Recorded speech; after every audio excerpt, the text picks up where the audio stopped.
The Opie and Anthony Show on XM 202, featuring Opie, Anthony, and James Norton.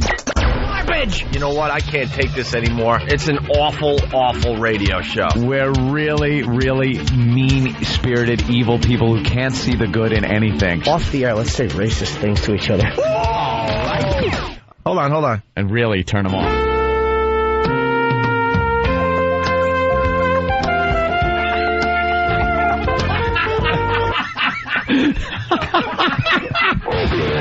Excellence in broadcasting. Our anus. What? Again? Oh. Our anus. What? Stop. Enough about the anus. This is hurtful. This is hurtful. No one wants to hear this on their radio show. Come collapse on our floor. Just potty mouth day. You may feel shame, but all the same, you are never to pain. Opie. Anthony. Jim Norton. You guys ready to laugh? It's got to be the greatest thing ever. I'd sooner have a water drinking contest. But enough of this palaver. Let's get the show on the road.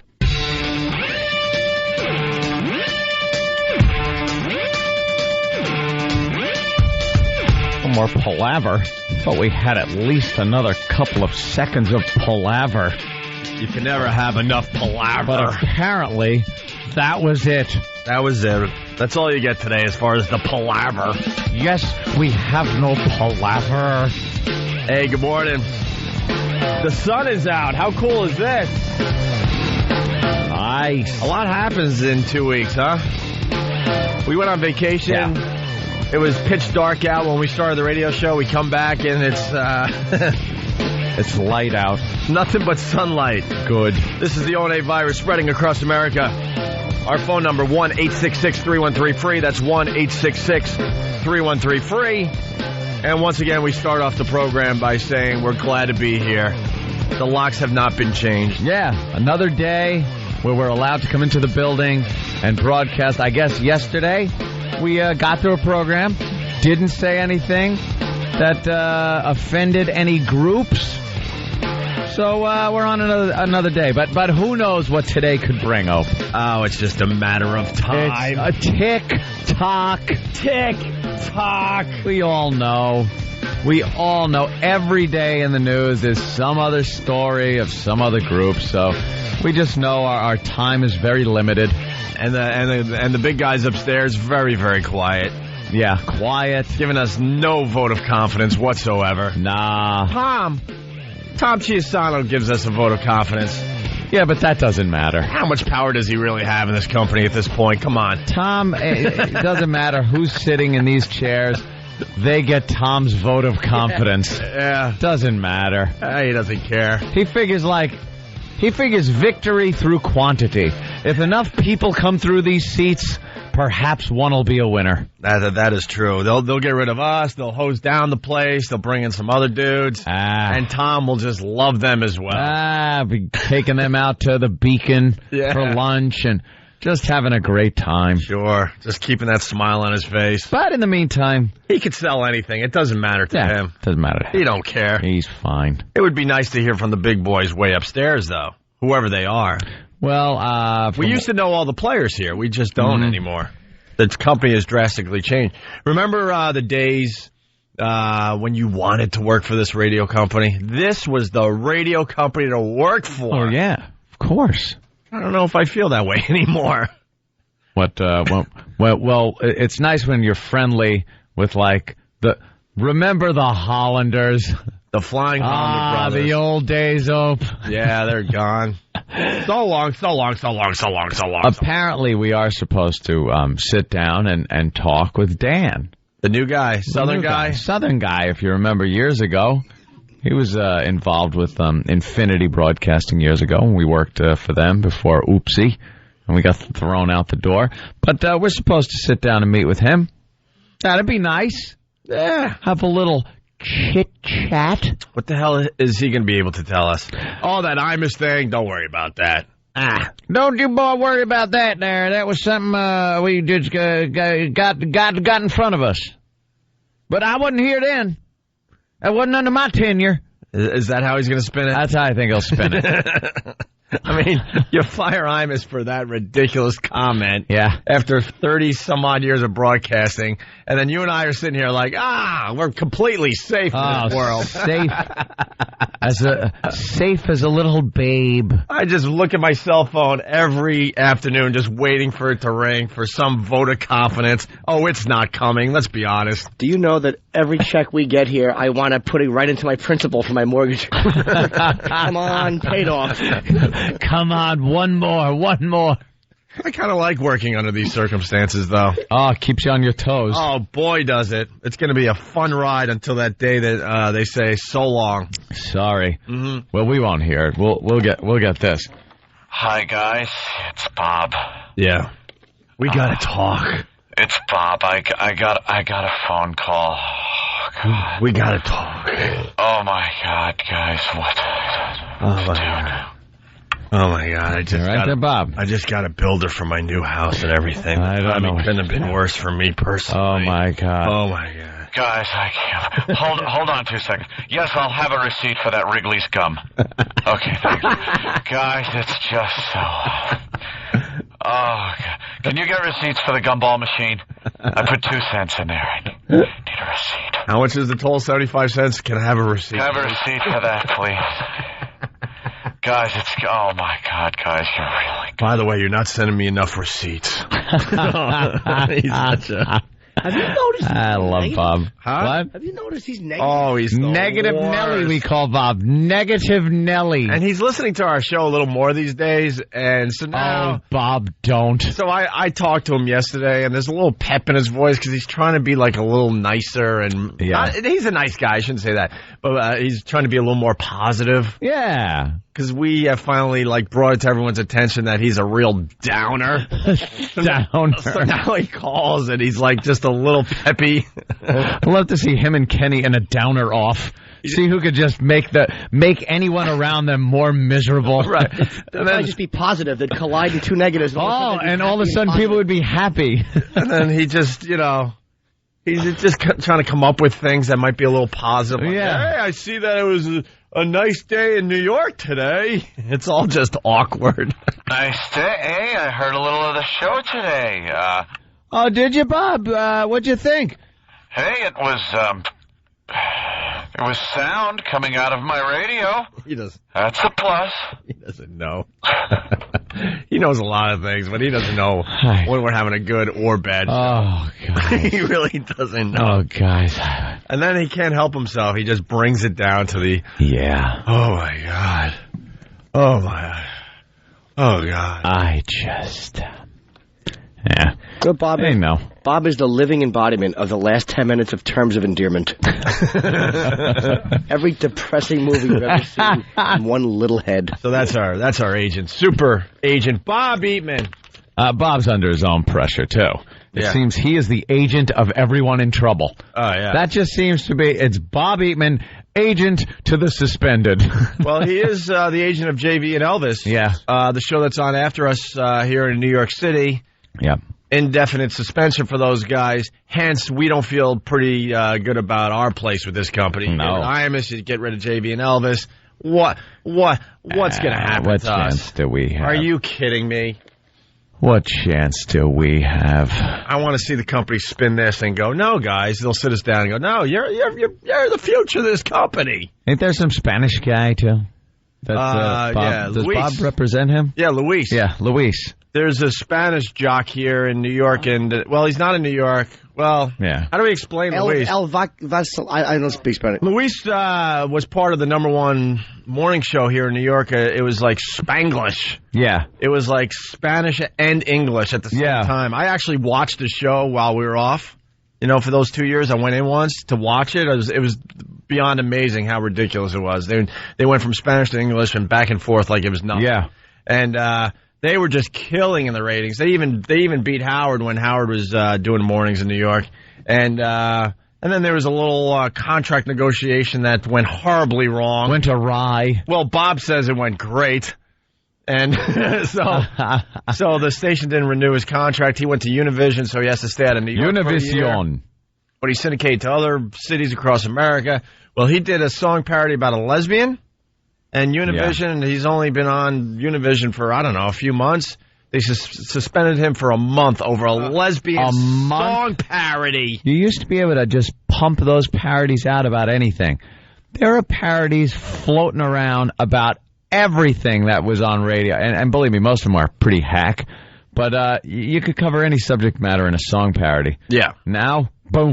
Yeah, suspended, fired, get off the air. Was it the song parody itself, or was it something in the song that was really bad? Like, I didn't hear the lyrics. Probably. It was just a song parody. That's all you need to know. Bad song parody. Well, I don't know if he said anything that was like FCC that... No. It had nothing to do with FCC. It's more of this Imus crap. Want to thank the fallout. Want to thank the company for folding and allowing the special interest groups to run your company once again. To the point where now every special interest group out there is empowered and excited to be the next ones to get a radio show kicked off the air. That was just brilliant. You got to show your balls and tell these special interest groups, look, we run our own company. We think Imus's apology is sufficient. We're putting them back on the air. Same with JV and Elvis. Yeah. That's how it should be. That'd stop him at least. If you don't do that, then we're all screwed. Mm-hmm. You try to do a radio show. I didn't get to sleep till pretty late last night. I haven't slept in days. I don't know what it is, but I'm just like, I'm staring at the ceiling and I'm thinking, I find myself checking what I'm saying more than I used to. It used to be pretty natural where I knew what to say and not to say. I could ramble off on a subject matter, and people are always saying, how do you guys keep from cursing on FM when you also do a show on XM? And I go, it's easy. It's like a switch. You can just turn it on and off, and that's it. Yeah. Very rarely one of us will slip, and it's really funny when it happens because it's so rare. But it's like a switch. Now I'm sitting here, and I find myself during the entire show, we start talking about a subject, and I'm checking myself to the point where the timing isn't right to jump in on a joke, or I don't know if I should say that, and it's just taking all the balls out of radio. Yeah, and I blame fear. I blame the company. Not the smartest thing to say today, but I blame the company. You got to support your radio shows. You got to tell the special interest groups, we're taking very seriously what our radio show said on the air, but we think an apology is sufficient, and we're going to move on and put them back on the air. I'd love to comment on that. I'm just watching the news, and I'm like, God, I'd love to comment on that. I don't think I can. No. I don't think I should. Well, that's why we need a meeting with Dan Mason and a meeting with this company. We want to see where we stand. We want to see if they're going to support us if we slip up, because that's what it comes down to. One lousy slip up and your entire career is effed. I blame some of these some of these sponsors too that pull out. Blame some of them. Why the hell? What is this? A fake morality that they instantly dump a show based on somebody's interpretation of what was said without a context, or instantly. A group just has to send off a letter. They said this without any context or anything, and the advertiser goes, I'm pulling my advertising from them. It's like I said, this phony morality. My friend just got fired. I didn't even know until last night. Donnell. He worked for, I think, Ed Lover's show. Power 105. Did he? Yeah. What did he get fired for? Some innocent joke about like a black Jewish band. It was, instead of Nickelback, he called him Nickelblack or something. He's black. It was such a he told me the joke last night. I'm like, they fired you for that? Are you kidding me? Mind-boggling. Unless there was other stuff going on. But, I mean, apparently it was... Look, man, you know what? Maybe he changed the word nickel. So he's black. I know. A black guy's still allowed to say that word. Nah, not on the radio, apparently. Even that, they're trying to... Some of these groups are trying to keep from being looked at like they're making a double standard. So they're calling everybody on the carpet. Yeah. I'd rather it be everyone could say whatever they want. I could care less, and I'm honest with you. And this is like the majority of people I know. And again, there will be small groups that will say different, but the majority of people, I'm Italian. I could care less. if a black guy wants to get on his show and make any Italian bashing mafia jokes he wants, that wouldn't bother me in the least. If they're funny, I'll laugh. If they're not, I won't laugh. I don't care, though. I don't care. But there's this group, because I know there's an Italian-American group. Yeah, they went out to the That's Sopranos. against the Sopranos. Or any depiction of Italians as mobsters. Sorry. You ever read the paper when there's a mob bust? I don't see many Greenbergs in there. It's not Murray the Horse Greenberg or something. You know, it's just what it is. What it is what it is. It doesn't mean every Italian is in the mafia. I think we can understand that. I don't think we need a group to tell us that because there are certain elements of a community that tend to lean one way towards crime, that it's not the entire group of people. So if someone wants to make an Italian joke about the mafia, what am I going to do? Run and have their advertising pulled and start a group sending off letters? I don't care about that. And believe me, my take on this is the majority's take on this of Italians. They don't care. They love it. I love the image of Italians being mobsters. How cool are mobsters in the movies? How friggin' cool is it? It's a great thing to have. It's part of the original culture that was brought over. Well, it's funny. And it's part of it. It's funny because ethnic groups don't mind when it's a good stereotype. But a lot of people don't see that as a good stereotype. I see it as some kind of a... you watch movies like Goodfellas and... But that's what I mean, Casino. Where it is kind of a good stereotype. Yeah. You see these cool gangster movies with the mafia, you're like, that's kind of a cool stereotype. A lot of the hip-hop guys... badasses in the movie. A lot of the hip-hop guys have taken, embraced that whole mafia attitude and stuff, and it's like it's kind of a cool thing, this underground kind of bad, cool thing. Right. I don't care if you want to depict Italians like that in humor or in drama or anything else. It's fine. Why the hell can't we all just do that and not have these little groups telling us what to do? I don't know. Know what we should do today? We should have people call up and get really pissed off about the good stereotypes in their ethnic group. For example, the black dudes have no problem with being known for having the big... Being well endowed. Having the big ones. Right. That's been for years. I want Al Sharpton to start a march. I am outraged. I am outraged. Outraged. At this show depicting us as well endowed. And then the Asians can protest across the street, and you should see what we have to deal with. Exactly. That's, another stereotype. Yeah, but you never hear that. You never hear a march because, it's a good stereotype. They allow that to just continue, no problem. Let everyone think we all are well endowed. I don't know how many times I've said on this show and on our shows before that when you go into Chinatown... Yeah. Asian people have a great work ethic and a great family community. Yeah. They look after each other. They work very hard for what they have. And that's another stereotype because I'm sure there are Asian bums somewhere. But for the most part, as what I see, and this is a stereotype also, that they're very community and family oriented and work very hard, keep very long hours to build up what they have. Whether it's a store or whatever they're running, they spend a lot of hours there. The whole family pitches in, and that's a great thing. And those leaders that speak to their community bring that up and say that that's a great thing. That our Asian community is fantastic in their work ethic, and they build things up, and it's a great community to live in. So that's fine. But, there's got to be a homeless Asian guy somewhere. Right. You wouldn't say, a lot of Asians are homeless. You know what? Speaking of that, I don't even know if I was going to say allowed. We're allowed to do whatever the hell we want. There's consequences. We're allowed to do whatever we want. It's just a matter of how we'll be thrown out the door once exactly. we do it. So then we have to kind of figure this out. But I swear to you, this is real. I got actual complaint emails about the JV and Elvis situation that are just beyond amazing.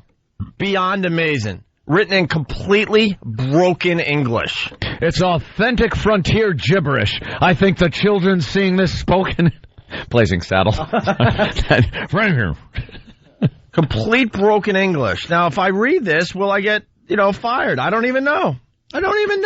All I know is this is the type of feedback, emails, that are coming in as complaints to JV and Elvis for the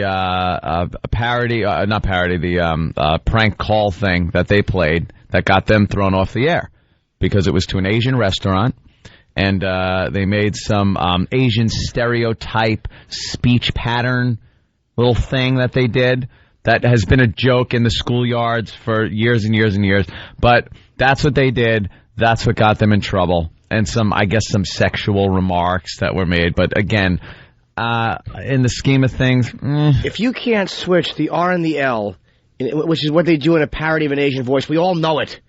If you can't do been that, done in movies, been done on TV. Right, but right, you do it on radio, all of a sudden, all hell breaks loose and you should lose your job. It's just silly. Well, then I'll tell you one thing. They should run to lynch Jackie Chan, because he's one of the biggest offenders of ridiculing Asian people ever, as far as the way they speak. And that's all he does is talking broken English. Talking this broken English, and then you make fun. The people in the movies make fun of it. What he's saying, it's just. Look, I think it's safe because this is an actual email that someone wrote about JV and Elvis. I got it. I can prove it's an actual email. This is not us writing a bit, because we don't write bits. We don't do anything for this show. Yeah. Just turn the mics on and go. Let's be honest. So don't think all of a sudden we decide to write a bit here. And Than, could you please spell break the right way? If a camera picks that up, we're in trouble. Exactly. It's nothing racist. He spelled it B-R-A-K-E. A-K-E. Oh, do you stink? Oh, you went to go get him on a spelling error, and you couldn't speak. Well, here you go. The Irish stereotype. Now, remember, JV and Elvis on a indefinite suspension. Right. Probably will get fired. We're just trying to be funny and entertain their audience. Yeah. That's it. That's what we try to do here. There was no hate behind their bit. They were just trying to have fun. Obviously, it's someone else's expense, but who has decided that's wrong on a radio show? By Again, we're held accountable. We're held to these higher standards. Who has decided that is wrong? We're held to these standards in radio that other people in TV and other mediums that come out and say it's a comedy show aren't held to. For some reason, we are. Everyone on the radio is a newscaster. Yeah, someone has decided that radio should not be mean. It should be all nice. It should be all 2 for Tuesday. Well, we're characters. And your phrase of the day that pays and all that crap. Yeah. So this is an actual email. I think we're safe just reading it. This is someone that's very, very, very pissed off at JV and Elvis for the prank call they did with the computer voice to the Chinese restaurant. Here's the type of letters. I swear to you, I'm reading this word for word. Yeah. JV and Elvis, why has not Cho killed your 2 sons of the bitches? Uh-huh. White trashes. F each others. Greet to your mothers.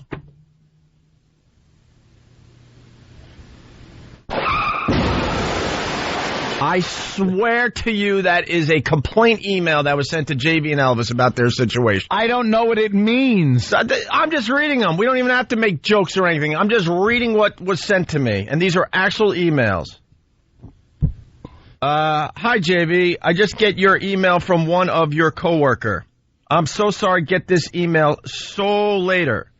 I'm going to deliver a box your favor Chinese human S to you tomorrow. I make sure the S is fresh. And the S is the S word, of course. We all know what that means. These are Although in this day and age, it could mean Swahili. Sounds like the restaurant I ordered from. These are actual emails coming in because they JV and Elvis mocked. Right, so you're going to get those emails that just tell you to go drop dead and go F yourself and things like that. But these are how they're coming in? I swear to you, I guarantee you they're doing the same thing like groups like the Catholic League do. Right. They have an email blast to people or whatever. They go, just write them and tell them you're offended. This is not exactly. No, that is not a person that listens to JV and Elvis. Right. I'm sorry, it is not. Here's another one. How does a Chinaman's blank taste like? Both of you white trash inbred male horse, make a living, essing, Chinamans. Don't you? How much? Your mom, too. That one's tough to read without really... Yeah, they were kind of insinuating that JV and Elvis should perform some type of sexual favor on an Asian gentleman. And that wasn't a complimentary email. No, it wasn't. The gist of it was negative. The gist of it. I just felt the negativity off of that one. I didn't even have to understand it. But these are the emails coming in? Yeah. Protesting that they used some type of stereotypical Asian talk. Yeah. Some kind of speech pattern. Yeah. I want to see Asians protest the next Rush Hour. Because in the promos for Rush Hour, not only was Jackie Chan saying things, it was Chris Tucker not believing it. What? Like, you said what? That was part of the Chris joke. Tucker not understanding what he's saying. Yeah. Do you understand the words coming out of my mouth? Here's another one. Effing CBS, effing Doghouse. Sick men. In Chinese, what is egg roll in my pant? They are my stool. I like to give you my stool. My PUPU, which is a Chinese dish. But if I say it, they'll probably dump out. Yeah. They taste really good. You should eat them. You should eat. They are really fresh, really faggy. You want to talk Chinese restaurant? You deserve what you ask. You should eat lice, bug. I like to see your mom naked too. The egg roll is right in your mom's. Ha ha ha ha ha ha.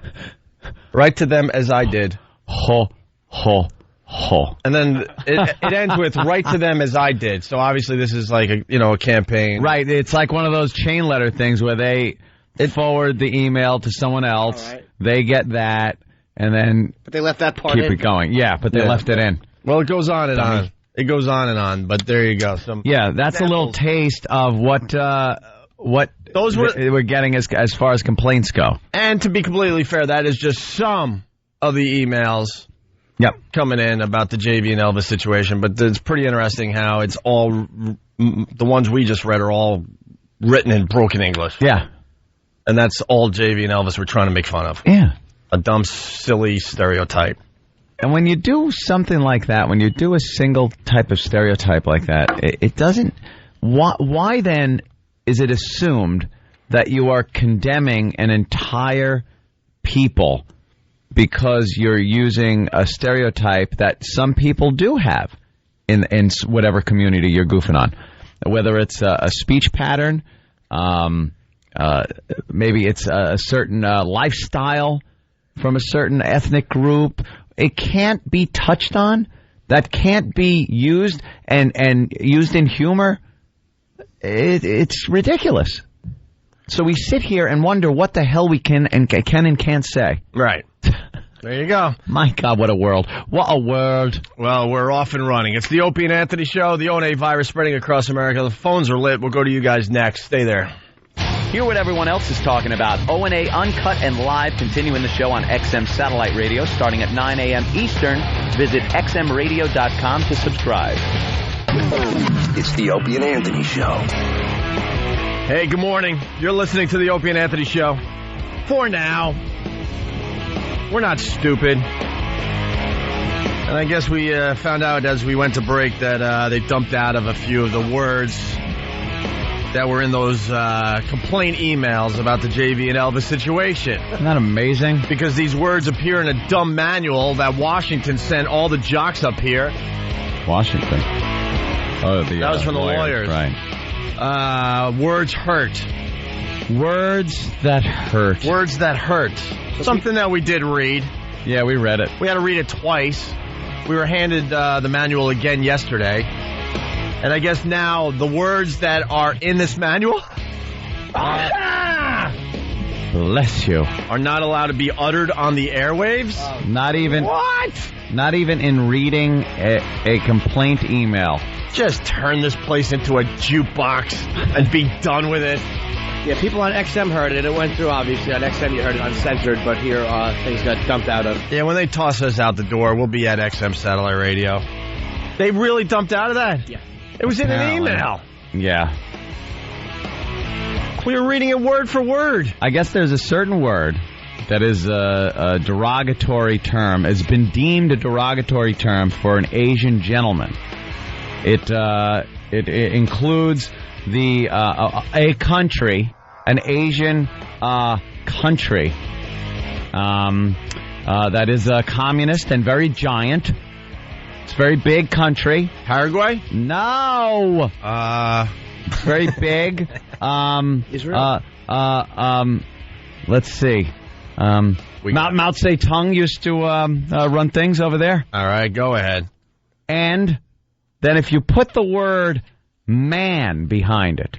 What? Someone explain that one to me. That seems to be a problem. With who? With Asian groups, because it's been deemed a derogatory term. Look, man, I'm more than willing to learn, and I don't have to agree, right? But I want to learn. You want to learn. Someone call up of Asian descent and explain to me why that is bad. That word is bad. I have no clue. Probably from the old railroad days, I would think, when a lot of Asians were enslaved or paid very low wages to build the railroads, and that was used as like a derogatory term. No. There was another one. There were Blazing Saddles. All you have to do is watch Blazing Saddles. I never heard that word in Blazing Saddles. I heard a lot worse. God, we used to play that clip. Oh, we're not allowed to anymore. You boys are lollygagging around like it's 120 degrees. Can't be more than 114. The guy falls down, and the line comes out. That was in a movie. That's okay. That's the point we're getting at. So you could do that type of thing in movies. You could do it on TV. Well, was it. But if you do it on radio, where we're trying to do the exact same thing as movies and TV, we're just trying to entertain people as they go to their lousy jobs, maybe get a chuckle, maybe make them think a little bit. It's not allowed to happen. Why? Someone explain why.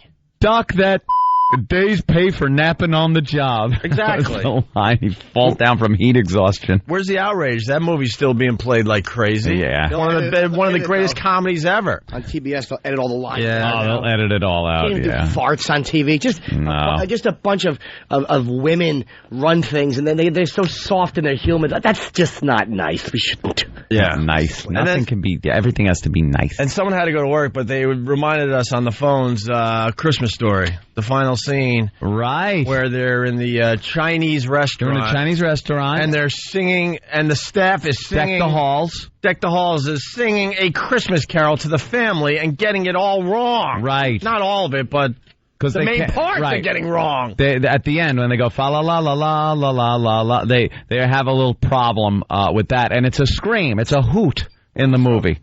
From what movie? That was from Christmas Story, Christmas which is Story. one of the most innocent movies ever made. It's a Christmas classic now. I don't know. I don't know. We're losing our minds. We're losing our minds, and the company is allowing all this to happen. When are they going to fight back and push back? Never. They're all guys who don't have no interest in fighting back. And some of the callers are being stupid too. Well, where do you want to go? I don't want to go to Al in New York. That's for sure. Like, why we can't?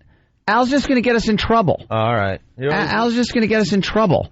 I like it. Why would you call up? I like Al. And it's Al, fine. You're all right in my book, Al. Al could come over and hang out at my house, and we could use those words.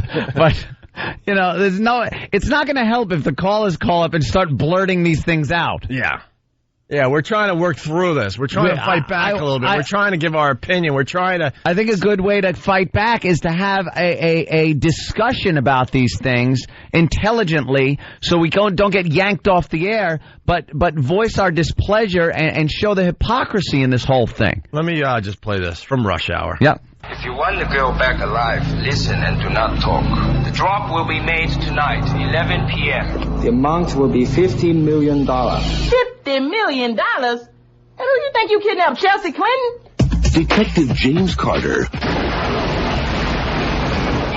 loved his job just a little too much. You destroyed half a city block. That block was already messed up. And you lost a lot of evidence. Still got a little bit left. But the job got a little too dangerous. You have 29 minutes left. I got everything under control. I want to speak with my daughter. Now it's time to bring in the master. Please tell me you speak English. Do you understand the words that are coming out of my mouth? This was a massive movie. I don't have to tell anyone. $100 million? I don't have to tell anyone how huge Rush Hour was. And right off the bat, they're beating up on the blank man. Right. The blank man. Why is it okay in movies? Why is it okay on TV, but it's not okay on radio? Why do we have to play nice? I like the gong. Yeah, nice. Exactly. Oh, if you did a gong on a radio show, you would be gong. Can we have a gong? You are gong. Or if you introduced a black cop character and played African drums, people would be outraged. Yeah. Right. People would be outraged. The phony outrage coming out of the Asian community is just the same as coming out of the black community. It's stupid. So look, man, there's guys way above us in this company that make a bloody fortune for being intelligent and smart and clever. Figure this out. Don't make us figure it out. You guys get the huge bucks. Figure it out and go. Look, how do we solve this situation? Do we have a disclaimer before every radio show? Do we announce to the world that we're comedians just trying to get a few laughs out there? What do we do? Do we turn ourselves into cartoon characters like we were joking about yesterday? Figure it out. Yeah. Stop allowing the special interest groups to control your company and figure it out. You ever see, I talked about this before, Jerry Seinfeld. He used his real name on the show. It was Jerry Seinfeld. You ever meet Jerry? He's not like the Jerry Seinfeld on the TV show. Right. But for some reason, because I was thinking maybe we could just change our names. Right. And then we'll be, I don't have to. I got 2 names already, so. It's Anthony Cumia as, I'll be Chest Rockwell. Right. I'm Chest Rockwell. Look, it started as a joke with me, but it might save my ass someday. Might save you. When I say this is Greg Hughes, the actor that plays Opie on the Opie and Anthony show, right there I'm telling people I'm acting on the radio. You're an actor. An actor. This is beyond insane what's going on. It really is. Let's continue with the Rush Hour trailer. Coming out of my mouth? I don't want no partner, I don't need no partner, and I ain't gonna never have no partner. Did Kojak have a partner? Yeah, the fat guy. Did Columbo have a partner? No. You put your own bag in the back. I'm not a sky cat. Beach Boy. Oh, hell no. Don't you ever touch a black man's radio, boy. Yeah. From New Line Cinema. The fastest hands in the East. Meet the biggest mouth in the West. Jackie Chan. I can't hold it anymore. Just hang on, man. I'll be right back. Chris Tucker. FBI. Take a picture. It's okay. Wait a minute. Rush Hour. We can hang in my crib. I will show you my hood. What the hell did you just say? Yeah, we can get better examples, obviously. There you go, but, obviously he can't understand us. What did you just say? At the end. Yeah, playing the fact that he's... And then, once again, the positive stereotype that all Asians are unbelievable with their hands and know all sorts of karate and other freaking forms of the martial arts. The martial arts. You have no problem with that, allowing that stereotype to continue. No problem, right? Because it's a positive one. It's a good one, right? Well, he's a huge star. I mean, he's way bigger in China than he is here. I heard girls were committing suicide when they found out he had a girlfriend. I mean, they really? Yeah, I mean, he is I came close. I almost jumped. I was very upset. Right. I didn't mind, though, because he seems like the type who would swing. Let's go to Ken the trucker. Ken, what's up? Hey, what's up, guys? How y'all doing? Hey, man. Hey, I'm telling you what, man. I'm embarrassed to be Asian right now. Are you? People need to shut up. Get over it. My mother's been in this country for 30 years and still has broken English. Get the fuck over it. Oh, well, let him be. He's a little outraged. So get the F over it is what you're telling the Asian community, right? Take a joke, right? Yeah, you know what? We don't care about the Asians enough to, spend every day talking about you. It was a throwaway thing that JV and Elvis did, just like what Imus did. It was a throwaway thing, and he was moving on to other targets, including himself, because that's what you do with a radio show. Right. No one cares about your group that much where they're going to, just go beat you up every day, day after day after day. Take your beating like every other group and like every other person in the room. We make fun of each other more than we make fun of our callers even. Maybe we should start making fun of our callers more. Nah, we need them. All right, Ken, thank you. All right, thanks, man. Keep it up, guys. Yeah, we're trying. Yeah, again, most of the people in any of these ethnic groups that have these little organizations don't care. It's like I was saying before, I don't care. I love a good Italian joke.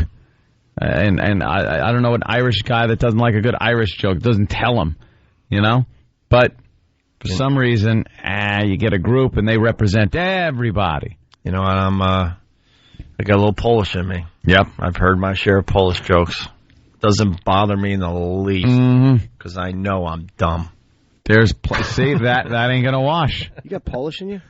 Yeah, a little bit. A little bit. He's one of those European guys. He's just a little bit of everything over there in Europe. I'm a mutt. All European. There's nothing south of, nothing south of, what the hell is that? The Tropic of Capricorn? Capricorn. Or is it Tropic of Cancer? Which one's the north one? Whatever.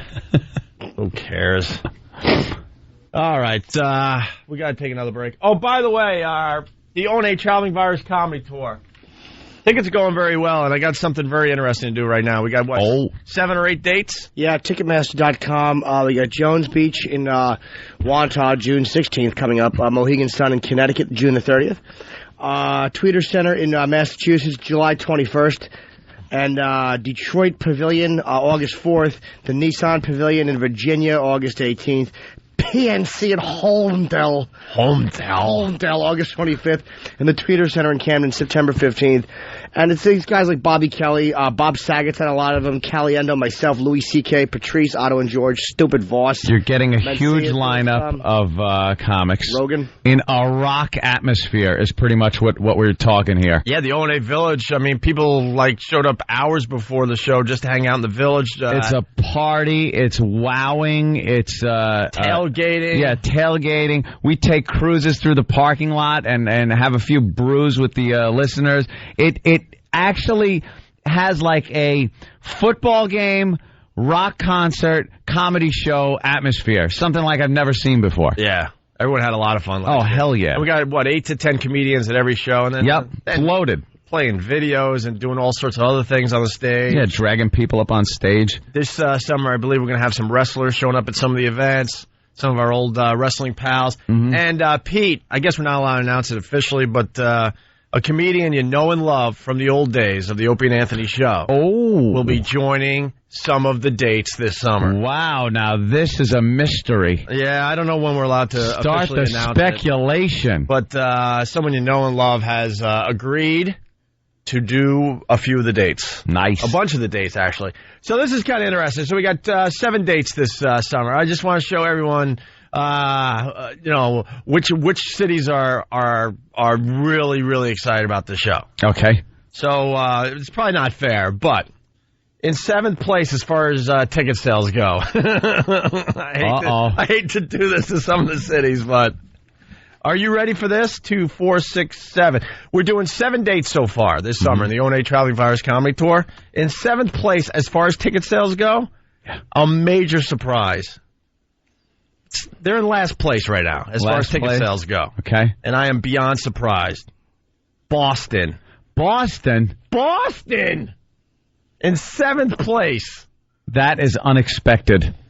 Doing 7 dates. They're in pretty much last place as far as ticket sales go as we speak today on May 7th.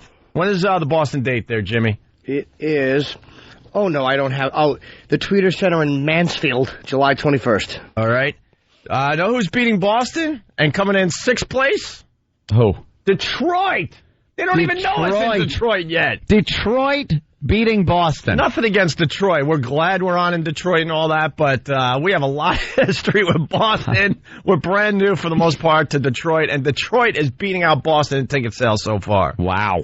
That's Detroit in 6th place. Let's see. 5th place, Mohegan Sun. Yes. Up there in Connecticut. Or is it Connecticut officially, Mohegan Sun? Yeah. Right? All right, they're in 5th place.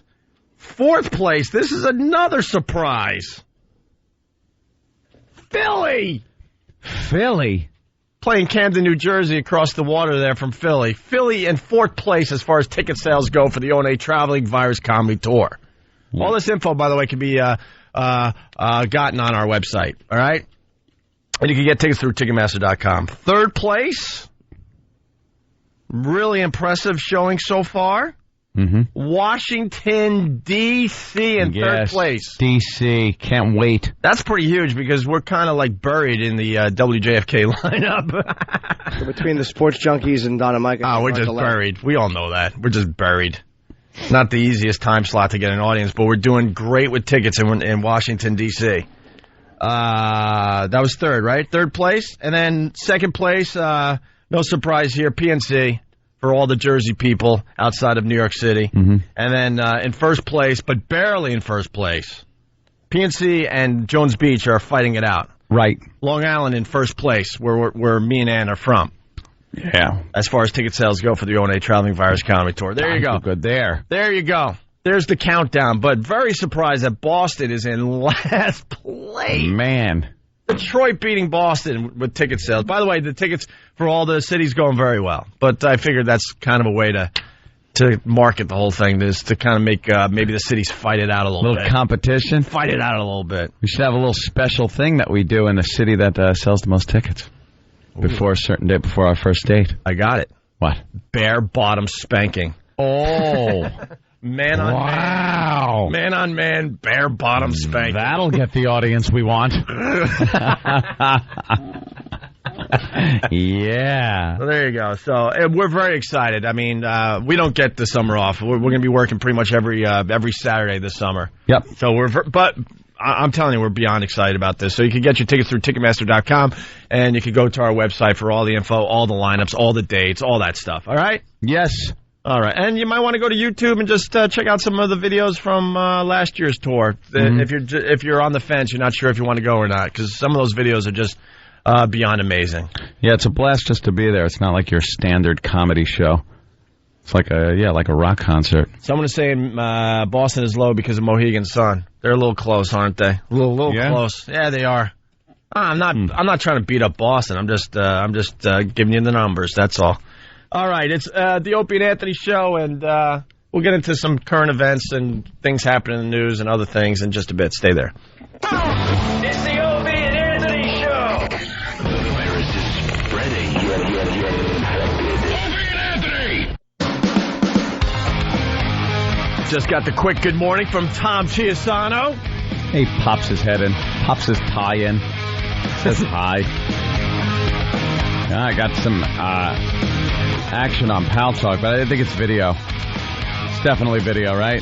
Yeah. I know E-Rock's been watching. There's two chicks. It's like a Girls Gone Wild kind of thing. Yeah, it's video. Duh. I know it's video. Believe me, I knew. I was trying to sound like maybe we would have something like that going on, but it's like Belladonna. I'm looking at. I'm not looking at that. Oh wow! Yeah, I didn't see that one. Oh, okay. I was looking at two innocent girls on a bed, kind of spanking each other a little bit lightly, wearing their panties and stuff. But no, wow! You got some heavy duty action going on over there. Yeah, there's wow with two guys. Two? I count three. What's happening there is also the initials for director of photography. That's exactly what they call a director of photography on the set. Yeah, but there's three. No way. You missed the third. A director of photography? What is... All right, listen. Wowie. How the guys How Talk's going to destroy this radio show. You guys can't, put this type of video up while we're trying to broadcast and entertain you guys. How do guys function under certain conditions? I don't know how there's a camera crew watching. Picture you make a fist, and your other friend makes a fist, and your forearms are banging with only, say, a curtain protecting it. Yeah. Well, you wouldn't even want that. No. You wouldn't want to touch forearms with each other. And yet. Never mind what's going on there. Absolutely. Wow. She's too happy. She's being tossed around like a volleyball. But she's just smiling. She's not that's why I don't know. Not a huge fan of the current day pornos because the women look like they're just having too much fun. Too much. Why you want them to look a little shamed? Well, I don't know if that's the right word, but she's just smiling. Oh, my God. Know what it is, Aunt? She doesn't feel... What's happening She doesn't look like she's being affected by the action. Yeah? That's the best way to put it. It's like, this is like her just, I don't know, brushing her teeth. Getting ready for the day. All right. That's one way to put it. There's a guy putting 20 pounds in a 2-pound bag right there. What a trooper she is. But she's smiling the whole time. She's not affected. That's what it is. I want the girl to be affected by the action. Yeah, okay. Whatever that means. It doesn't mean that I want her to be horrified, but I want some type of, I'm being affected by this. Look at her. She's just smiling like, oh, God, look at this. This is... Why when I look at porno, is it most guys or... There it is, Aunt. Finally. Oh, the big tornado thing. Yeah, I'm looking at the big tornado right here. Exactly. Ravaging something else. Exactly. Wrecking a whole town. I just, when I watch porno like this, all I can think of for the first few seconds is, where did it turn for her?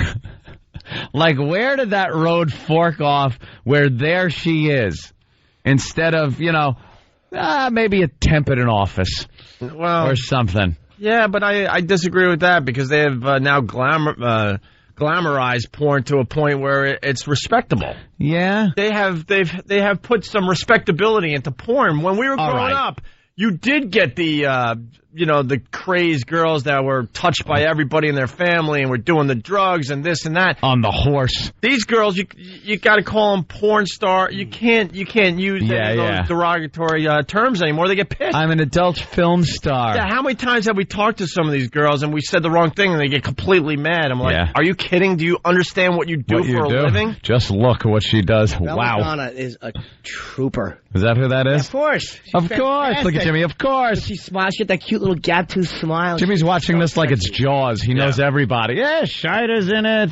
Shaw. I know them all. No, it's a porno. We don't all know their names, Jimmy. No, she's got a very distinctive... I wish she didn't have the tattoo. She has a big tattoo. She's such a little gap-tooth Could you tell who the guy is from the Bob shot that we're getting right there? I would say Randy Spears. I gotta tell everyone, Jimmy's not even kidding. He of course not. Look at Bella. Look at her. What a good girl she is. Hey, what about the tattoo on the boob? I wish she didn't have it because her body was so perfect. I'm just saying in general, I hate when girls do that. I'm like, what are you doing to that part of your body? Leave it alone. Tats on a girl could be nice, but right there is just a disaster. In certain spots, fine. I don't like it to muss up what a nude girl looks like. I don't mind the tramp stamp. The tramp stamp? On the back there. As long as you don't make it too big, though. They're going to mind that when they're grannies, though. Some girls, why? Who's going to see that part of their body when they're grannies? The people at the home. The attendant at the home right before he flips her back over and smothers her with a pillow. All right, can we turn off the pal talk? Imagine what some of these 90s tats are going to look like, though, when some of these girls that, got them when they were in their early 20s. Who cares? I've been hearing that forever. No one cares when you get older. Let me give you an example, because it's even a guy. I remember tats on, like, my father and his friends on their arms. Right. And it just looked like someone hit him with paintball guns after a while. Who cares when you're that age? When you're that age, perhaps grandma's going to care. No one cares. That's why when she's at the grocery store bending down for something in the lower aisle and you just see this distorted mess of ink over her lower back. I think when I see the old dudes with the tattoos, it's all faded out and they're just bad ink jobs because it wasn't as good back in the day. And the old Navy tattoos. That's cool because I look at those guys like, man, that's pretty damn cool. Yeah, but granny ain't going to be the same thing. Dude, I've been hearing that argument forever. When I get old, who cares? Yeah. I don't mean men. Who cares? Don't mean men. Women. It's the same with the women. Who cares at that age? We'll see if they care. Enjoy your body while it's young. Throw whatever you want on it. Get it all tatted up and get the piercings. Just leave the boob alone. Don't put the big tattoo across your breast. Oh, that is so all right. There's 3. I didn't see the other guy. I guess he went out for coffee and came back. But she right now, if you're a girl who just really doesn't like one road unexplored, she's a happy young lady. And Bella is smiling through the whole thing. Yes, she is. You like the smiling through the whole thing? Like she's not affected by this action? Well, that bothers me for some reason. She's truly a dirty girl.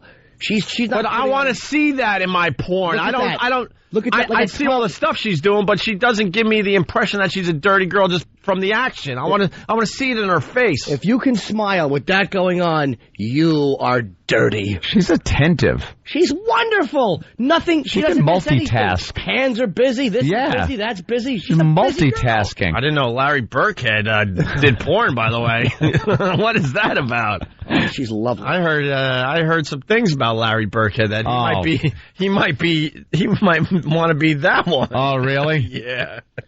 Jesus, Jimmy's fixing himself. Man, you got to give him credit to be able to be filmable under these conditions and functional under these conditions is mind-blowing. They're actors. They're performing. This is what they do. I don't even buy into that anymore with all the pills out there. They're popping the pill, and that's... Look at Steve. Yes, Opie. I agree wholeheartedly. What, Steve's been mumbling "Lucky Girl" for 20 minutes.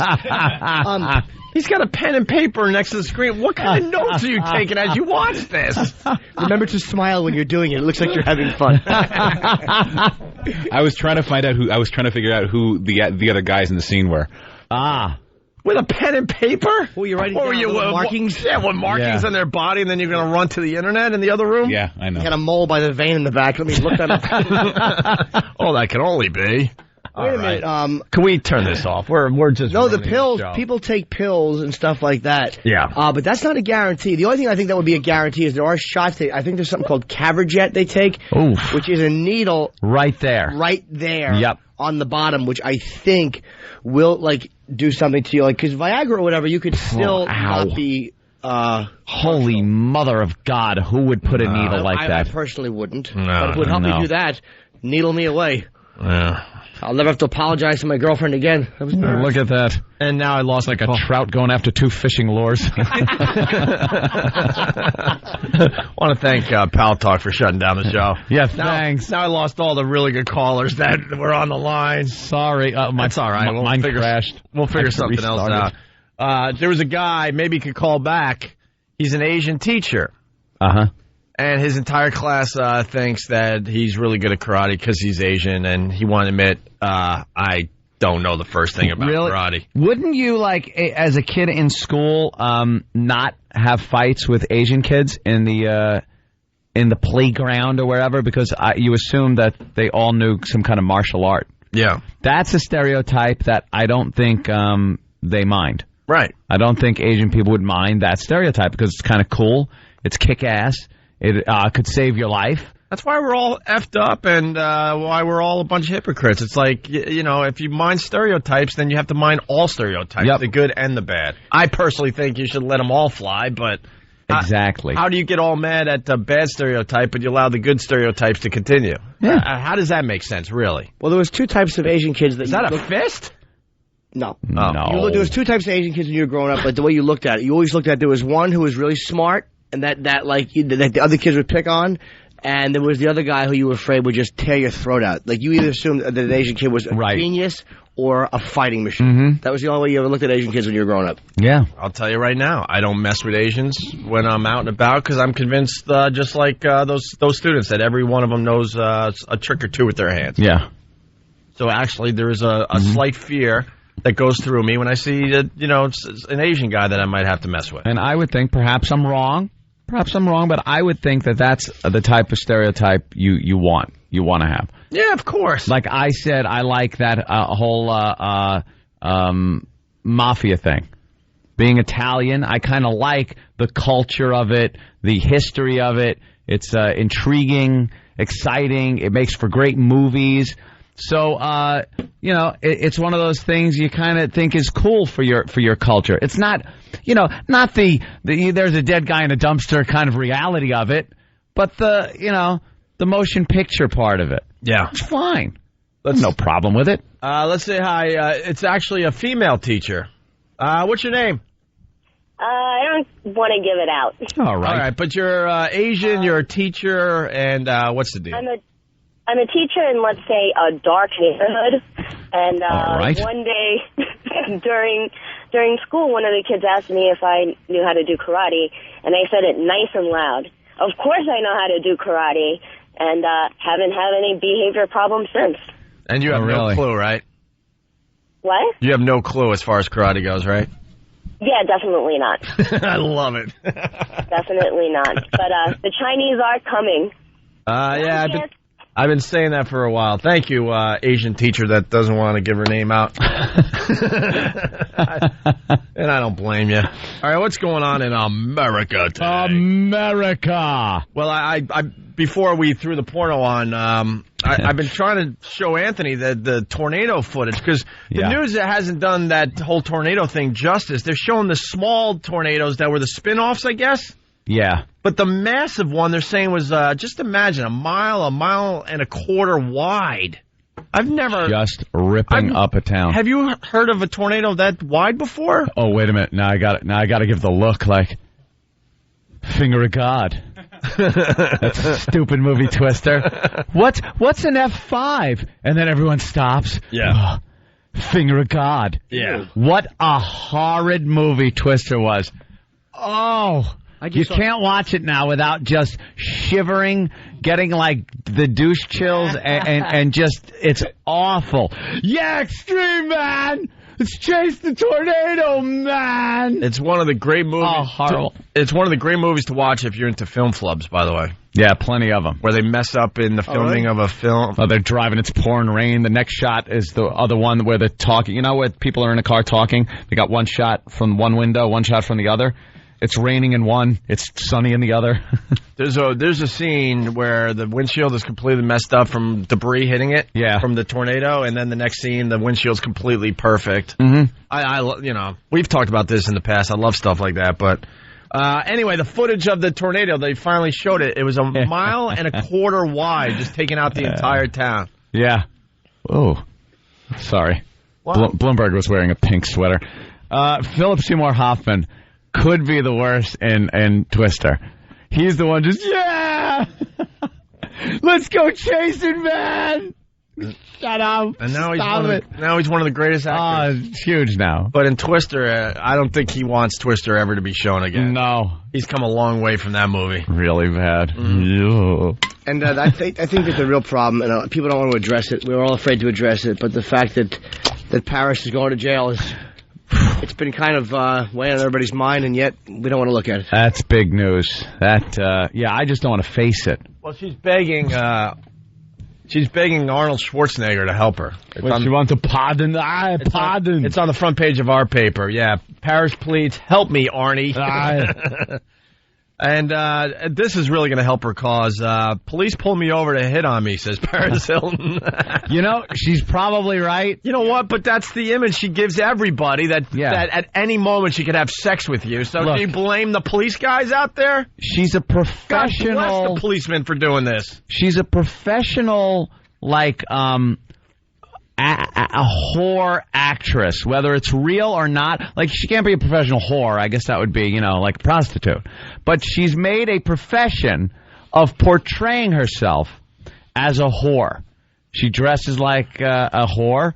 She's got her little movies out there that you can see with the night vision. And if cops are pulling her over and looking at maybe, get a little, that is what she's presenting. She invented the oopsie shot. Of course, policemen are out there thinking that they may have sex with her if they pull her over. And we're not talking about the nip slip that's been around for quite some time, people. We're talking the oopsie shot, and which is when you're getting out of that limo and, whoa, you see it all. That's one of the many inventions of Paris Hilton. Right. She's invented all this stuff. Mm-hmm. Looks like you dropped some wax lips on your limo seat while you're sliding out. They're ready to fall on the road, and they never fall down. I gotta think, if you're on patrol and you see a hot piece of ass go flying by you, they do. You're in hot pursuit. Cops do that because just like any other job, they get bored out there and they do what they can to kind of spice it up a little. Sure, why wouldn't you? There's a guy named Joshua. This is not in the one you have. This Joshua? is a different one. Okay. His name is Joshua. He's actually a big fan, but he puts an open letter to her, or to the governor, and it says, it's a MySpace page. Joshua Capone, his name is. It's in the paper. And he asked the governor to pardon her because her beauty and excitement She brings beauty and excitement to most of our mundane lives. Paris Whitney Hilton is a 26-year-old American celebrity and socialite. She's an heiress to the share of the Hilton hotel fortune, as well as to the real estate fortune of her father, Richard Hilton, which is really endearing her, by the way, to most of us. Yes, she's rich. And I love this line. Socialite. She provides hope for young people all over the U.S. and all over the world. Hope what? I don't know. Hope that you can have sex with her. That's about the only hope I could assume she's giving anybody. The only hope she provides, and I hope my mother made a mistake and slept with Mr. Hilton, and my father's out and Mr. Hilton's in. I have some Hilton cash coming. What a hope. Socialite Paris Hilton said police officers hit on her all the time and posed in a zebra print outfit meant to resemble jail stripes before a judge ordered her to spend 45 days in jail. Let's see. She tells the magazine, I think I get in more trouble just because of who I am. The cops do it all the time to me. They just pull me over to hit on me. It's really annoying. They're like, what's your phone number? Want to go to dinner? They just pull me over, and the paparazzi, of course, take a picture all the time. I have so many cops' business cards. You think she's going to use her little catchphrase when she's getting it with the curling iron? That's hot! She'll say it a little different. Oh, that's hot! Oh, you could only wish, man. How fun would that be to hear that she's just getting ravaged in a female prison? Just throw her in general population, please. With a new reality show. Yeah. Who wouldn't watch Paris in prison if it was all real? No, like, bull crap where they follow you around with a camera and it's all safe. Just use the security cameras. Yeah. And don't interfere. Instead of the simple life. Guards. Instead of the simple life, the hard life. Yeah. That's it. 45 days in jail. Oh, it's my out there, the grand finale, she gets shanked in the yard. Oh, my God. If Fox, this is, I've been waiting for reality TV to go this angle. You want a show. Just give Paris, well, I don't know if she doesn't need the money, obviously. Just tell her what kind of ratings and what kind of star she would be. Film her 45 days in jail in general population. Yeah. It would be bigger than the Super Bowl. Someone just walks up to her and punches her in the face. Makes it on camera. You're just like, that's beautiful. Rewind. I'd rewind that 800 times. That grainy black and white, like, you don't ever see jail footage, it's always black and white. Yeah, the surveillance, the security cameras, because they're behind like 20 different things of bulletproof glass. Yeah, it's all grainy. And you just watch her talking and somebody just wails her in the head. She looks like one of those things on a carousel, a horse on a carousel, and then you reel back in the nightstick and you're like, oh, I see what's happening. Hey, let's go to Jim in Rhode Island. Jim, what's up? Hey, Nate. What's up? Hey. My mother, that's how I came here. What's that? What? Yeah. Phone crapped out, sir. Well, I guess you want to say his dad was a cop, and that's how I'm a cop, you idiot. He met his wife. Oh. That would have been a good story, but I think he panicked or something. Jeff in Oklahoma, what's up? Hey, what's going on, fellas? I'm actually from Boston, driving to Oklahoma. Okay. I heard you guys talking about those tornadoes. I am scared to death of going down there, man. Those things look scary. Well, that's shedding a new life. Tornadoes are scary. Well, yeah, and I'll tell you what, Jimmy, you are my hero, sir, and I wish I could have made it to the Hookie Low in Boston, but, I'm sorry, Chicopee when you were there, but hopefully next time you guys are around. Godspeed, sir. Well, you can see Jim Norton at Caroline's this weekend here in New York City, Thursday through Sunday. I'm going to Oklahoma, but I'm on YouTube. I was just using you to get a plug in, you Jimmy, idiot. My friend was helping me. This guy's taking it seriously. Love to drive down from OK. I just saw an opportunity. It's Jimmy, not about you, douchebag. Great minds think alike. I love you, Jimmy. All right. The Mickey Mouse in the Middle East. Yeah, we'll talk about that after the break. Yeah, we got to. They can't even get Mickey Mouse right, by the way. That looks like an awful, distorted Mickey. They should just behead it when they're done. You know what that reminds me of? If they want to stick to what they're trying to go for here. You know what that reminds me of? And maybe we could get into this. Like, I grew up very poor, for the most part. Every once in a while, my dad would get a big score, and we'd have a nice Christmas. But we would get the off products. Yeah. You know, everyone else was running around in really nice Nikes, and mine were Nikes with 2 Ks or whatever. Maybe I don't remember the actual products, but they were supposed to be the knockoff of the actual one that everyone else had. Yeah. And that's what this Mickey Mouse looks like. Yeah, like this is the knockoff you would buy your kids because the real Mickey Mouse would be way too expensive. But it was supposed to look like Mickey Mouse. He's a little fatter, fatter, something off. He's got sideburns or something. Does Mickey Mouse have sideburns? Opie had a Mikey Mouse, Mikey Mouse toy. All right, we'll get into that. Or Mickey Moose. Poor Opie. Mickey Mouse. It's Burgess Meredith with mouse ears. We went no frills too, my friends. Did you? No frills, everything. Nah. Nothing but white boxes in my house. That's one thing. That's nice. Nothing but white boxes. Oh, food. Sorry. Easy. Hey, I know we took in a lot of kids growing up, but relax on that. Sorry. Nothing but white boxes. No. And you haven't lived until you had powdered milk. Oh, wow. You were like white trash. Huh? You were like white trash. Yeah, and the weird part... But in Centerport. That's what I'm saying, because, like, Centerport or my area in general is middle class to upper middle class. Absolutely. Like, I try to tell the stories... That's beachfront. I try to tell the stories to Lindsay, and then I drive her through my neighborhood. She's like, you're crazy. How do you have it bad? I'm like, I know it doesn't make sense, but I'm telling you. No frills. We had powdered milk growing up. Where it had the white label in black letters. It said corn on it. Oh, yeah. Wait, did you take I think we've all done this with our girlfriends, where you take them through your old neighborhood and you kind of like reminisce, like, man, and you kind of get bummed out and they're like, ugh, you idiot. Get bummed out. I have taken my girlfriend on little tours of places, but it was usually, this was the first place I had my first outdoor jacking.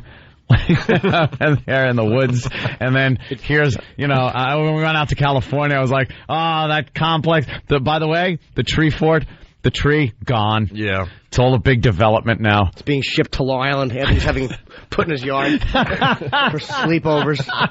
Now they remember the Big Brother program. But I took a little cruise around, did that in California and here in New York. The best one is, and we've all done this. Everyone in this room, everyone listening to us, you drive by your old school, and that's where I went to junior high. Yeah, look at this school. And then it's a building. It's like no one gives a crap. I used to hang out right there. It looks like every other school in America for the most part. It's like, but it's important that you point out that's where I went to junior high. Like they're gonna go, that's where it started. That was it. Mom, remember that story I told you where I was young? The guy was there. Ugh. Right there. And then I used to go in that door in the morning. We'd smoke a joint before we went in. Now I'll show you where I went to high school. Great. The boring trip down memory lane. These speed bumps weren't here when we were here. Right. We were able to lay down some rubber, man. I like doing it your way, man. I'm going to do that from now on. Just point out the horrific sights. That's what I did. I pointed out all the awful things that happen, and it's fun. I pointed out where people got shot. Things like that, where I did quick draw with my gun and it was loaded. Nice. And fired around through a wall. It happens. All right, listen, now the phones are lit again. Our phone number, 1-866-313-FREE. We'll talk about Terror Mouse. It's on the front page of most papers in America. They're a bunch of hacks. It's supposed to look like Mickey Mouse. I guess it does for the most part, but... Enough to where if, Disney wanted to, they could probably get a good lawsuit going. Yes. I'm sure that would work. Michael Eisner would fly over there. Yeah, fly over demanding. Oh, boy. I'm going to serve you with a subpoena, sir. Yeah. Yeah. Hopefully they would return the whole body to his family when he returns. Exactly. It's Opie and Anthony. It's the Opie and Anthony Show. Yeah, let's get right back into this. The Opie and Anthony Show. For now. Next week, it could be someone else. Who knows? I always like using the Slappy and Wappy name. Yeah. They just pick a show out of nowhere and pop them on. We'll be gone. Hey, we were talking about David Hasselhoff yesterday. The Hoff, Opie. If you're a fan, he's just known as the Hoff. Well, I'm not! Okay. Then call him David Hasselhoff. How could you be a fan of him in any way? I know, in any way, shape, or form. Come on. He's a joke. Of course he's getting hammered at this point. He hates himself. You've seen the video, I'm sure. Oh, the drunken David Hasselhoff and his daughter videotaping him. Eating a Wendy's burger. Yeah, just barely eating it. He's rubbing it on his face is pretty much what he's doing. He's doing to that burger what Belladonna was doing to that gentleman. No, she wasn't the rookie drooling all over the place. Bella's a professional. He's topless on the floor. Yeah, in his jeans. Eating a Wendy's burger in front of his daughter. And in my opinion, it seems to be a little more than alcohol, by the way. Well, you know something? If you've had opinions on drug use and examples of people that have been under the influence of drugs, Opie, as I have seen people like that, I would think, too, a little more than alcohol. And I guess the latest on that, he's not allowed to see his daughters anymore. That'll do it. Yeah, that'll do it for now. Another bad father in Hollywood. Oopsie. I guess he's allowed to talk to his daughters on the phone. Yeah. I guess there's another, I don't know. Is there another ex-wife involved that is just taking advantage of this I tape? think there is, yeah. Yeah. Now, he's allowed to talk to her on the phone, but Alec Baldwin isn't allowed to talk to his daughter on the phone because he left a message like that. Right. Well, our own Danny, we kind of mentioned this yesterday in passing. Really quickly, we like to do remixes from time to time. We had a ball. I don't know if they replayed it during our break, but the Pat O'Brien remixes are legendary at this point. And what we did with that fine audio that came out. So they remixed my mother and Pat O'Brien talking. Do we have that? Can you find that real fast? I would love to play that for everybody. Every clip we own and Pat O'Brien, so I'm sure we mixed your mom in there when she left the message for you. And well, it was typical O&A. I mean, we had a great idea, and it got to the point where we were mixing it with a phone call with Tom Chiasano. It was just it doesn't matter. Anything. We just never know when to end a bit. We drive crap right into the ground. But you got two bad fathers. So you got the Alec Baldwin. I don't know if he's a bad father, by the way. I think based on that call, that wasn't very nice of him. I think he's a very frustrated father. Yeah, I think that was the ex-wife he hates. Yeah. I think don't go after your daughter like that, calling her a little pig and stuff like that. I think he was maybe. Yeah. I don't want to upset Jacques Steinberg by saying that Kim Basinger anything negative because he got really mad at Nick DiPaolo for saying what she played tampon. I don't mean anything by it, Jacques. I would never degrade a female actress. Supposedly Jacques called Steve yesterday from the New York Times, and are we getting him on the show or what? Steve getting back to him and then couldn't get a return call. Got to get him on the show. It's probably a Craigslist ad. And it just happened to be Steve. Hello.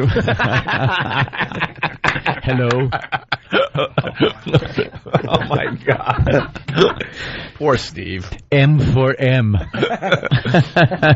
Poor M for Steve. B. Man for bear. Man for bear. So we're trying to get him on the radio show to discuss this like gentleman. He's obsessed with shows like ours, and he would love to be the reason why we get kicked off the air.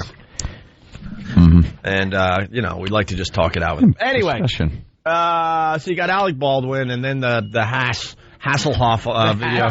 The Hass. Well, you could call him the Hass. That might take off. I like the Hass. You like the Hass better than the Hoff? I think I like the Hass better than the Hoff. I like the Soul. Just Soul. No, the Hass because he's an ass. Hass the ass. Or the Just those double Fs. Yeah.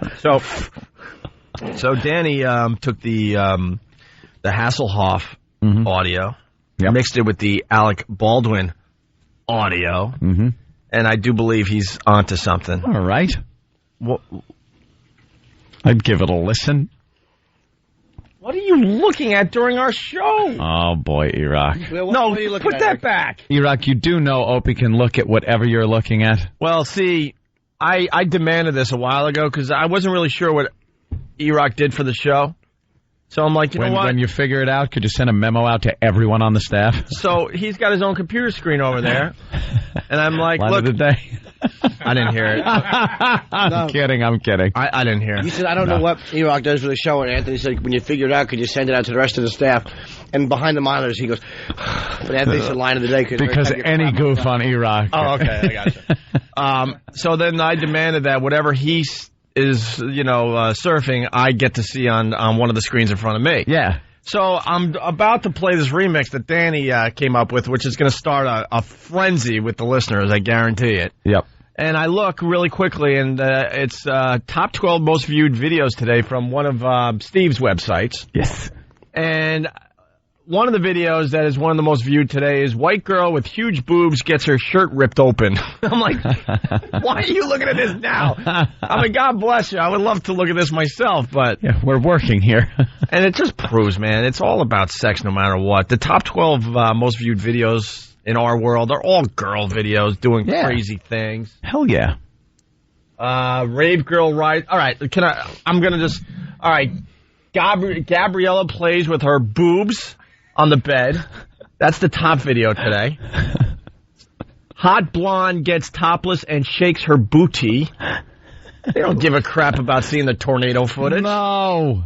Nicole in cut-up shorts and O&A tribute. Sexy brunette with huge boobs in lingerie.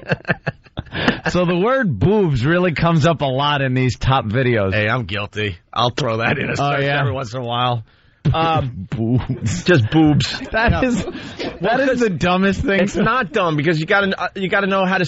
Steve will tell you. You gotta know how to search these things. Because if you use the T word, that isn't allowed in a lot of search engines anymore. You put in boobs and our pictures all come up. Well, that too. No, I know if you go to like Google, right, and have all your filters off, you could put in. Oh yeah. You could put in anything. Yeah, and it's not Steve. I'm sure Steve puts in words that start with C-O. I'm not that smart. All right. Computer. Brave girl rides a tree branch is another top video today. Ooh. Carmen shows off her F me shirt. Large-breasted blonde topless in a pool. Oh. These are the most viewed. God bless our listeners. 3 busty strippers on Spanish television. Busty? God, how old was that? And then a chesty gal. Well, and then, these women are busty. And then finally you get to David Hasselhoff, drunk on the floor, videotaped by 16-year-old daughter, full version. With his boobs. And then you got Sayuki, sexy Japanese model doing some stuff. Then you got the white girl with huge boobs, gets her shirt ripped open. And then finally, the top videos today, as far as our listeners go, on one of Steve's websites. Mm-hmm. Big A Gets by Bunny Love and Brooke Taylor from the Bunny Ranch. Oh, right. I remember that. Yeah. We might have an encore of that in the very near future. You've never seen a more miserable couple of faces, except for those girls. They earned every dollar they ever made. Oh, my God. Let's just put it this way. One girl, and she is used to this stuff. She works at a whorehouse in Nevada where it's legal. Actually ran out of the studio crying. She was crying, and I believe she threw up. And she threw up in the bathroom. She couldn't get that smell off her hands. No, it wouldn't get off her hands. No. The smell. Poor Big A, because he was mortified. He was like very close to crying after the whole episode. Yeah. It was a mess. It was supposed to be a nice little thing. The girl runs out crying, and she's puking in the bathroom. Now Big A is embarrassed. He's crying. We were like, "What's the matter, Big A?" He goes, embarrassed. No crap. You should be. Well, it's like Andrew. You got to prep for these things.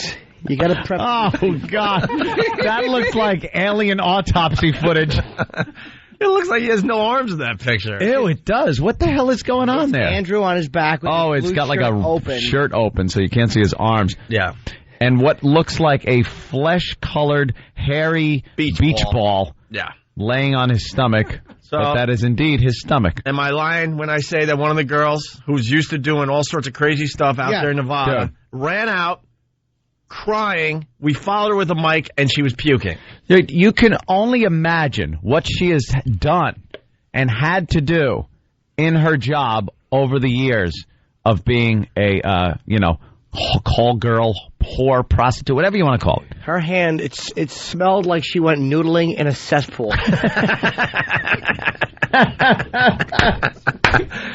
So that's what E-Rock's watching as we try to do a radio show today. God bless you, E-Rock. God bless. Keep on doing what you're doing. You just gave us 15 minutes, so thank you for that. Thanks, E-Rock. So you do something. That's right, E-Rock. All right. I don't care how stupid you appear to be.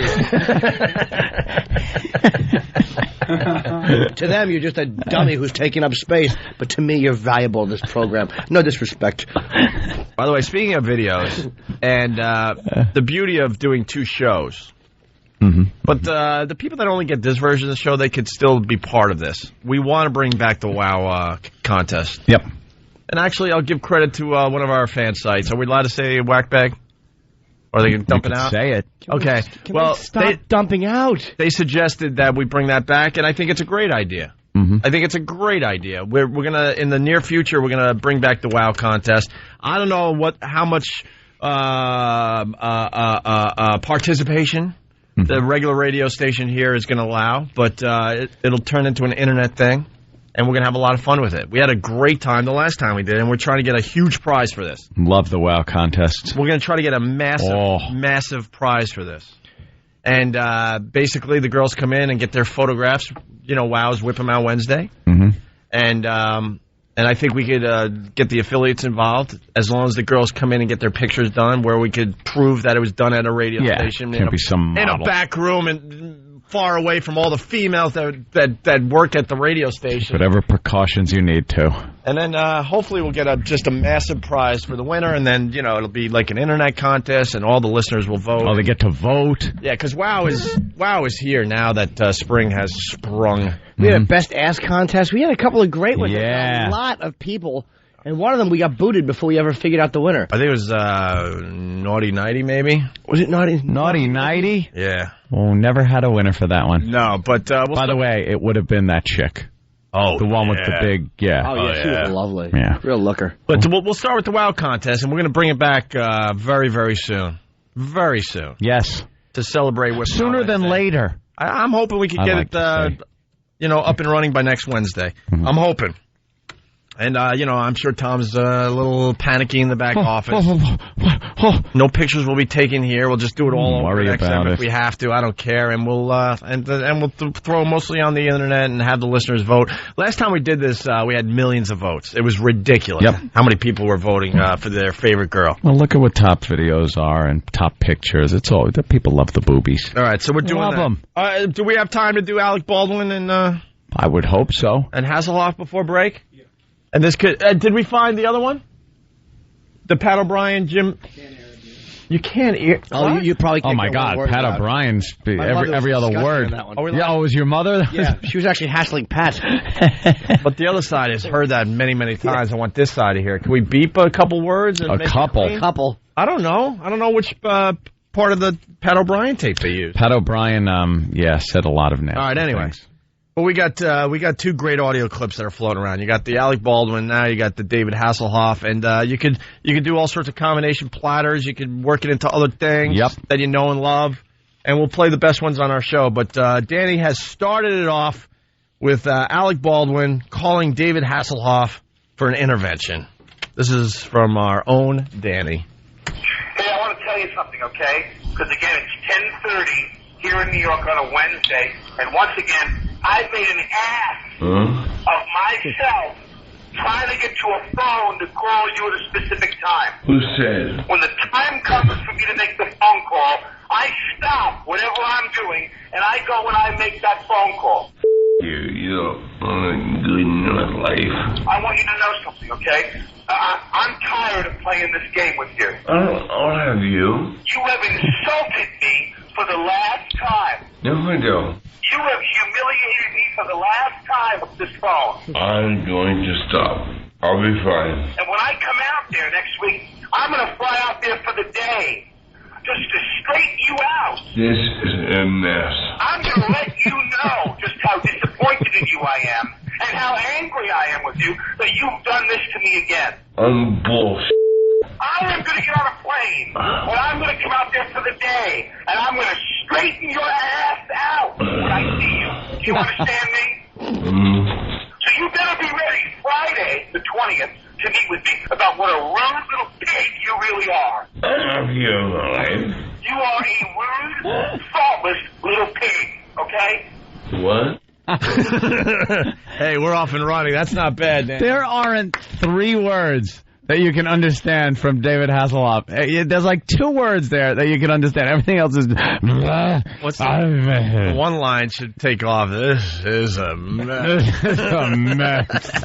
You're the mess. I've never heard a drunker person. No. In my life. I don't know if that's just alcohol, personally. Yeah. I don't know. Well, I'm Jim Norton, and I say he was doing pills, and I know it. Hey, we're off and running, though. There you go. Yeah. Got some great audio. Maybe we could throw the both of those clips in their entirety on the website, and then you guys could have fun. Work with them. Yeah, you get bragging rights. The best remix that comes in from the listeners. All right, but Danny, very good. Danny got it going. All right, we got to talk about Hamas, Mickey Mouse, brainwashing the kids after the break. They're a fun group. I mean, I gotta be honest. I've changed my view on Islam. They appear to be a little bit more fun than I assumed they were. I like that they're bringing the kids into it. I agree. Also, we got a sports blooper on the way. Ho ho! Sports blooper. Oof. Someone misspoke. It's pretty funny, actually. Oh. It's a quickie. We'll do that as well. It's Opie and Anthony. Hear what everyone else is talking about. O&A, uncut and live, continuing the show on XM Satellite Radio, starting at 9 a.m. Eastern. Visit xmradio.com to subscribe. It's the Opie and Anthony Show. The virus is spreading. You're infected. Opie and Anthony! You're checking out the Opie and Anthony Show. I want to thank E-Rock. I'm looking at another video that's very popular today. It's titled Big Boobs Bouncing to the Ramones. Yeah. Show's a bit dirty today, huh? Just a bit? What the hell is that? I don't know, but they're spinning round and round. You spin round, round, baby, round, round. Our phone number, 1-866-313-FREE. What else is America talking about?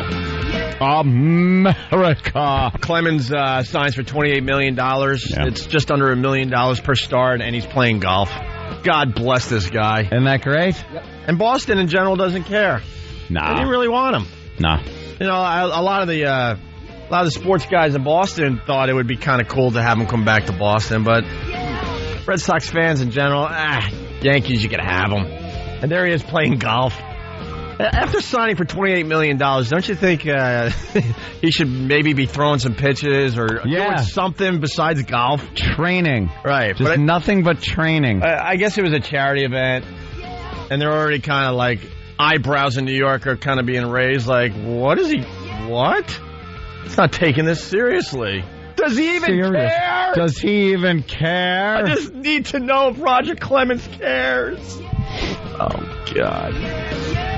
So that's what's happening on our front page today. And also Hamas, the Mickey Mouse. Let's get into this. It's a fun little kids thing. I kind of have changed my opinion on a lot of Islam. The more I learn about them, the more I realize I was ignorant. And there's a lot of fun stuff they do. So my apologies. You know, just because a culture is different, Jimmy, you're right, doesn't mean it's bad. It's just different, and we have to learn to accept and be. That's right. What's the word I'm looking for? Yeah. Just remember, words hurt. Right. Words hurt. I just know that we have to look at these different cultures and accept that we are just different. Yep. And if they want to have Mickey Mouse telling young children that it is good to kill America and Americans and talk about AK-47s and things like that, that's fine. It's just a different culture that we don't understand. Yeah, we don't understand that. We got to start understanding all cultures. Don't hate things you don't understand, even if they want to kill you. Don't be a player hater. Right. Hey, Kurt from South Carolina. Hey, guys, I'm stuck here watching CBS News, and the clip of the Queen sounds like Yoda. She was awful. She's 81.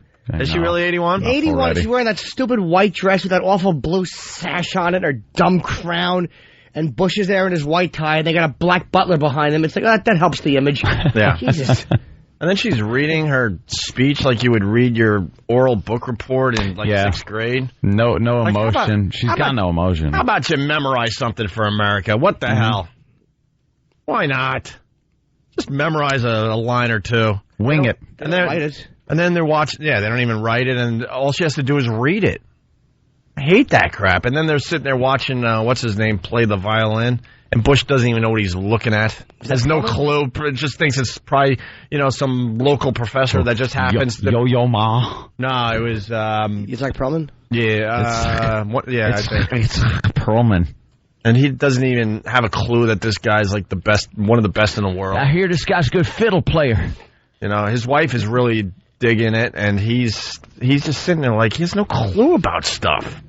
Yeah. Doesn't even know what he's watching. Hosting a big gala event like that, and he's just a good old boy. It made for some weird TV watching yesterday. Yeah. All right, here we go. When he called her 200 years old or whatever it was. 17. Yeah. He called himself. Said that, she was here for the bicentennial in 1776. Right. She kind of looked at him like, hey, buddy. Not quite that old. That was pretty funny. Here we go, some audio. Hamas Mickey Mouse brainwashing the kids. It looks like Mickey Mouse. It sounds like Mickey Mouse. But do you think Mickey Mouse would ever tell kids to fight Americans and the Jews?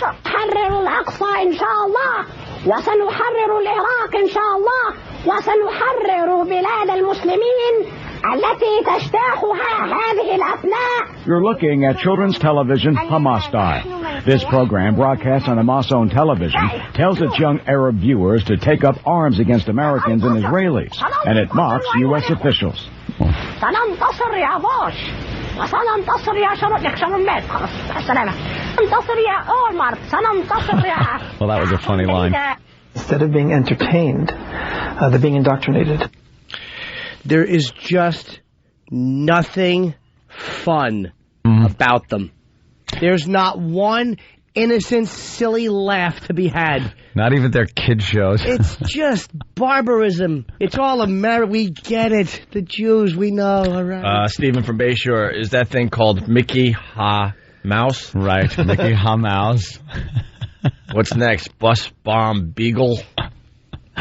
They just are, there's this, why can't they just let the children have maybe a couple of years before they got to pick up a rifle and start shooting at Americans? They're awful. They're awful. That's what they do at their own television station. Yeah. Mickey Mouse. Could they at least steal from another country? They hate us more than anything, and they got to take the mouse idea. Yeah. That's like Americana right there. Mickey Mouse. Mm-hmm. First cartoon, Steamboat Willie. Mickey Mouse. We did it. America. America. Wonderful. Where's our American music? But then what do we get? You know, what people are afraid of a boob on TV. Well, you know that Janet Jackson thing that our children, remember everybody was up in arms? The children. No one, oh my God. For the most part, no one was up in arms. Yeah, well, the media was no one cared. The media was up in arms. It made for some good some good stories. Look at what's going on in other countries. Do you really think a boobie is going to hurt? In this country, we can't even show a simple boob. A simple boobie that it might injure the children. Yet Hamas takes some of our icons like Mickey Mouse. Do you know Mickey Mouse was made here in America? What are they going to take next? A killer apple pie? Maybe a Chevrolet? I ain't got nothing. I'm just trying to tell people that they're animals. And we get upset over this whole, we can't talk, we can't say things. And in other countries, they're just training the kids to kill us. Yeah, don't be Islamophobic, though. Yeah, we got more. No, hey. Let's get more here. Shows like this incite terror at a very young age, of course. Itamar Marcus of the group Palestinian Media Watch monitors these programs. He says they incite terror at a very young age. There are messages of hatred toward Jews, hatred toward Israel, hatred toward America as well. They make fun of Condoleezza Rice, they make fun of Bush. Kids also call in. One 11-year-old sings a poem as the character imitates throwing grenades and shooting an AK-47. Oh, we're just F. Mickey Mouse throwing grenades. With his 3 fingers and a thumb. Yeah, with his big cartoon hand. Hey, they still get away with some crazy stuff over there. Then he must be a goofy grenade with the big pin that he's got to stick his big finger into. What the F? Oh, are they just insane? There's just nothing fun over there. They're not fun people. Just mad people. And you want more or what? We got one more clip. A little more. He's making the images of an AK-47, of an automatic rifle, and dancing to the little girl reading about an automatic rifle. Mickey Mouse with a machine gun. Exactly. The mouse also calls for Islamic domination of the globe. حجر الأساس لقيادة العالم For years, Hamas, Hezbollah, and other terrorist groups have exploited children for propaganda purposes. It's no wonder the kids hear these messages, for the grown-ups say the same thing. 2 weeks ago, the acting speaker of the Palestinian Authority's Legislative Council called for the killing of every single American. Tough job. The issue of inciting hatred has been a topic at the United Nations. Israel's Deputy UN Ambassador Daniel Carmine. It might be an ingredient in fostering our next generations of terrorists. I'm talking about Israel, but my worry goes way beyond Israel. We should be very much aware of incitement and where it can lead to. I'm Eric Shawn, Fox News, New York. I'll get you up and watch, huh? That is sick. Walt Disney is probably rolling over in his grave. No, he's not. No, he's not, you idiot. No, he's not. Why don't you know anything about Walt? Yeah, why don't you read a little bit about Walt Disney? You're supposed to be the news. Do some research. He's probably, like, applauding. Walt wasn't really known for enjoying Jewish people. No, he wasn't, you Walt dummy. wasn't really known for... Just read the news and stop commenting on his it. tolerance of the Jewish people. Was he an anti-Semite? Oh, boy, was he. Really? Oh, there were also a little, he might have been communist. Yeah, there were rumors floating around. Rumors about communism and anti-Semitism. And, that Walt, what a pip. Yeah. There's websites that tell about some of the relationships between some of the movies and things and some of the attractions at Disney that have some anti-Jewish leanings. I'm not sure of any of them, but look them up. You'll have fun. Like what? I'm not sure. I looked so long ago, but and there are things like the rumors, so it's not it's not concrete. But yeah, like the Nazis of the Caribbean was one of them that was changed at the last minute to Pirates of the Caribbean, but it was supposed to be you in a U-boat and torpedoing. No, don't look at me like I'm serious, Jimmy. I felt so sad for you while I'm looking, and you're looking at me like, really? Really? I'm learning something. I don't want to think a cubby like that. A cubby. A net. Let's go to Hotlanta. What's up, boys? What's up, Nick? Love the show, Opie. I love you, but man, just sick of the Bush bashing with you. No, I think at this point it's all. Hold on, sir. Are you one of the 28%? Yeah, we were talking about this yesterday. His approval rating's down to 28%, which is obviously very low. It's the lowest he's ever had. And I'm sitting there going, who are the 28% that still think he's doing a great job? No, see, did I say any of that? What I said was sick of the Bush bashing. It just makes you closer to the terrorists. It makes you more on their side. Dude, you know what makes you? This is why you're so stupid. To express dissatisfaction with your leadership does not make you closer to the terrorists because you're using the freedom that you have here to engage in political dissent. What are you talking about? They hate us. They hate us. They do. But what you just said is completely stupid. You just said the complete opposite of what is the truth. Bush has done and is doing an awful job as president of the United States. That doesn't mean I want the terrorists to win, or I don't want every one of them wiped out with their head exploded by a bomb. I would love that, too. I just think Bush is doing a bad job. How is the economy? Dude, you just said, hold on. Dude, stop the economy. How was the economy when Clinton was in office, dude? How was the economy when Clinton was in? It was the start of a recession. Shut up. It was some of the best he was in for 8 years, and it was giant. It was a giant economy that we had when Clinton was in office. You're not Professor Anthony on this one, Dude, you're an idiot. Oh, boy. Listen to you schmuck. You're going to tell me for the 8 years Clinton was in office that our economy was bad? We didn't have a deficit. But listen, though. Listen to yourself. That's fine. But that's when terrorism started. You're talking. Hey, dude, two different things. Clinton was an ass when it came to national security. The guy was a jackass because he didn't know how to identify threats overseas. That's his part of being a moron. But don't tell me Bush and the economy has anything to do with each other. Stop it. Hey, by the way, Mick, you're talking to Anthony, who is definitely a Republican. Yeah. By the way. Maybe taking your side then? I don't get it. No, I'm not. Why do I have to take one side or the other? I'm a Republican who thinks Bush is an idiot doing a bad job as the president. I want our troops to go over there in the millions and wipe out every one of those idiot animals that want to kill us. Right. And not backing the president is not backing the. Shut up! You don't blindly go with a leader that sucks. Okay, he sucks as a leader. 9/11. What? Dummy. What else? What else does he suck at? What? What does he suck at? Tell me what he sucks at. Okay, being honest with the American public, and he kind of misled people and gave and then switched reasons in the middle of a war. Specifics, though. Give me some specifics. We're going because there's weapons of mass destruction, and then there's no weapons of mass destruction, and then it becomes Operation Iraqi Freedom. Fair. That's fair, but go look at... I just gave you a massive example, and you're going, that's fair? Go look at all the senators that also thought we had weapons of mass destruction. Why pin it on just Bush? Because the buck stops here, stupid. You're the president. Bucko. You get the credit, or you take the rap.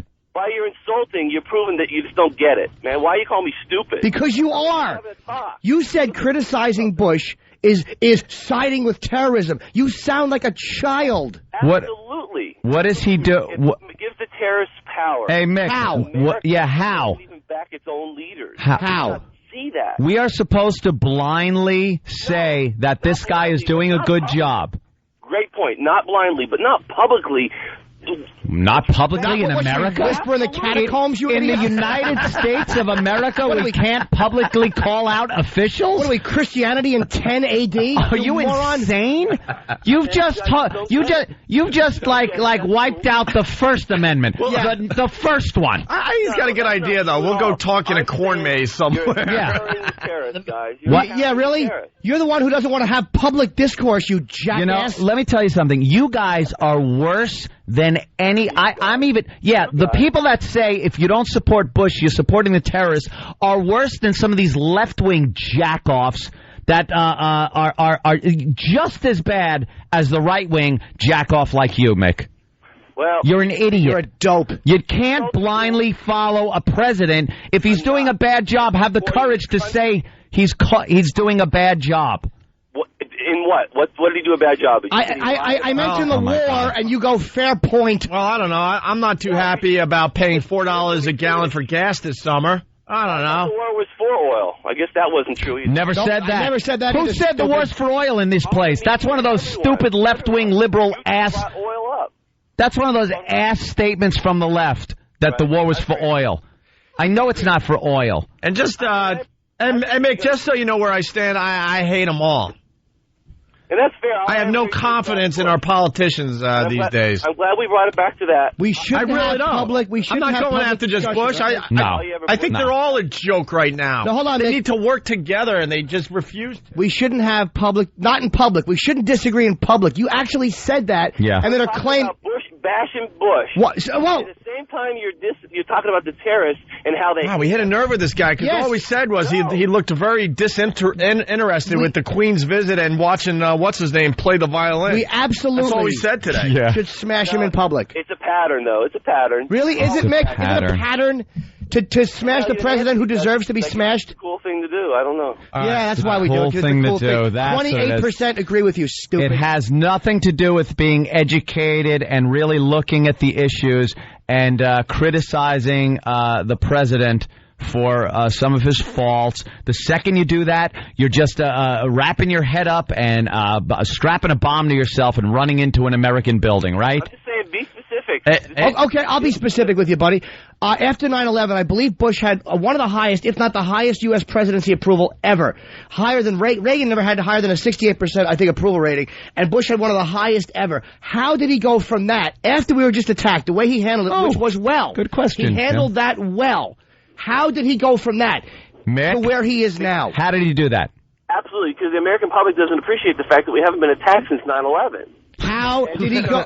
Dude, before 9/11, we hadn't been attacked since, the 40s. No, that's not true. You remember the first World Trade Center bombing? The what? Yes, we do remember the first World Trade Center bombing. We understand that. 93. We don't count that in the same league. And I'm not going to count the Cole either. It was a terrorist bombing, but it's a military ship. It's a little different than being rammed by airplanes into a civilian building. You didn't answer my question. How did he go from, it was close to 90-something%. I wish somebody had that. I could be wrong, but he went from that to 28%. Yeah. How do you drop 60-something points? How does that happen, Mick? If the economy is so good and everything's great, how does it happen, Mick? Go ahead. You're on. Because no one appreciates the fact that we haven't been attacked since 9/11. No one okay. It twists everything, and then it's a build-up. So you're blaming everyone else for why his approval rating has dropped. Everyone is so powerful that they can make a man's approval rating drop, even though he's doing a great job. Yes, absolutely. Really? Okay, Mick, Mick, he made a great point. You just showed yourself to be a dummy, to be a dope. Give us a reason, Mick.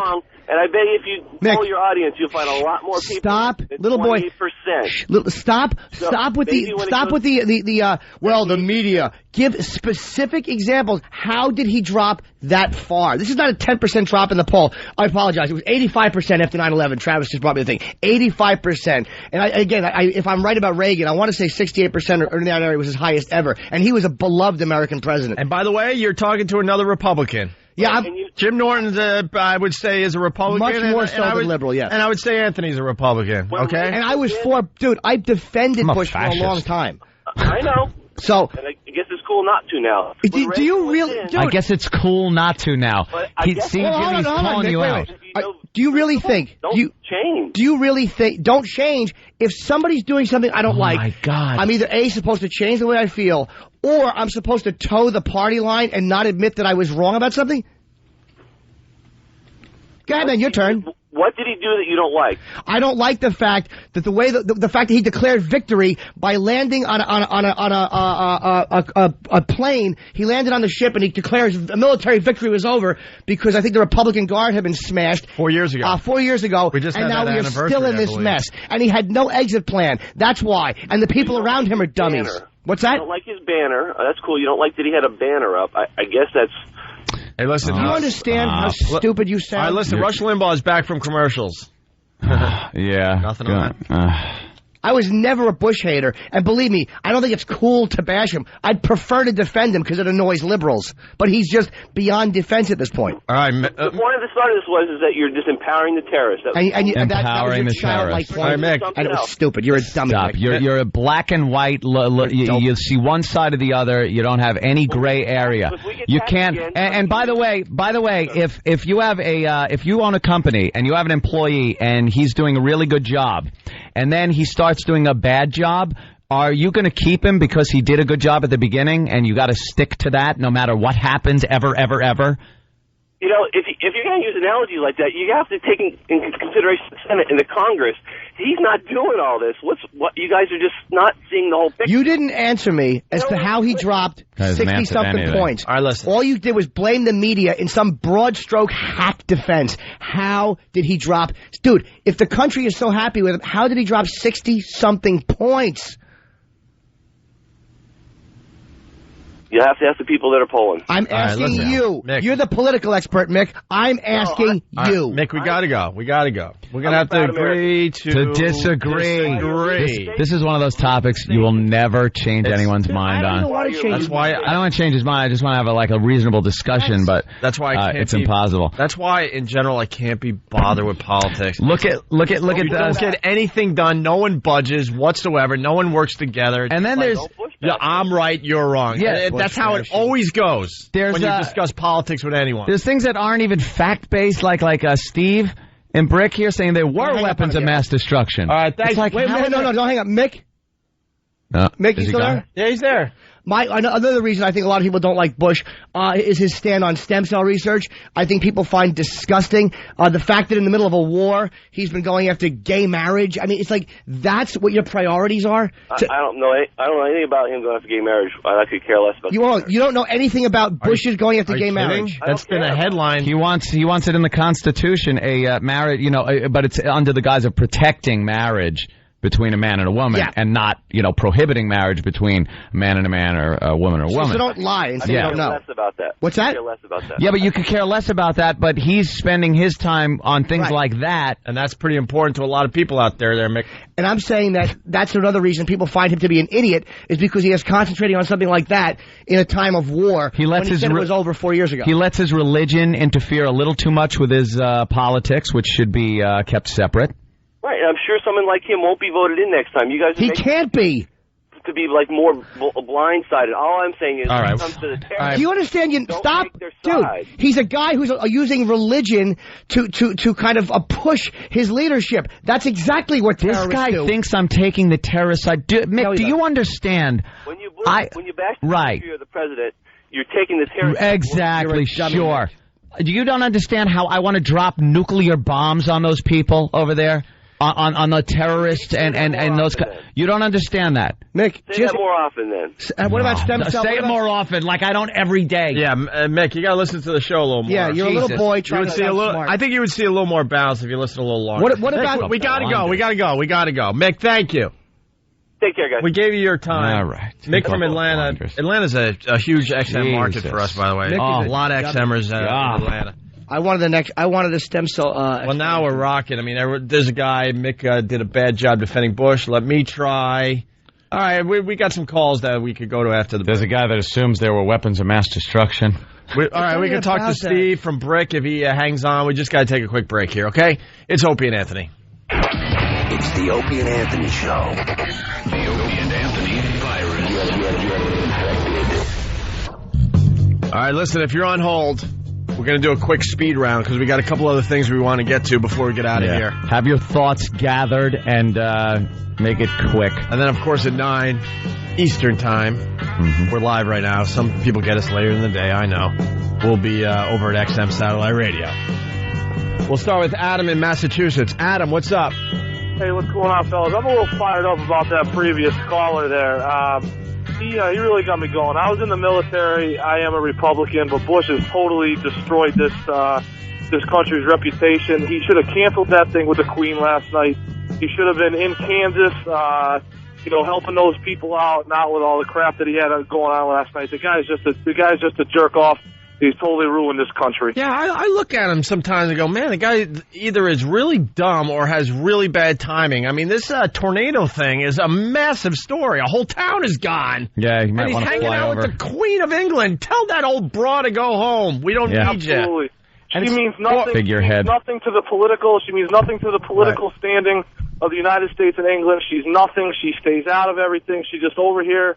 Dude, she's been to the United States 100 times. She's met every president. George Bush, he needs to get his priorities straight. He hasn't had them straight for 8 years. He's got us into a mess that he's never going to be able to get us out of. I said, I'm Republican. I should be voting for this guy. I should be supporting him. I was in the Air Force for 4 years. I deployed. It's not right. And it's terrible. And you make a good point. I mean, why couldn't we just tell the Queen, look, we got some things happening. Bush has to go check out the devastation from this tornado. We lost a lot of lives. The whole town's gone. Maybe this wouldn't be appropriate. I know the invites went out. But, I mean, please. Yeah. Yeah. Or bring the Queen with you for the ride. Absolutely. Let that old bag walk around in rubble. Maybe that stupid tornado could take away a few of our hats. Blow that hat off our head. Yeah, absolutely. Enough with the hats. Probably a natural disaster in England if the tea and crimpets went bye-bye. Crimpets? She'd be back over there in a heartbeat. She was wearing so many hats yesterday, I thought I was watching someone win a NASCAR event. Oh, where they changed the hats like every... Well, now That would be funny to see her with a Pennzoil hat on. Yeah, now she needs her bag. She needs her red hat now because she's walking across the lawn. Well, now she needs her black hat because she's walking into the White House. Well, now she's going to use her tiara because it's a dinner. And then after the tiara, she's going to go back to another hat because she's going to the Kentucky Derby. Enough with the hats. The hats. I wish this was on XM right now because I have a few more choice words. But so I know would this we. Is, radio, so. Well, we'll join. You'll be joining us over there in a few minutes. Thank you, Adam. Okay, buddy. Take care. All right, let's go to Steve and Brick. Steve, make it quick because we want to get to a couple other things here. Go. All right, go ahead. Steve. Yes, you're on the air, Steve. Go ahead. Yeah, how you doing? You guys were talking about Saddam not having any weapons of mass destruction. Now, I'm not a Bush supporter nor a Bush hater. Okay. But I just want to say, and I want you guys to explain to me how during the late 80s and early 90s, this guy was using mustard gas and sarin gas against the Iranians and against his own people. Yeah. And I watched it on TV. CNN had it on every night. So how can you guys say that the guy didn't have chemical weapons or weapons that could kill lots and lots of people? He did back then. Well, if you remember back then, but if you remember, there was a little something in the early 90s where we blew the crap out of his country. And then, for 10 years, we kept his planes on the ground and pretty much monitored everything he did. And then we went back in and beat the crap out of him again. The guy didn't have any weapons of mass destruction that we were led to believe he had. We were led to believe there were mobile chemical warfare labs and rockets capable of launching missiles into Israel and all kinds of weapons of mass destruction. And the only weapons of mass destruction anyone's been able to tell me they did have was maybe some that might have been sent to Syria at some portion. There was nothing turned up. If it did, believe me, it would have been all over the place. So when the police raid a crack house and don't find the drugs, does that mean that people weren't using the drugs? All I'm saying to you is that I believe watching the TV, the guy had the weapons. The question now is not a question of whether he had them or not anymore. It's a question of where'd they go. Where'd they go? We blew them up. I agree with you that we should just nuke these people, get it over with, and kill everybody, and that'll be the end of it. Don't you think we would have found them by now? We're pretty much we would have found them, taken over their country. Let me tell you something. We would have. Hold on. Would you stop? Listen, if they had them, we would have either found them, or don't you think some of these roadside bombs would be laced with chemical weapons if they were just laying around somewhere? Well, early in the invasion, the second time around, they did find some warheads that were... Oh, I saw all those news clips. It never amounted to these weapons of mass destruction that justified Bush sending in the troops. It didn't happen. Thanks for the call, Steve. God. Let's go to Jack in Massachusetts. Jack? Hey, how you doing? Hey. Yeah, there's no weapons of mass destruction. It's a good point. But, we got Marines and Army and all that other happy horse over there, but... we got to keep them over there because that's the only time we haven't been attacked since then. And, Jack, you're a Marine? Yes. It says you're pissed about Bush? Yeah. About the bashing or the, what? We didn't find weapons of mass destruction. All right, so we're over there now, but we got to keep going. Well, I know that there's kind of a tricky situation over there now. If you pull out, then it's a real mess. But I'd have rather, maybe Afghanistan have a little more attention paid to it than Iraq. Because personally, dude, if it became about Operation Iraqi Freedom, I don't care about Iraqi's freedom at all. I don't want any American soldiers getting killed for the freedom of people who don't like me anyway. I don't want to see one Marine shot for anybody over there. For their freedom, and that's what we were told after the first thing that we all bought into didn't pan out.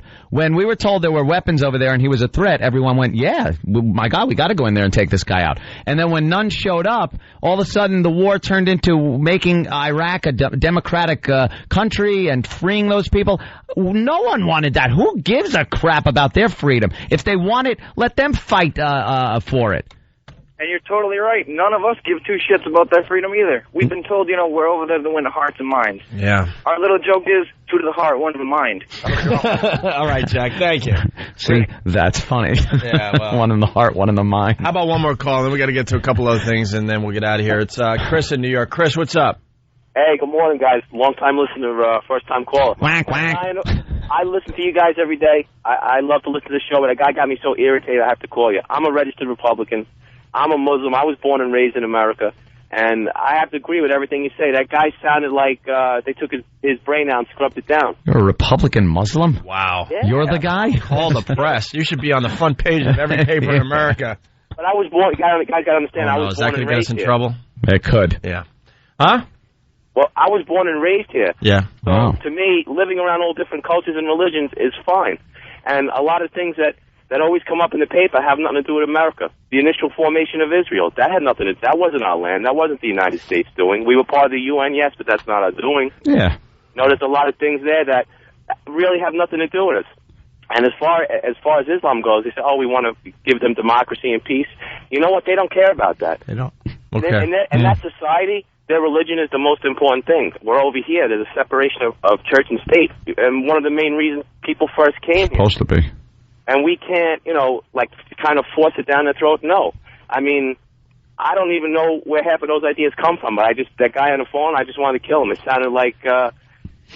He was totally brainwashed. Well, he didn't give any good Bush defense. If someone defends Bush, I mean, there's a lot of good arguments for Bush, too, that a guy smarter than me can make. Obviously, I was talking about just the approval rating dropping and stuff like stem cell and, concentrating on gay marriage when there's all this other stuff happening are reasons, I think, and he's had nothing. He just went, hey, you're for the terrorists. It's like, have you ever listened to me talk, you idiot?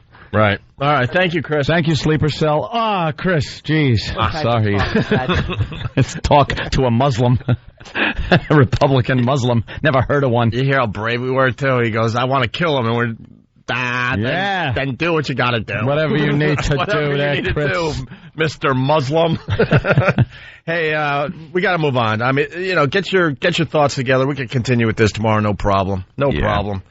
I don't think the war's going to be over by tomorrow, right? No, and we you think so? No? And, okay. We don't want to just...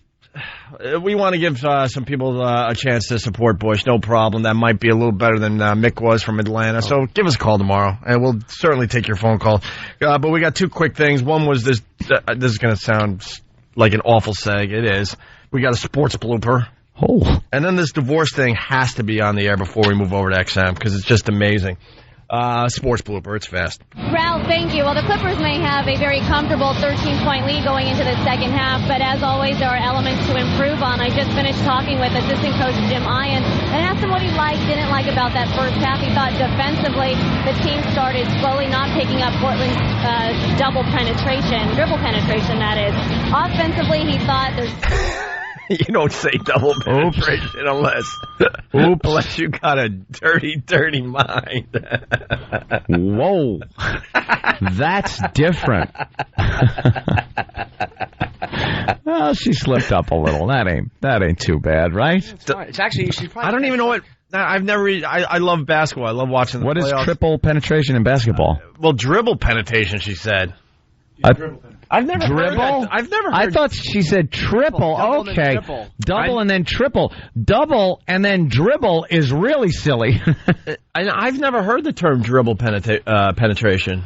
Yeah, it's, if somebody's really good with the ball, they No, I understand what they're talking about, but I've never heard it explained that way. Dan? Why don't you just tell Opie what the goal of the game is where you have to put the ball? Well, that means the dribble is when the ball bounces and you touch it. Thank you, Dr. Naismith. I know a thing or two. I didn't know what to do with this ball and that weird circular hoop thing on the other side of the gym. Goes in it. Goes in it. There you go.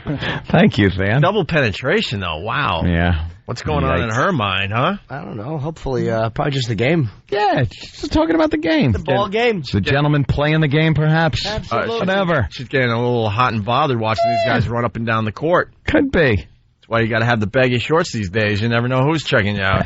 Girls on the court there reporting the game. Getting a little worked up.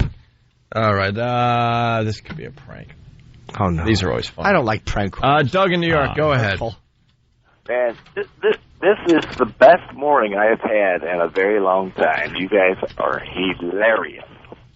But our political commentary is hilarious. Is that what you're getting at? I'm a conservative, okay? I believe it like this, and that's all I'm going to say about it, is if we should bring the troops home and send all the prisoners to the freaking Iraq. You're obviously a brilliant man who's done a lot of insightful research. I like that. I would like to actually see the president step up to a podium, everyone get quiet, and him try to get that out. Yeah. I'm pulling the troops back. Oh, and the press would go all crazy. And we're sending the prisoners over there. You'd hear there'd be this silence, and then, did he say prisoners? Yeah. What the? But you figure it like this. Well, shoot, that'll save us prison space. That'll give us more room for prisoners. That's right. All right. And then also a bunch of money on our taxes. All right, listen. And we ought to televise the execution. You're a learned man. All right, more on this. Learned. More on this tomorrow. I want to get Jim Norton's plug in because I want to end the show with the ticket info for our comedy tour. Yes. But if you want to see Jim Norton solo style, Thursday through Sunday this week at Caroline's here in the Big Apple. Here I'll be Thursday through Sunday. Those tickets are going to go beyond fast. Yeah, I know. I forgot to Jimmy's working out his material for his HBO special, so it's going to be a great time at Caroline's this weekend. Before we get out of here and move over to XM, Chicago Billboard reads, "Life's short, get a divorce." This is all over the TV right now. That's Chicago, not New York? No, God bless Chicago. Big hi to everyone listening to us on WCKG. Divorce lawyers put up a billboard. The billboard is a picture of a really hot woman, lots of cleavage. I think she's in some type of lingerie. I just saw it quickly. Yeah, she kind of bent over so you can see her cleavage. Bent over, showing everyone what she's got to offer. All right, now explain the other picture without sounding. And what? And an in-shape man. Wow, what do you mean by in shape, Opie? I'm just reading the label. I'm sure he's got a six-pack, washboard abs. Just say it's a guy with a gym body. Ooh. And Jim Norton? Yes. Now I'm turned on. And the slogan says on this billboard, "Life's short, get a divorce." And it's by some law firm. And I think it's hilarious. Wow. Lunching in the famed Gold Coast never looked so naughty. A billboard over Gibson's Steakhouse says, "Life's short, get a divorce." And it's generating a lot of heat. If you plan on getting divorced, why get married? I think it's great because it makes a statement and it shows they have guts, and it's true. And the people are hot. It definitely gets your attention. I think it's cool. There's no commitment in this world today, and that shows lack of commitment. The women behind it, divorce attorneys Corey Fettman and Kelly Garland. The message really is that life is very, very short, and you need to be honest with yourself and have some personal integrity. And if you are unhappy, and you truly are unhappy, then take some action and do something about it. Is that Kelly? We got a picture of Kelly. Is that the one that was just talking? Kelly, who was just talking, is a beast. She looks like Jack Osborne. Oh, my God. Whoa. God bless Kelly. She got I one thought of it was those, some hot lawyer out of law school or something. She's got one of those short bob haircuts, and she's got a chubby face. Oh, is she a beast? No, you know who she looks like? Who was Conan's old sidekick? Oh, my God, it's Andy Richter in drag. Yeah, you're right. Okay. And the other one looks like Ann Coulter if Ann Coulter was like a dude. Yes, it's James Gum and Andy Richter. Yeah. Oh, this makes this even better. Get a divorce. Put the deposition in the basket. In the basket. Does this whenever it's told. Get a divorce. Would you? And they said a lot of lawyers are mad because it's a bad representation of lawyers. CBS lawyers maybe because there are breasts in the ad. Yeah, they wouldn't like it. Breasts. Yeah. Very bad representation. Lawyers are just like they're the butt of all jokes when it comes to their ethics, and lawyers are coming out against that billboard. Here we go. You've been in a courtroom against one? The Women's Bar Association president are not. The Women's Bar Association? Is there a Women's Bar Association? There's an organization for everything now. Yes, a little lower than the men's. There you go. But some, like the Women's Bar Association president, are not impressed. Lawyers have a bad name in our society to begin with, and I think it really undignifies lawyers and our community. This makes light of the entire situation. In fact, it promotes divorce. The entire Chicago legal world isn't offended. One attorney we spoke to says the attention-grabbing billboard is not going to entice people to divorce unless they're already considering it.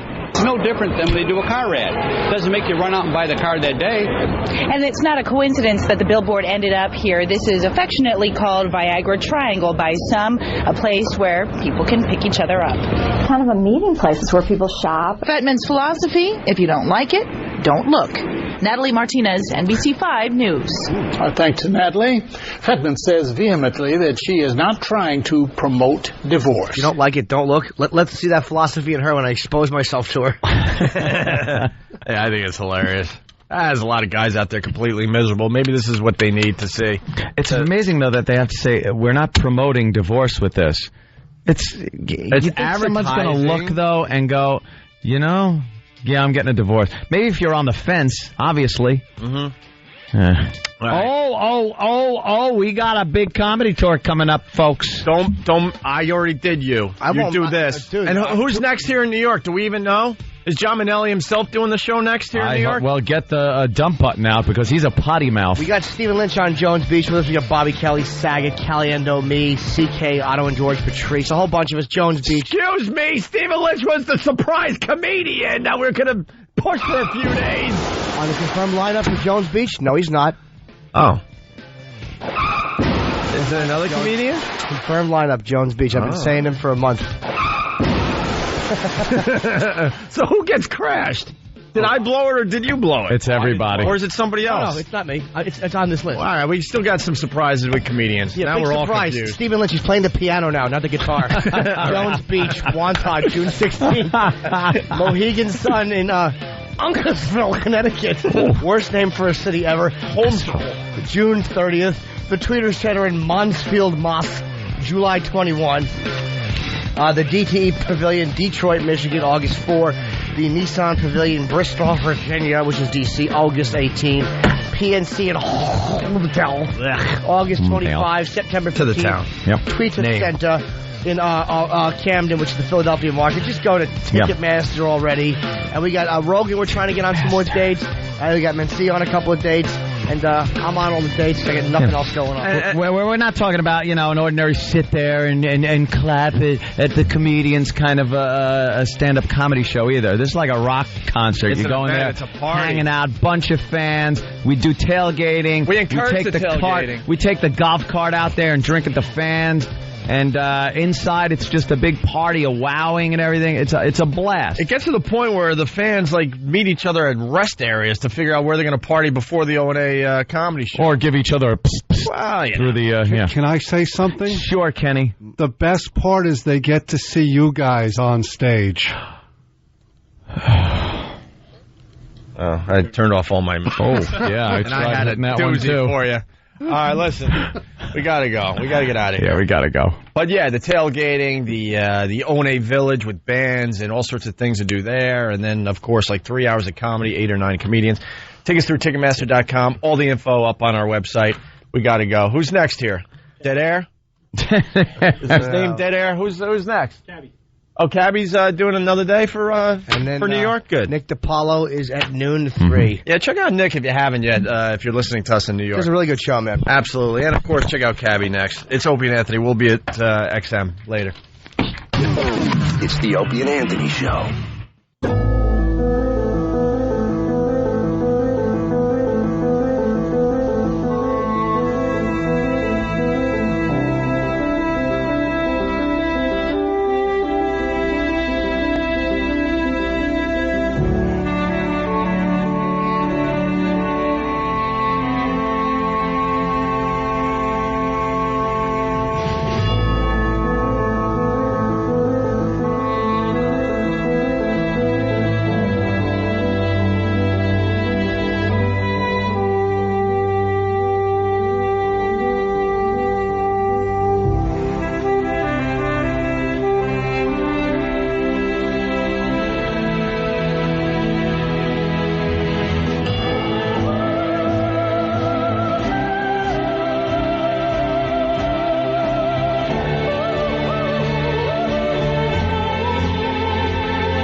skid mark? Did you just make one? Just awful. Lay down a little skid mark in your panties. God. Cutting off a good time in the bathroom to start this version of the show. Very uncomfortable. I might have to leave in a couple seconds here. Yeah. Why? What happened? I just had to cut off my business to get the show started. You had to snap it shut? I saw Oak's little sneakers under the stall door. He's in the middle of a hefty chit-chatting away, and then the music starts, and he has to fucking run in here. And there's nothing worse than wiping when you're, like, taking a shit. Was your foot tapping a happy tune? I'm just uncomfortable. Let's say hi to Chris in Georgia. Chris, what's up? Hey, buddies, I want to give you a big thank you. Yeah, why? 26 minutes after I put my WOW sticker on, I was flashed.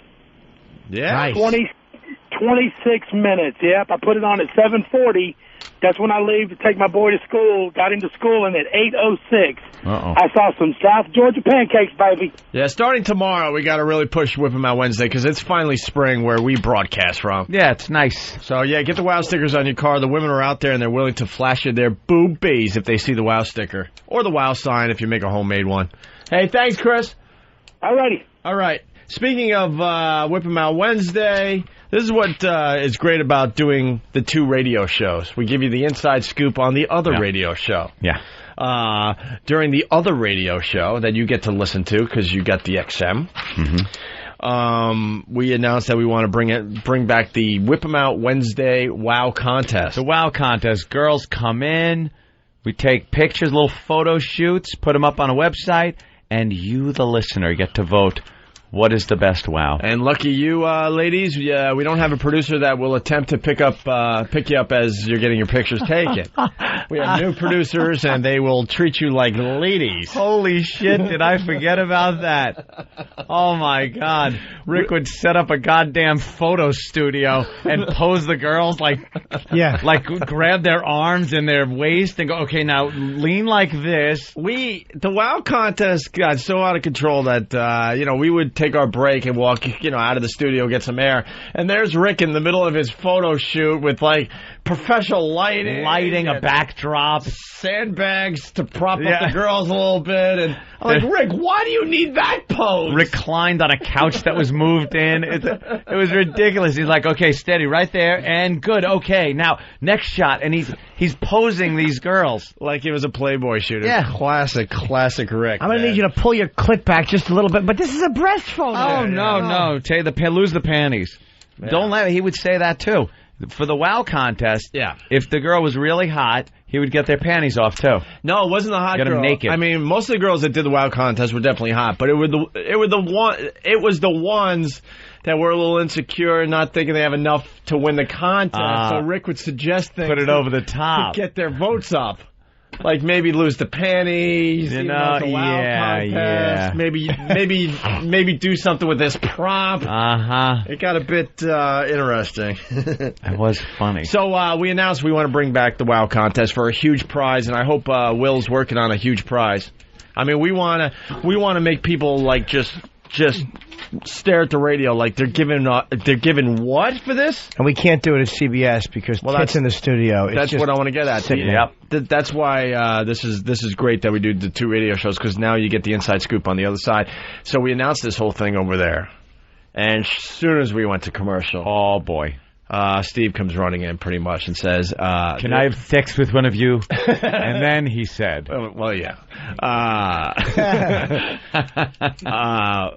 they are in a complete panic mode over there. There will be no WOW contest. There will be no promoting of a WOW contest. There will be no girls coming into their studio or the affiliate studios to get topless pictures done. Fucking embarrassing. And then they'll turn around in another month and go, the ratings are not where we were hoping they would be.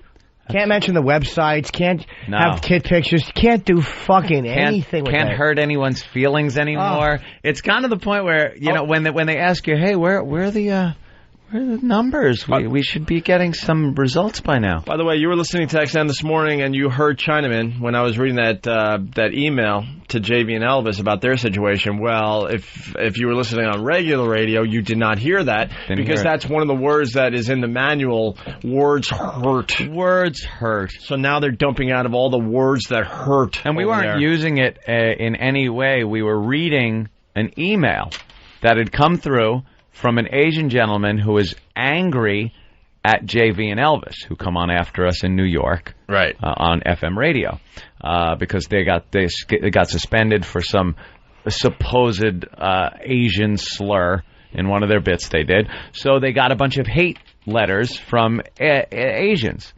and one of them, the guy referred to himself as a Chinaman, and apparently that's a derogatory term for Asians. So it has been pulled. It is taboo to use on FM radio. And we were just reading the email that an Asian guy sent. Yeah. And they dumped it.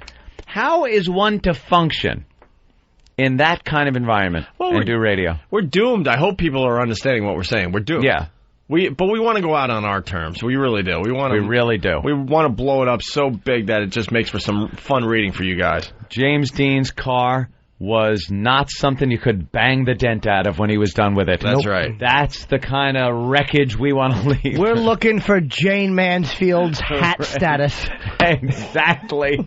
That's right. 3 decapitated heads under a fucking semi. That's right. I want the old Harry Chapin. That's right. That's right. Because then you got other talk show hosts. I'm trying to find what stupid Mancow. Oh, yeah, here it is. It's Mancow. They were fired. They're not on vacation for 2 weeks, and I'm taking over all their radio stations. Are you? He didn't say that. Oh, yeah, he did. He is delusional. Everyone that gets fired, he jumps in and says he's taking their station and then never does. Right. Here's the deal. So the WOW contest will be an XM thing, and we're completely fine with that. Yeah. So hopefully we'll have a prize very soon. We want to get this thing started next Wednesday. A lot of girls, come to New York to visit girls and check out the show. Maybe you make the trip to New York so we can get your pictures done. Yeah. I think we have to keep it to girls that actually arrive here and get their pictures done, so we don't get the ringers.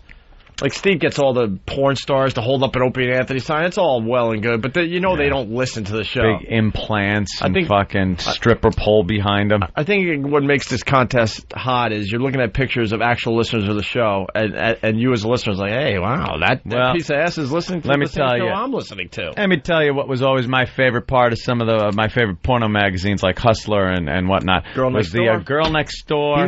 Beaver Hunt. Things like that, where you would just get some messes sometimes. But then occasionally you get that nice, hot, like, wow. Don't forget about plumpers and sloppy floppies. No, plumpers or sloppy floppies. I'm talking Beaver Hunt and the Girl Next Door. You weren't a fan of sloppy floppies? I wouldn't even thumb through it as a joke. Sloppy floppies? That is something I wouldn't even look at. By the way, I made that up, and I'm pretty proud of myself. Oh. Thank you. Wow, I bet that's taken already. Yeah, you better Magazine's going to be floppies. making its debut, Sloppy Floppies. I'm trying to remember with the big boob magazines what they were called. Plumpers, I definitely Plumpers remember. was one. I definitely remember that one. Plumpers. Nothing doesn't conjure up a great image when you're called Plumpers. Plumpers.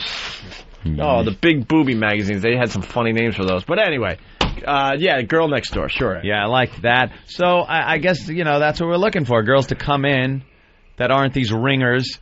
Some of these guys, they go to a strip club and maybe give a girl a couple of bucks and go, here, could you hold this WOW sticker up? I'm going to take a picture of you.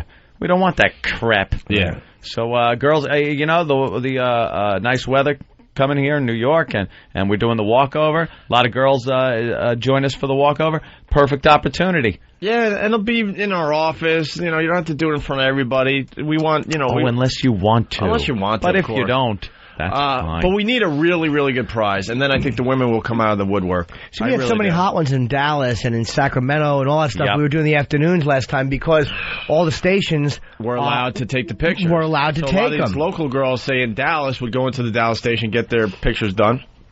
Yeah, it made the contest that much better. And then people voted, and then we knocked the lowest vote chick off every week. Yeah. Kind of like American Idol. Yeah, but better.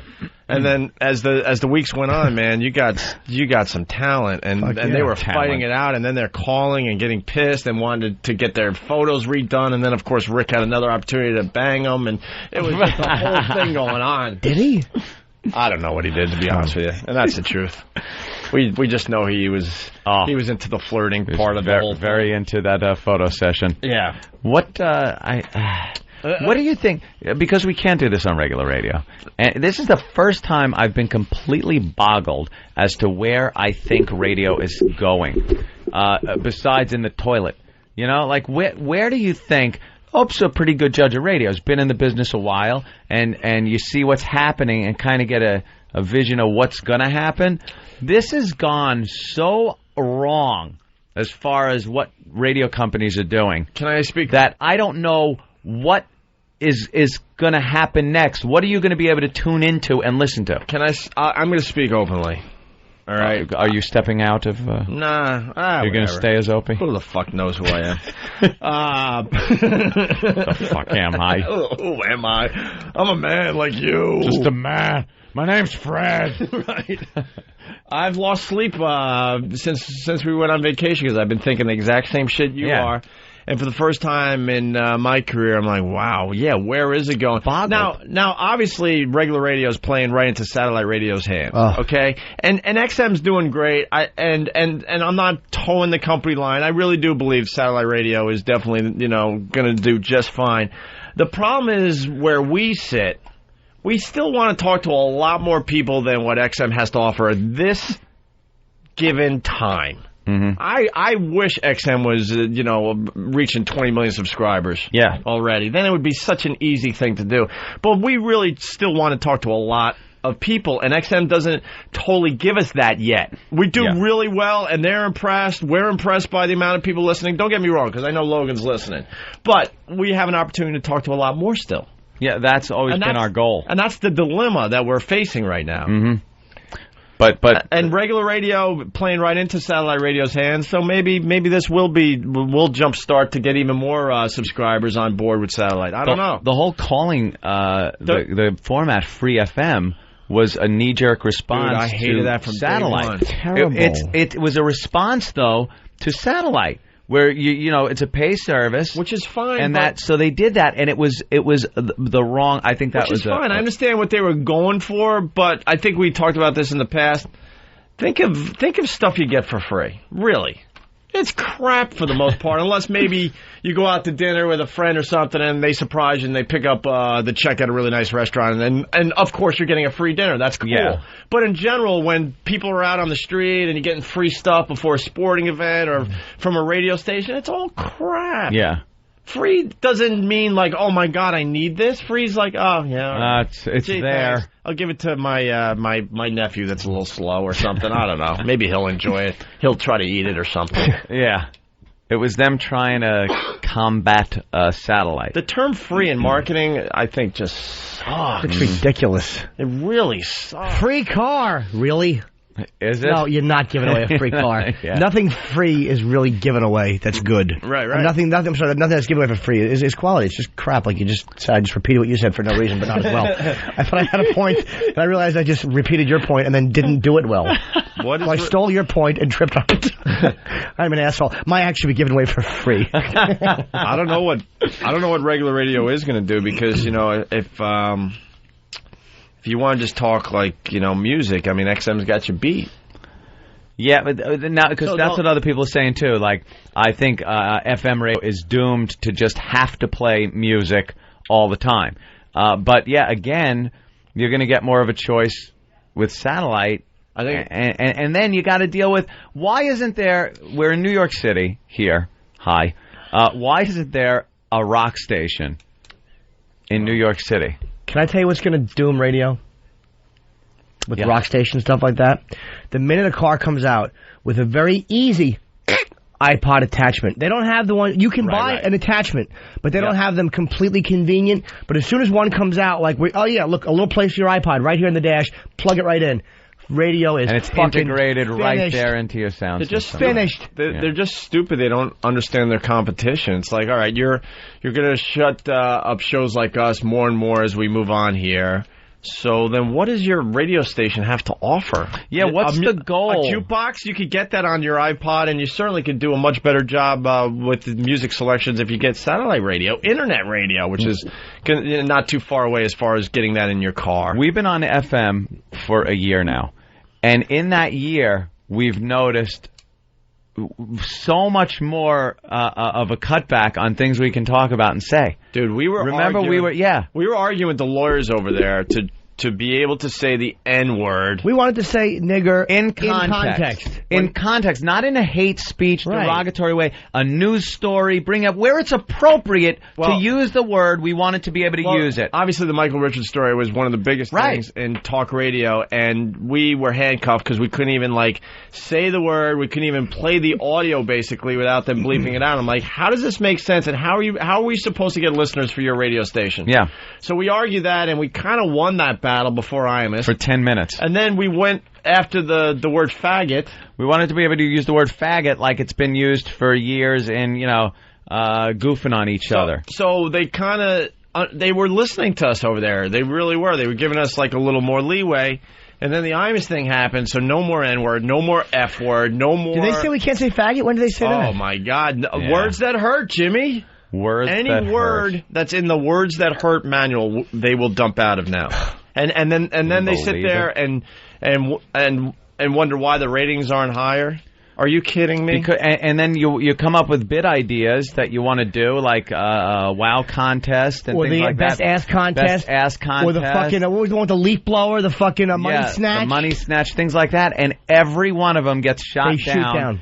And what are you supposed to do? And then you can't even do other things where there's eating or drinking anymore because of the woman that fucking died because of the Wii. So none of that. It's gotten to the point where they've literally told radio personalities you can't do anything. Yeah. You can sit there and talk about some things. Softly.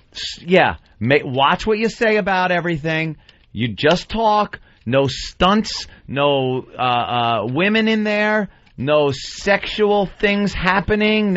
And then you sit there and go, what the fuck am I supposed to do? And in a weird way, I feel challenged over there, which is kind of exciting, but, I don't know. It's beyond even fun anymore like it used to be, say 6 months ago when we were fighting for the word nigger and things like that, when they made sense. Yeah. When they made sense. Yeah. And, well, someone brought up, and we didn't get to them over there, what does this mean for XM? And because a lot of people are at least you'll be able to speak your mind on XM. And I'm like, and I'm not trying to trash XM. I don't know where that's going to lead. Yeah, we don't know where the line is. We don't have FCC guidelines here. All of a sudden, these special interest groups go after a huge sponsor of XM, and then who knows what could happen over here. And I'm not just saying that to make drama. Right. Not making no drama. I feel like today we could say whatever the hell we want and pretty much do whatever we want to sound like. Absolutely, I feel that today. But I don't know if the pendulum, as they like to say, is going to start swinging against us over here. I don't know. Yeah, because I really don't know. Right now, I think absolutely we'd be getting into troubled area here if we were stupid enough to use legitimate hate speech. Get on and preach hatred of a racial group. And that's never been our show. We don't do that. It's always a humorous thing that we do, or talking about something in the news. So I think if we got on and did that, anyone would get thrown off the air, even on satellite, if somebody complained about it. But with the way we've run our show for years, hasn't been like that. But they've taken even that away from regular radio, where in context, in comedy, you just can't discuss so many things now that your hands tied. Well, I had the best idea ever for a radio contest over there, and they shot it down. It wasn't dirty. It was when we had a bunch of, it was a baby contest where you had the cutest baby, and all these moms bring in their baby, and then we eliminate we take votes and stuff from Pal Talk, and then every time a baby is voted not to be cute, we punch it. Just pop it in its little pug nose. No, not in the face. That'd be hurtful. Oh, okay. In the belly or in the little fat baby calf. The fat baby calf. Looks like a cutlet. Let's go to Molly in Minnesota. You pinch it until it yelps. Hi, guys. Pinch its fat feet. Hey, Molly. Hey, I was just calling to say that you guys should make the contest long enough. I believe I'm the highest rated right now with my girlfriend. What do you mean? On your wall page. What do you mean you're the highest? Oh. On what page? Are you on one of the... On the Rate My Wow. So you want to be... This is... No. We are the highest rated. Wait, what's broken, Fanny? What's broken? The internet's broken? That computer. The internet's broken. Oh, fabulous. Someone kicked a plug out in Omaha. Well, look, we just threw this at Will today, who's selling the crap out of this show.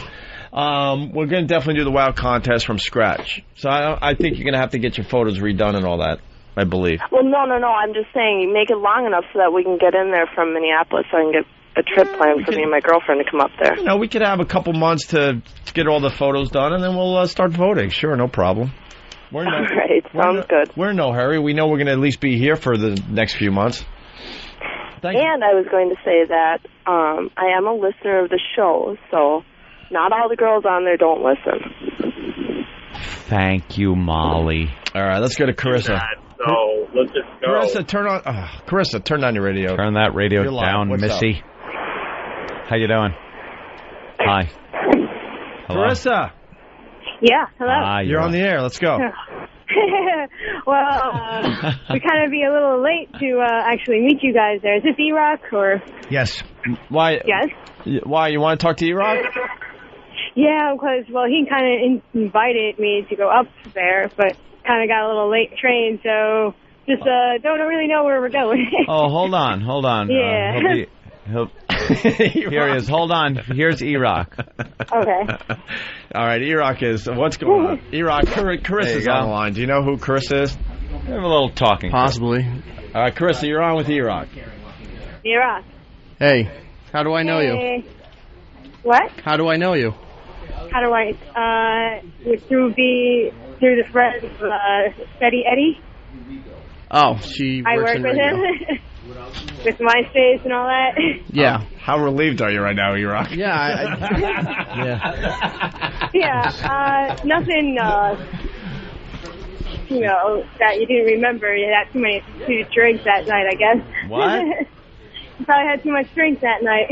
Oh, maybe some drinks were going around? Yeah. Who was drunk, E-Rock or you? Remember me.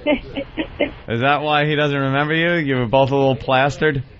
Yeah, probably at FH Riley's, my hometown, you know? Oh, boy. Yeah. So, I think And E-Rock said that you could come up here? Yeah, through MySpace. He invited me. Through MySpace. Well, we're supposed to meet you at 8:45. Are you supposed to meet E-Rock at 8:45? Yeah. Well, E-Rock. If I remember right, she wanted to bring her boyfriend up to see the show. And I said, join us for the walkover at 8:45 in front of CBS. That is correct. But, I'm a little crazy with directions, so we kind of got a little lost. Why did he? What kind of directions did E-Rock give you besides avoiding He didn't give me directions. You can keep talking. No reason for me to make a joke. Just wanted to step right on the punchline. That's all right. No need for me to have a punchline about E-Rock's weight. I probably would have been inappropriate anyway. I apologize, Eric. The irony of you wearing exercise clothes is oh shit, mind-boggling. Oh, that's good. He's dressing like Turtle from Entourage. Dressed like Turtle and built like Turtle from nature. Yeah. I'm sorry, Eric. Miss, I wasn't trying to diss Eric. Are we ever going to give E-Rock a break? Because I'll tell you what's going on. He gets on that scale. He lost some weight. I will apologize. I think he looks better. I'm gonna say something. That's more fashionable than the stuff he usually wears. Yes, if you're Gene Gotti.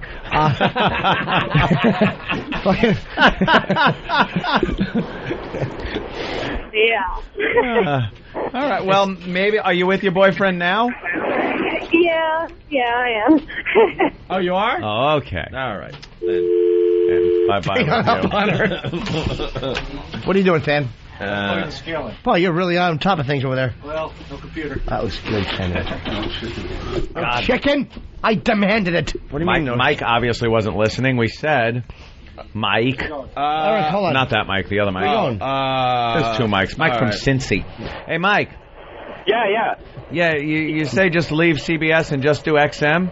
Well, look, look, I just took what Opie said yesterday about Nick DiPaolo having a lot of courage in his convictions and going back to comedy if radio doesn't work out. And you guys are lucky enough to have another outlet with XM. Why? I mean, I know that's what we said. Really Yeah, we agree, and that's why we're not pussying out over there. But we still want to talk to more people than what XM allows us to. Look, is it that important to be the richest, biggest guys on FM radio? Yes. No, I don't. Yes. Very important. No, dude. No. It has to do with reaching as many people as you want. People confuse that with making a lot of money. I'll be honest with you, and thank God because of my pending litigation. But we really make shit as far as our FM radio deal goes. They got us for dirt cheap. They really did. Yeah, and it doesn't have to do with the money. This is about... We're XM's whores. So yeah. I mean, XM is the pimp. The pimp is getting a nice nice paycheck cut.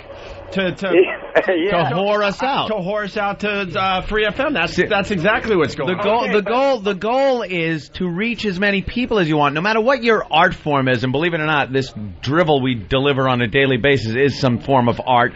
It's whenever you do that, you want to have as many people as possible enjoy it. Yep. So that's why we're on FM radio. We have. But what I did want to say too is we're also helping our own futures by going on regular radio. We're turning more people on to satellite radio that wouldn't be turned on to it unless we did have this deal. So we're already preparing for our future because when we do get kicked off eventually, a lot of those people will follow us to XM. Like people who like this show will realize, I could hear 2 more hours of it or hear it in the afternoon because I'm only getting 20 minutes of drive time in the morning. Yeah. So even if we're still on terrestrial radio, people can go, I want to listen to the show later in the day. Okay, let's the rest of Mike's point. I think if you blow it up big enough like you did with Menino or you did with St. Pat, it'll turn out being a huge commercial for XM and people will gradually, not quickly, but gradually come over there and listen to you anyway because of the big way you blew it out. And even like I'm just saying.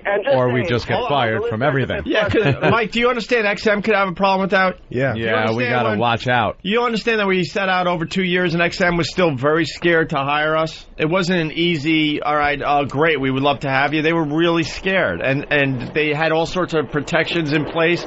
Remember that we were a premium channel and all that? That was just to protect the company. But I think you can still do something that's over the edge on FM and keep your gig at XM. Eric Logan would probably be rubbing his hands together thinking it's just a big commercial. Like if you did like Honest did, I don't think XM would fire you. Right. All right, well, we've had a year of being able to promote the fact that we're on XM, and we want to continue that for now. So. Well, yeah, I do like that. I think that's a good business move, being able to advertise XM so much. But I don't know, it's just a little frustrating as a listener to hear you guys pitching and moaning all the time when you kind of accepted the deal. You basically just said yourself that the deal changes every day, my friend. It did change a bit, man. Absolutely. That's why we're kind of bitching and bringing it to everyone's attention. And it's not all the time. We're still doing. Before I forget, a lot of times I don't bother listening to the replays when you guys are on vacations and that. But last week I listened, and you guys were playing the Waterhead with the cooking show. And I got to tell you, man, that was some of the fucking greatest riffing. That was awesome. There were some other things. It's just fucking, man, it doesn't matter. Sometimes what do you like about the, what was it, the Waterhead cooking show? Yeah, the Waterhead cooking show, and he was cutting up a cucumber. Oh, yeah. What did you like specifically about that bit? I'll tell you. Jesus. Has he learned nothing? Nothing. Oh, my God. God, I love that. Who was the phone call from? That was the same call you got. Yesterday? The radio thing. Yeah, what's Talk of the Nation? They want us on? The NPR show. Ew. A lot of people. I thought it was network TV. We'll sit there and go, let me... No, we have to talk in a... Remember when we went... Light voice? We had to promote that we're coming to XM on, I guess it was it NPR? I don't think, because XM has, like, Bob Edwards, which is their NPR, I think, or whatever, however. Yes, Bob Edwards. It was the most boring interview ever done. Yeah. Speaking of waiting, do you want to get on the scale while we're doing this, Eric? Oh. We don't have to make it a big bitch. You had 2 weeks off. You were, in the sun probably. Oh, 2 weeks vacation. Oh, boy, that's not good. Take the headphones off. That's going to be at least £1, you son of a goose. I've never seen Sam get in here so fast. Sam loves it. You gotta be wearing that. You're always wearing that. Put that back. They're actually making him put back his what is that? BlackBerry. They pay attention to exactly what he has on his person. Does he have his shoes on usually? Yeah. Okay. Look, they ran in. They got their notepad with the last weight and everything. And your eye drops. Your eye drops. What? I bet you he lost a few pounds. He definitely lost pounds. No. Well, I say he gained 2 more. He's going to the tracksuit, though. I think what? I had 223. I had 222. It's 223. 223.4. Who wins? How much you gain? You had 222. I had 224.6. How much did he gain? He gained 2 more pounds. Did you? Yep. I said 2 pounds. Oh. Yeah, I see it in the neck. Yep. Oh. Yeah. It's the first place it shows up on E-Rock. Yeah. How tall are you? Yeah. 5'11". Jesus. What? Really? You trying to squeeze an inch on me somewhere? He looks like he's 5'5". Of course he does. I didn't know they stack shit that high. Oh, God. And then he just goes, man. Yeah, well. Yeah. I'm sorry, E-Rock. I do try to protect you from time to time. I wasn't even goofing on him. I thought he looked good. I think he slipped out here. Maybe I think it's hilarious that these guys secretly behind the scenes are all figuring out. Oh, they're betting. They're betting on the weight whenever it happens. Are you at your heaviest right now? Yeah. You're heavier than you've ever been. Yeah. What are you? Jesus Christ! Remember when you ate fucking mayo sandwiches with the bacon and everything else? What did you switch to? Mustard. Mustard. That's fat-free. He puts it on cake. Yeah, I would like some mustard cake. E-Rock, you've been with us almost... I'm just trying to figure this out. This makes no sense. He's been with us almost 3 years. The day that, I guess I grossed Jimmy and you out with the mayonnaise packets. Yeah. I was under 200 at the time. Yeah, I was. Crazy. But you would come in here every fucking day with that bacon and shit sandwich, whatever it was. BLT. And eat that. I say go back to that. I know what's going on. What? Liquid diarrhea after he eats it. Oh, God. It's not staying in his system long enough for him to digest it. The greasy bacon, the mayo, probably the lettuce that's a little old. The underside of the toilet looks like a fucking semi just went by it in a rainstorm. Old shit splatters fucking nagel. What are you eating now that is fatter than fucking bacon and shit? Like, what are you eating that you think has made you put on more weight? Let's do this faster. What aren't you?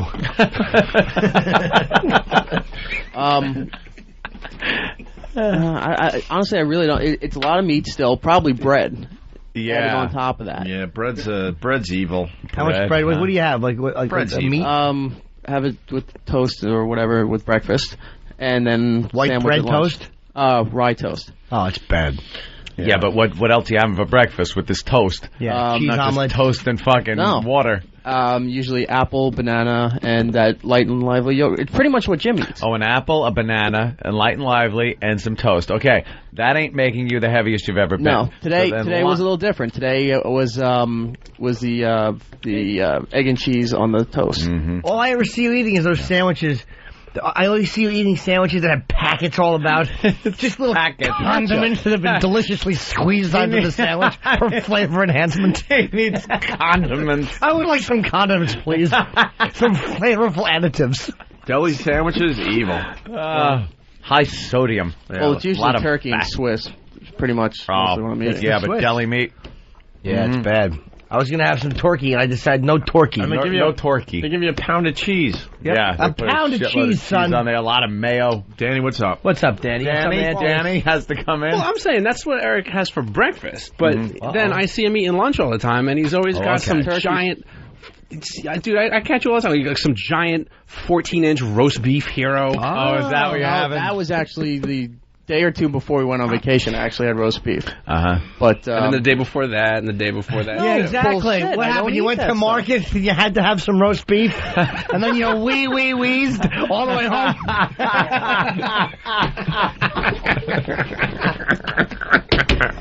That hurts. Oh, fucking A. See, how is it not line of the day every time? Oh, it's hysterical. We're WHEEZED, sweetie. We are a little worried, though. You went to the tracksuit look. Wait, I didn't It is say fashionable, but no, I'm just saying wee all the way home. But yeah, I didn't say wee though. This little piggy eats roast beef. All right, what did you say? Wheezed. Oh,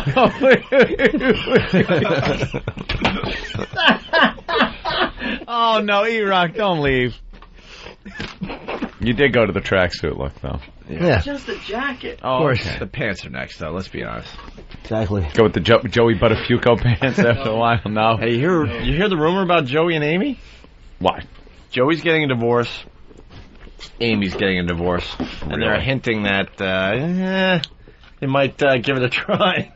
I swear to God, they're both publicity hounds, so they might just do it for the fucking headlines. She lives right near my mommy, same development. Does she look good, I wonder? She married a guy that looks just like Joey Buttafuoco, so it's not far-fetched. You know Joey, because he had big thumbs and big hands. He probably had a big fat cock. He probably fucked her better than her husband ever will. Cocked out at the auto body shop.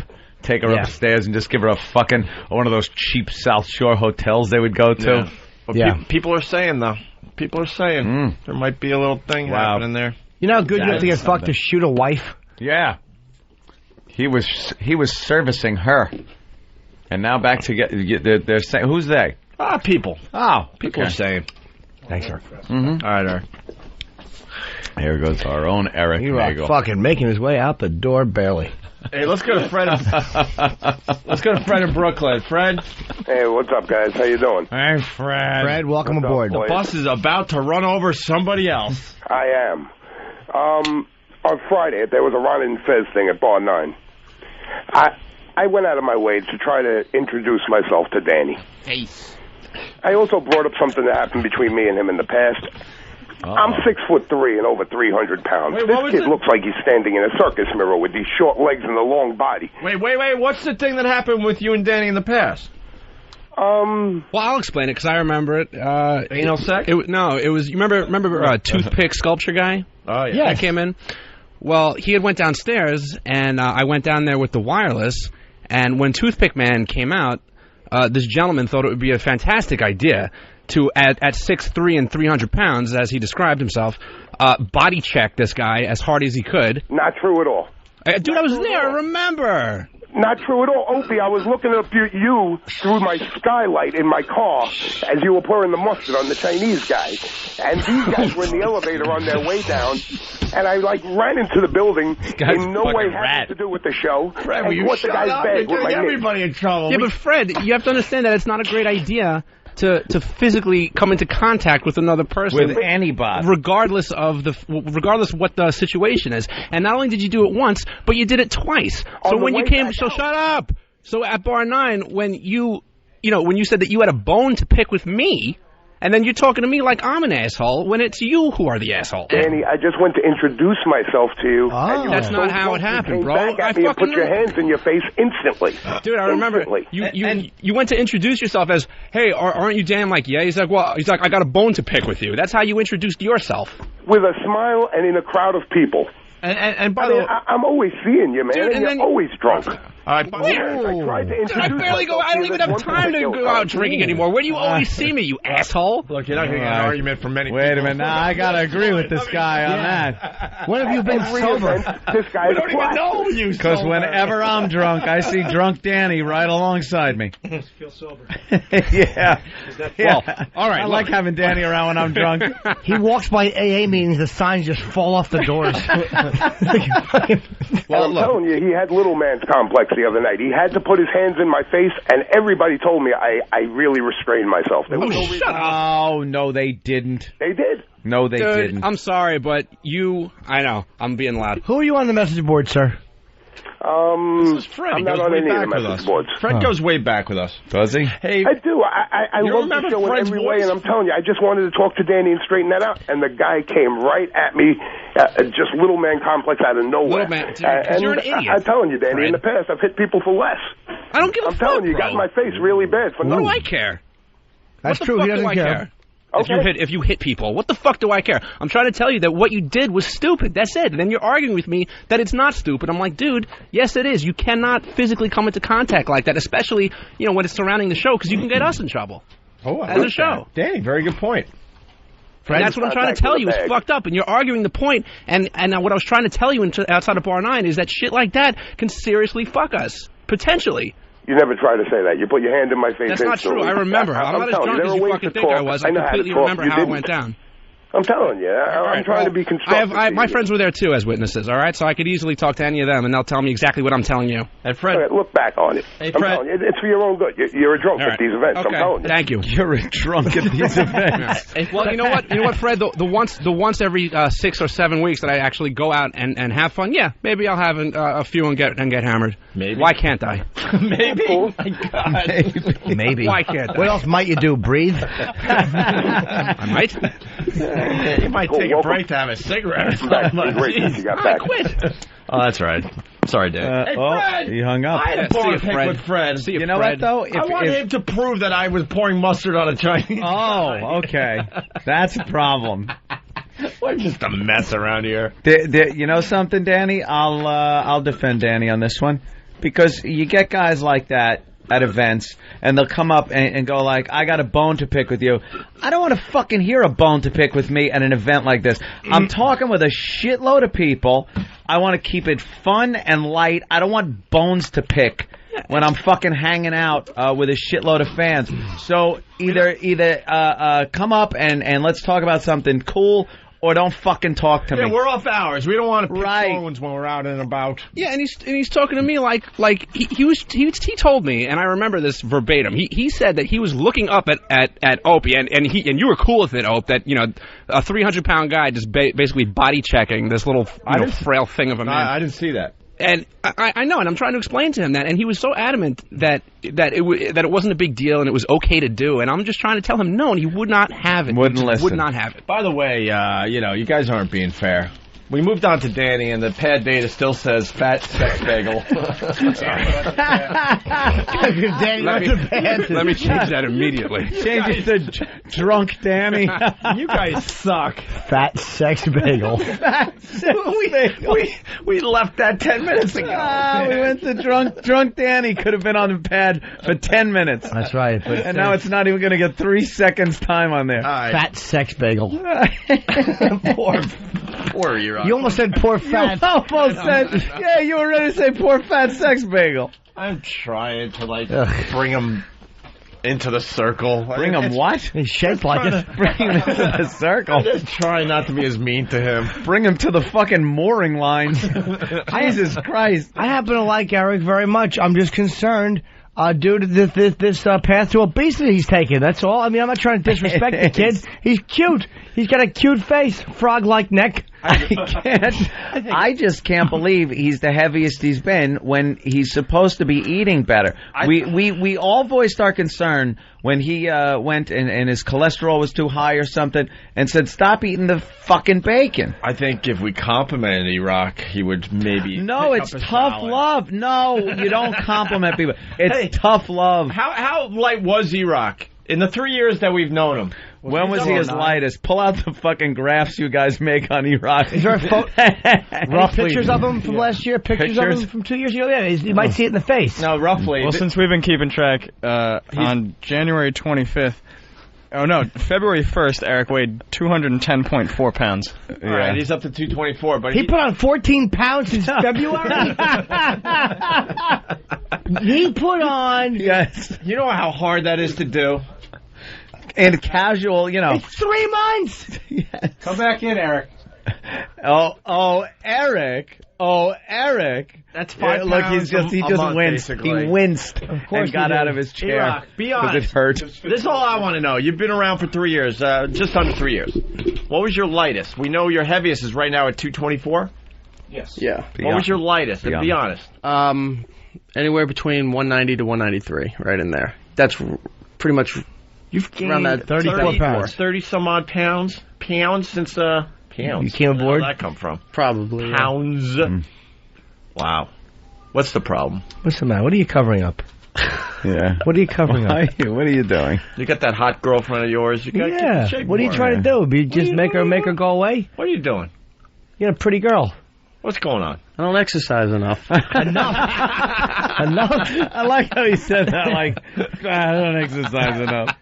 What am I going to do, lie? No. That's a great down. Yeah. Wait a minute. All disgusted with himself. I don't exercise enough. He was mad saying that. You sound like John Candy. You were angry saying that. And you said enough, like there's some to make, like, you can remove the enough. Too. What kind of exercise do you do? Being forced to, yes. What do you do, exercise-wise? Yeah. Not a whole lot. Other treadmill and some free weights, that's it. When? Frequency. I'm up to 2 times a week now. Doing what? From nothing. He's laughing. He's not. What kind of weights are you doing? No, I am. Are you trying to say you gained muscle? Do you put a sandwich at the end of the treadmill, and then when you reach it, it's time to stop? No, he says wait. It's W-A-I-T. And they say you want to exercise, he says wait. Free weight. He's free to wait.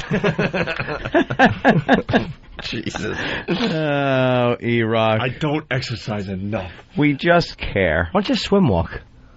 Just Jimmy swim walks. He could teach you. Yeah, why is the pad day to say fat sex bagel again? You're ruthless. Why do you look so confused? It's a salad. Oh, fuck. I don't know what's in that. I don't want to break it. No, it's a very expensive. Yeah, Eric, it's just, you might look at it like we're goofing on you stuff, but it is out of, caring. We don't want you to... How many push-ups can you do right now? Have health problems? While still breathing, probably almost 20. 20? Let's see it. Boys, you ready to bet? Well, you know what? Hold on. All right, let's bet. You know what? Wait a minute. Yeah. E-Rock was a lot tougher than everybody thought when he had that fucking stuff on his balls. He was a lot tougher than everybody said. I want to see... It's a little different than having shit on your balls. Believe me, he's a disaster, no disrespect. But maybe we could get one of the... Not Stan, because Stan's a fucking cock monolith. But maybe we could get one of these guys to do push-ups against E-Rock. And not Steve, because he obviously exercises a lot. Yes. But a guy who doesn't... Maybe, because I think E-Rock could probably do a little better than people think. How about Travis or Sam? Travis with his little skinny arms. Danny? How about you get to pick... How about you get to pick one of those 3 guys? Well, maybe don't forget Danny, and don't forget you can't picture. You can't use fucking Sam. Jupiter version of me in the back. Oh, Tony. He looks like me squared. We're both looking at what could happen if we made other decisions.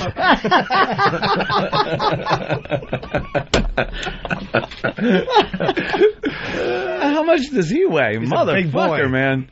You're big. He's a big boy. That's skilling. Look at E-Rock's waving him in like, come on, get in here. Yeah, he doesn't even want to come in. No, it's okay. It's 350, Eric. Oh, he was 350 in there. 350. He's 350?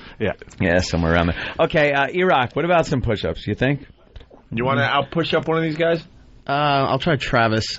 Oh, Travis. Travis is light, though. Yeah. Travis is light, but... I would have with Danny. Oh, I'd have picked Danny in a second. Because he's smoked like an animal, yeah, and his liver weighs fucking... Danny's liver, it looks like an anvil in a fucking Wile E. Coyote moment. All 3, then. His liver's going to weigh him down. Wait, now you're saying you can beat all 3? Oh, wow. No, I mean Danny, Travis, and me. At the same time. Okay. Try that, then. Why not? Yeah. I could jerk off watching each that. other. Yeah. Bunch of men doing push-ups over my mouth. I'm about to do it outside. How are we going to do it outside? But they got to be able to see it. Oh, we'll be able to see it. Yeah. By that blue line, please. Huh? What? They're always picking on E-Rock. I want to see... Again, Stan's a worker-outer. Yeah. Steve's a work-outer, but Stan's a fucking, martial artist. Yeah, Stan's a problem. Stan's a fucking... Stan could hurt. Stan's tall, too, so he could put that foot up the side of your head that. He's a rage-repressed fucking creep. Yeah. I bet when that comes out, it's so fucking ugly and out of character, it would scare the shit out of you. To avoid beating women, he probably pinches himself hard. Yeah, he's got pinch marks all over his arms. I give him the mic. All right. Well, there's one after the wired one.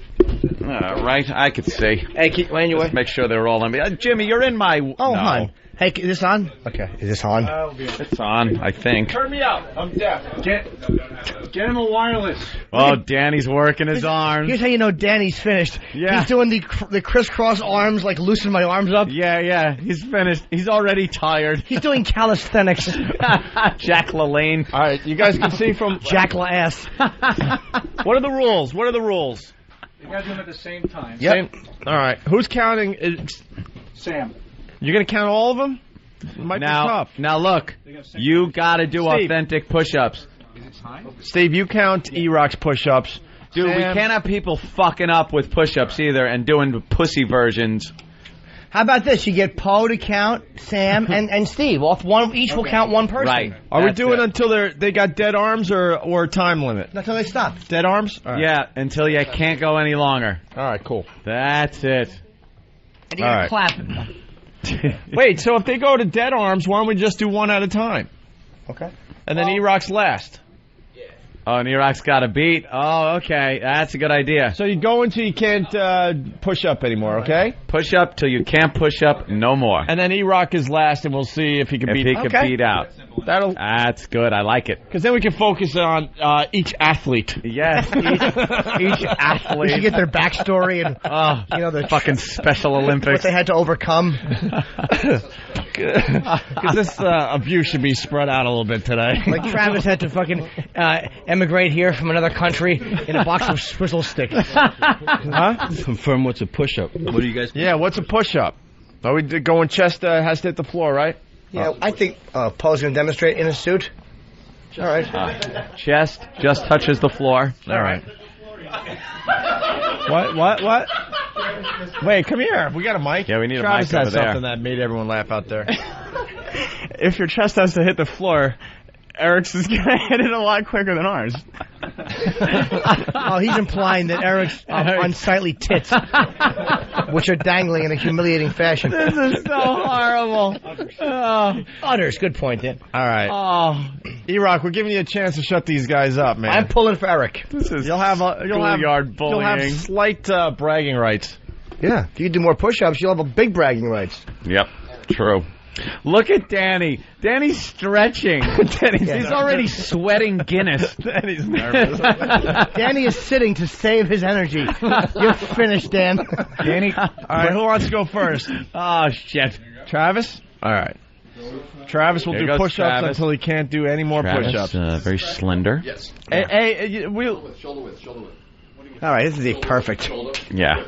Paul, the only thing we want from you, because you have a tendency of wrecking bits. I hit a nerve. If he's really failing with the push-ups, you just go, down a little. Yeah, but we'll have Sam count. Yeah, we don't need like drill instructor shit. If there's one or two lame push-ups, then we'll let it go. Yeah, let it go. But All right, here we go. Travis. Travis in position. There's 1, 2. This kid's good. 3. Oh, he's not even tired yet. 4. A thumbs up from Poe, by the way. 5. 6. 7. 8. Uh-oh. He's got a brown sweatshirt on, little new, but he's pushing up 3 pounds. 11. Don't make him laugh. Fuck him as well. Grasshopper weight. 13. His body's moving really weird for push-ups, man. Yeah, it is. 16. Stop fucking the ground. 16. Yeah, that's exactly. 17. I think Travis is a good fuck. 18. Look at him. 19. Don't make him laugh. I know. 20. It's starting to strain a little. Hey, is it weird pushing back without a gentleman behind 22. 23. All right, you gotta 24. Wow. 24. 24. Wow, Travis. He didn't get 25 up. He went down on 24. I'm here to watch you guys. I want E-Rock to have a fair shot at this. Fair shot. He's fucking out, man. Travis is the champ. It wasn't even close to a 25th push-up, and Sam's like, it's 25. No, he was on the ground. He went 24 up and then down, and that was it. All right, 24 for Travis. Danny's up next. You can't do half a push-up. It's called laying down on your stomach. Or how about as many push-ups as they do, Eric has to do with Chubby Bunny marshmallows. Go ahead, Danny. All right, Danny. Oh, this is not going to be pretty. 1, and he's out. 2. He's starting out fast. 3. 4. Thumbs up from Poe. 5. Push-ups look good. He's already tired. 7. 8. Now he's going to have no problem. 9. Yes, he will. He's got good form. 11. He does have bigger arms. 13. 14. He's tired. 15. 16. He just wants to beat that little 17, fairy. 18. 19. 20. Uh-oh. He's tired. 21. 22. Hurry up, you girl. 23. 24. One more. 25. 26. 26. You look like a newborn fawn. That's it. We can't have him wait too long in between. Yeah, why don't you just take a nap and come back, shitface? 28. Can't rest too much. How long are we leaving to rest? Hey, take 20 and fucking start again. 29. He's down. 29. He did 29, but we got to have a time limit between those weights. Yeah. He can't just stay up there and wait. I know, he's got a connecting flight. He's in the President's Club lounging. He's holding his heart. This is going to be awful. Jesus. You know how Eric's done? Cause he's All got, right, hold on. Eric, that's not how you start with push-ups. Wait a minute. Hold on. I can't watch this. To get into position. Holy shit. Eric fucking fatso. He wormed into position. He just his arms and his knees, and he fucking just wormed onto the ground. Oh shit. Oh no. What is that private pile? Sir, jelly donuts. All right, here we go. E-Rock's going. That hat's on backwards. 1. Oh my 2. 3. 4. He's finished. 5. 6. 7. He's just supposed to do 10 so he can get laid again. 9. He will never make it to 24. 10. 11. He'll never make it. 12. Oh, fuck. 13. He'll never make it, I guarantee it. 14. He's not even 15. I'm just going to call it. Oh, E-Rock. You humiliated yourself. You humiliated me. Had my money on you. Oh, I can't even look at him. Oh, no. Barely, barely 15. Wow. Open your mouth. They're paying for it. You eat it. Oh, E-Rock. Oh, God. I thought you said you were working out with weights. No, just not hard enough. Yeah. All right. Well, wow. Eric. I'm just gonna call it. You knew he was in trouble when he was getting into position. He looked like he needed a medical alert button. Looked like the old lady going down the steps. I would bet money that he's never done a push-up before. He had no clue to how you even start. Not since gym class. When was the last time you did a push-up? I don't know, it's been a while. Yeah, he's kind of smiling like, yeah. Been a while. Yeah, it's been a while. Most people start in the up position. He started completely flat in the down position. Well, because he was hoping just to push up would count as one. Right. Yeah. All right, we got to take a break. Very good. All right. Give you a chance, E-Rock. You failed. If you would have won the push-up contest, yeah, you would have shut everyone for a day or two. What does the pad data say? Oh, you don't want to know. What does it say? Fat sex bagel again. Oh, it still says fat sex bagel. You fucking guys. All right, listen. So cruel. We're going to go to break with this because we want to get this little thing going. We're thinking about a remix contest. We haven't done this in a while. We got the Alec Baldwin audio. Yep. That everyone has heard and loved. And now we got the David Hasselhoff audio that we gave you guys yesterday. Drunken Hasselhoff. Danny has started the thing. The remix contest. We want the listeners to jump on board and send in some unique remixes. But this is Danny's submission. It's Alec talking to David Hasselhoff on the phone.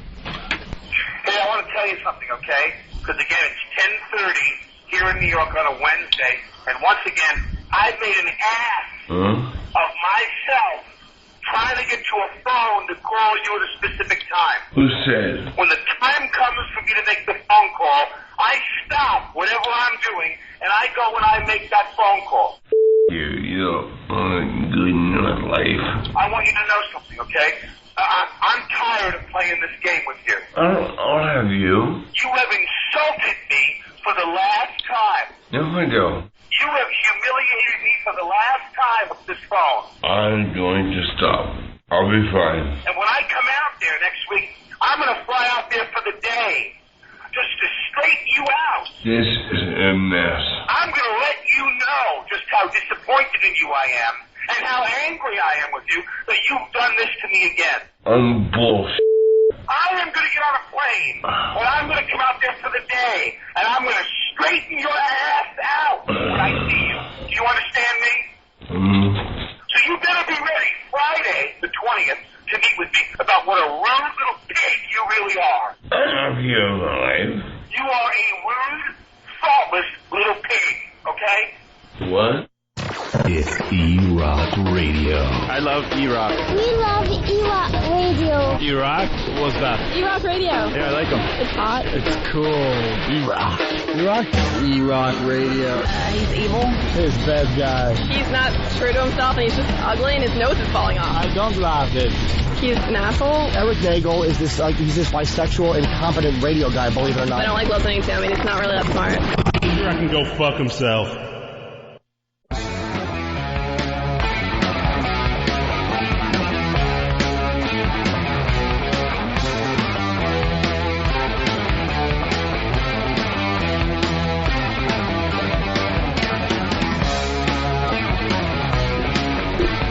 By the way, can I throw out a big thank you to my friend of Asian descent, Yoshi, for sending me a bat that was signed to me by Jason Giambi, the one Yankee I really love. I watched you open that. Had no clue. It's a bat that's been used. Game used, yep. Yeah, game used, and it's got his little signature. And it says, to Jim, love your stuff, Jason Giambi. Well, Yoshi probably told him I'm the porn supplier. I don't think Giambi knows who I am. Oh, okay. But whatever it is, it's really nice. Because I would be a little annoyed if he knew what you did and were a comedian and maybe saw you on TV or something. Oh yeah, it's common with me, but maybe it was maybe Yoshi sent him something. Who knows? Maybe Yoshi said, "Lucky Louie." Yoshi just throws out your credits when you introduce you. Hey, this Jim Norton, Opie Anthony, Lucky Louie, Comedy Central. Until they finally go, all right, shut up. Love your stuff. Right, all right, I'll sign. Jason Giambi, here's the bat. Now leave before I put it over your head. All right. That's a good one, though, man. We got to get Russell Peters on the show. Do you know who Russell Peters is? He is literally one of the biggest comics in the world. He's not as big. I know that name. He's just he sells out in Canada, the U.S., and Singapore. The guy fucking sells out 5,000 seats everywhere he goes. Well, we certainly don't want him then. But then how come I don't know the name? He's a lot of it's internet. He's an Indian guy.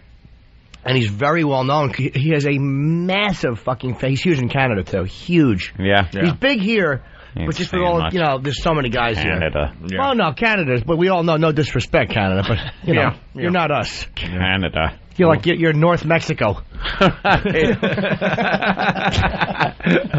They stand on guard for thee, though. Yeah. Thank you for that, whatever that means. Hey, Mancow. Yeah, wow. Did he really say that about the thing? Mancow discusses the state of radio, because everyone's discussing the state of radio, and that's what we do every day, so this is of some interest. And he did this on Fox and Friends, I guess. Of course, because he doesn't have any radio shows to do it from. And he started the interview, because he's so terrific, with tape over his mouth, because, to hold the cum in? Fucking ass. Yeah, that is so hack when you...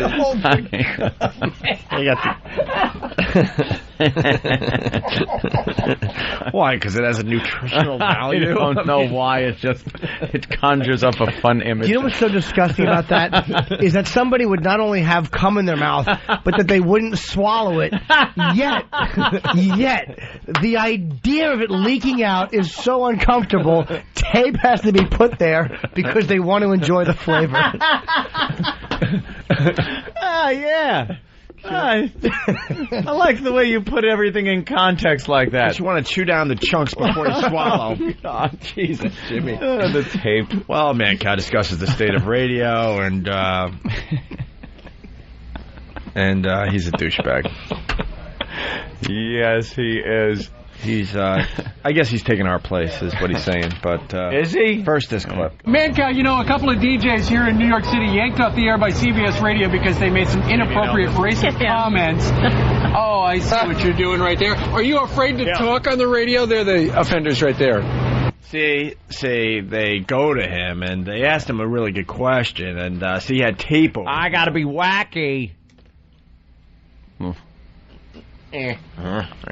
Doing right there. Are you afraid to talk on the radio? They're the offenders right there. Look, first of all, I want to say JB and Elvis are competition. I'm his competition. I want all of them to go away. But the fact is, unless you're doing hip-hop radio or rap, you're in trouble all the time. There really is a double standard. I want them all to go away. Go away. To go away. All competition. That's the only way he'll get real radio stations is if we all go away. Yeah, everyone goes away, then maybe he'll be on a real station somewhere. Is Howard Stern available? No, he's on satellite. Opie and Anthony available? No, CBS got rid of them recently. Ron and Fez? No, they just got kicked off the radio. JV and Elvis? No. And they'll have to go down a whole list. And and lastly, Slappy and Wappy finally got fired? Yes, Slappy and Wappy got fired, too. How about Rob, Arnie, and Dawn? No, we don't trust that Arnie. He's a loose cannon. Who else we got? Well, there's this Mancow.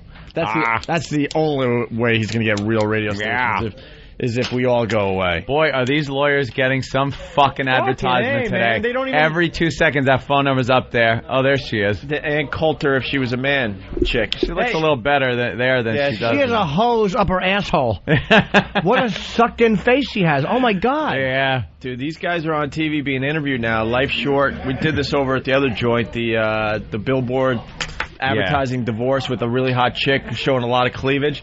And they're showing the number. Yeah, every time the phone number is being shown. They're not cubing out the number. It's a commercial. Brilliant. It's a fucking commercial for their law firm playing all day long on all the news channels. Brilliant for these guys. Great marketing. We got to do something like that. Yeah, how? Life short what do we do? Divorce. All right. Here's Mancow. Well, Mancow, are you being talked to every day? Don't go over the line. You know, that'll be it. We can't even stand by you. We can't save you. Here's the deal, Brian. I don't go over the line. I know where the line is, and it's some of these shows, these lesser shows that are trying to get attention. They don't have ratings, and they'll do whatever it takes to get attention. And when you do that, you find yourself in trouble. He is the biggest douchebag in this business. Oh, my wait a minute. God. Look, we have problems. We have problems with radio show hosts, but when it comes to douchebags, you are listening to the biggest one in the entire fucking business. He made his life.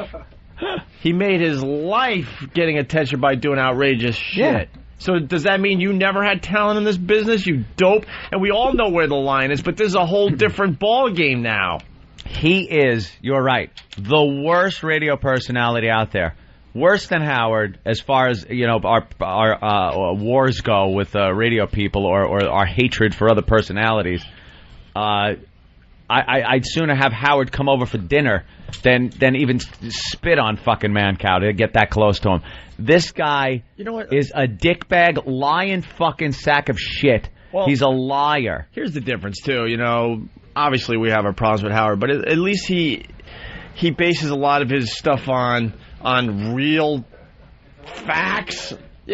Sometimes he skews them here and there. This fucking guy, dude. Constant liar. Just completely ignores facts and lies through his teeth. One thing you can't argue is Howard's success. The guy's had success in his career. Stop. Dude, you got guys got to be pulling in $100,000, $125,000 a year. Perhaps more than that, Jim. This is how you do a diamond push-up, gentlemen.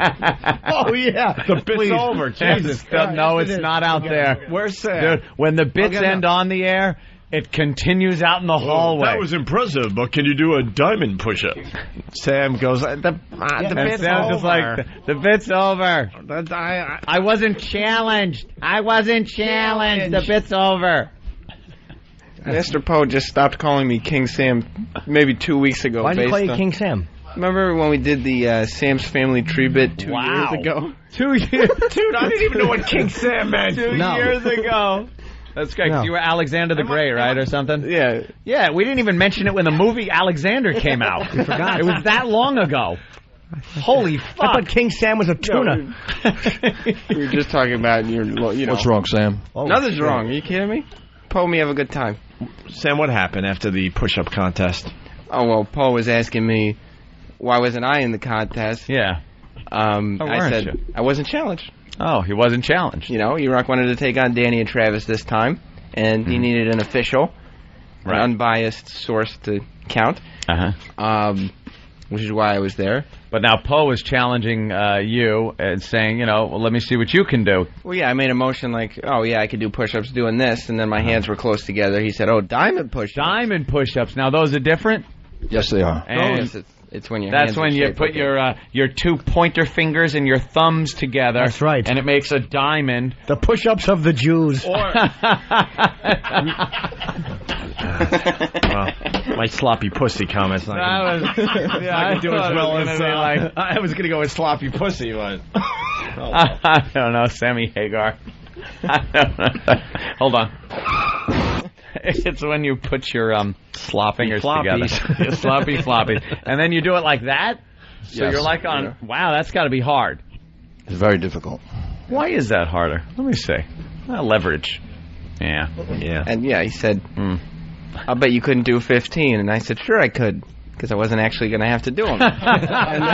So you might as well just say you can do them. Yeah, I mean, and then he said, do 15 right now. Me versus you for lunch. I guess you're saying you bet lunch on it, right? Sure, why not? And I was trying to tell him it's not gym class. I was working for a radio show. Fucking Sam is the biggest smartass walking around this fucking place. because he knows He's so unassuming. He knows he can't get hit. I know the game. He is so unassuming and such a smartass fuck. Oh, this is his gym class. I work for a radio show. What did you used to do when people, like big kids, walked by you? Didn't you used to... Oh, in high school? Yeah. Yeah, well, I hung out with big kids, and I would throw myself against lockers when there were big crowds, and then fall on the floor and cry because the lockers were... make a lot of noise. Yeah. And then you just fall on the floor and cry just out of nowhere, and that way every girl or sympathetic guy would check to make sure you're okay and call the big guy an asshole. Do you know if you were a woman, you'd smother your own infants? I don't know. Throw yourself against the locker. That's a pretty good gag. I'll give you that one. Yeah. How many push-ups do you think you could do? I don't know. Danny was asking me. I think I could stay in there with Danny and Travis. You think you could? Yeah. Yeah. Don't worry. Not even going to ask you. Yeah. I really don't care. I'd rather beat Eric. Yeah, you could beat Eric, though, right? Yeah. Anyone could. Exactly. All Christopher Reeve beat Eric 2 weeks before he died. See how I make him topical again? So, Paul, what was your point with young Sam? Well, the only reason why I did that is I was walking by, and he was sitting down in his chair, and he was bragging that he could have done the push-ups, and he was pushing his hands back and forth really fast. And I said, well, why don't you try it? And then he started talking. He said he could do it with no problem. No, yeah, no problem. But I had to answer phones. I had to do the worst of the week. You know, I got a lot of responsibility. You're a busy guy. I know. I got a lot of responsibility. You're saying that he doesn't, right? I heard. I'm just saying I got a lot of responsibilities. I picked up on that. I don't have time for push-ups. He basically said, because I don't know how smart you are, that you don't have as much responsibility as he does around here. That's not what I said. I heard. I know exactly what he said. Go ahead, come on. Why don't you do 15 right now? No. Why don't you do 15? I'll now you're being challenged. Diamond push-ups 15. If you do diamond push-ups 15 of them, I will buy you lunch. Ooh. Make that bet with Eric and fucking take out another mortgage. You know, I got money for lunch. Hard. I got to do some stuff for work. Wow. I don't. Diamond push-ups are tough. I'm doing them sitting, and it hurts. Yeah. I don't know how you do it that way. Poe, you want to show us a couple? Give me an example. I want to see what... Yeah, 15 diamond push-ups, baby. You don't have to do 15. You do it all day. I just want to see what they look like as done by... a man that can actually do that. That's it. There you go. Wow. Very good. That does look difficult. Paul is in good shape. He's in some shape. I'm not saying that about a black belt like it's a shock. Right, yeah. So go ahead, Sam. No, I'm just saying good job, man. He gives him the thumbs up, yeah. The big thumbs up. Sam, I didn't eat lunch. Come on. Ooh. I didn't eat lunch either. It's like 11:30. Ooh, shit. I love this. I've been working. Thumb wrestle him. You'll kick his ass. Yeah, that's right. I got a big thumb. He's got big thumbs. All right, I guess you're not I going to feel do like it. this is high school again. Oh, I know. Like, Sam can't compete with Paul. Sam can kick his ass with Oh, words. what's Jimmy doing? Diamond push-ups, yeah. Diamond push-ups. All right, you did 5. These are definitely harder than regular. I could have done Yeah. Very good. Could have done a couple of more. Yeah, I might get this. One-handed. Can you do the one-armed Jack Palance push-up? I do the one-armed, the cubic zirconia. Oh, hold on. All right, I'd clever up the push-up bit, but apparently everybody wants dick jokes. All right. Are we all clear now? You're the toughest man in the room. You're good with that? No. All right. All right. Thank you, gentlemen. You're tougher than me. But carry on the controversy outside. The shit that goes on while we're trying to do a radio show. It's just hysterical. It's the show within the show. Yep. Why? What happened? Sweat. Ew, what? Why are you sweating? He did diamond push-ups. Why did you hand it to me? I just wanted to show you. Jesus. Fucking the little kid from Sixth Sense should be staring at the table after he touches it. Way to mumble that out with lettuce in my mouth. It's evaporating. Terrell for everybody. What are you laughing at, Mars? He just stands right there. Are you done with him? We have been done with him. There we go. He's finally leaving. Not too smart. Po. Oh, Jesus. All right. And any more fake gem jokes you want to throw out there, Jim? And then, isn't that funny? That joke wasn't a gem. And finally, right? I'll give myself a little pressure-rooney. Finally, Mancow adds us to his... that's right. We were talking about this douchebag. State of radio. Would these guys still be on the air had Imus not gotten it a couple weeks ago? Well, that station in New York has a lot of problems right now. I mean, Dan Mason is the new head of CBS. I think there's a new sheriff in town. I think Opie and Anthony are gone. They say they're on their vacation. I think they're back to satellite. Imus is gone. Right. So you got a bunch of stations in the CBS cluster that have lost a lot of programming. I think you're going to see a change. So don't be surprised if you see me on. So really, Mancow, are you close to cutting a deal? Well, we're on a few Imus stations right now, and I think we could work out a deal. All right. Wow. Good luck with that. Oh, our old buddy, sure, he's becoming a big star now. He's going to forget about us. Mancow, thanks very much. Have a nice weekend. Shut the fuck up, you dumb cock-sucking dick fuck. What an asshole. What? The whole collection of them. The guy that was talking, the cunt that was talking, and Mancow. All of them. Fucking dick fucks. Oh, that Mancow's a liar. Close to cutting the deal. And you can just hear the lie. You can hear that lying in his voice. Where he's trying to come up with something. Try to come up with something. Yeah. And how gullible is the guy that's asking the question? Stop it. Enough. He's not close to cutting shit. They're supposedly on a vacation, but they're gone. Are we? Where did we go the past 2 days, Mancow? I'll tell you where. Radio stations that were being listened to. Not like you fucking dickbag. God, do I hate that. Oh, do I hate him. I hate him. E-Rock is... What, E-Rock? Fat? Oh, sorry. I thought... You may hate... Oh, come on, E-Rock. What the fudge? I'm just toying with you. Exactly. You want me to sign Leave Augustus Nagel alone. Augustus Nagel.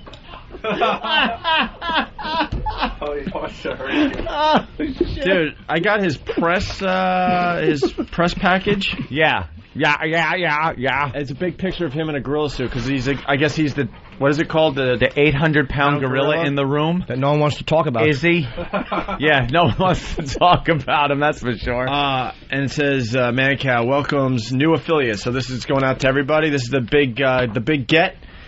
San Francisco on AM 860 KTRB. Houston, and then in parentheses, announcement embargoed until March 31st. My announcement's been embargoed. There's ships holding it off. He's heard in Cincinnati, Miami on some small AM, Indianapolis, Atlantic City. Wow, Atlantic City, and not Vegas, but Reno. Yeah. That's, all right. That's the big. That's it, huh? Wow, that's just as impressive as the guy is a compulsive liar. He is just whatever fucking. The guy couldn't come up with an honest thing. You're close to cutting a deal. I'm already on some of the Imus stations. Are you? Are you? Name one. Which ones? Name one. And things. Nothing. No one wants you. You've turned into a religious fanatic, is what you've done. That's pretty much what his fans are saying, that used to listen to him when he was a shock jock that he likes to say he never was. He's this, he wants to be a political guy, but he throws this, God bless. He throws his religion in there. He doesn't know how to fucking talk politics. So it's just this mishmash of shit that no one wants to pick up and no one wants to listen to. Well, we got his demo. Yep. Is it old? Nope. No, this is the one that's with the new show that he's trying to. This is the one that's being sent out, and believe me, this is being sent out. No one's asking for this. I am proud to say that I haven't sent out a demo, and I've been working together 12 years. We never sent out a demo. No. Never had to send out a demo. Stations just pick us up word of mouth. Back in the day, when I first started radio, yes, that's how you get jobs. You send out demos. E-Rock knows. Most of the guys around here know. You send out your demo. But this stage in your career, you got to send out a demo to get stations? That's not too good. He's sending out a fucking demo. Do you think Howard would have to send out a demo? Do you think Imus, when he does, believe me, he will get back on the air, will have to send out a demo of his material? Or Than and Sam? Than and Sam. No demo necessary. Not enough good stuff to make one. Sam is the star. I'm glad he stepped out. He did. Fuck. He said no demo. And I said there's not enough good stuff to make one. Oh, shit. Oh, boy. That's horrible. I didn't mean it. What was I going to say? Yeah, they're good. That doesn't help the joke. You know something? Words that hurt. Yeah, you're hurting. Words that hurt. My apologies. All right, I apologize to Than, who could make short work of me. Samuel, I could tangle with. What do you got, E-Rock? The very first track of this.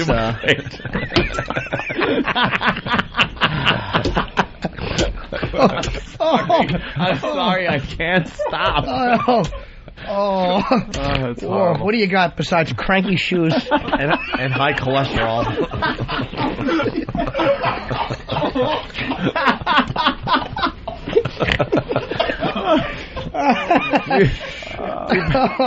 We're in for a long one. There's going to be 16 runner-up ones of the day.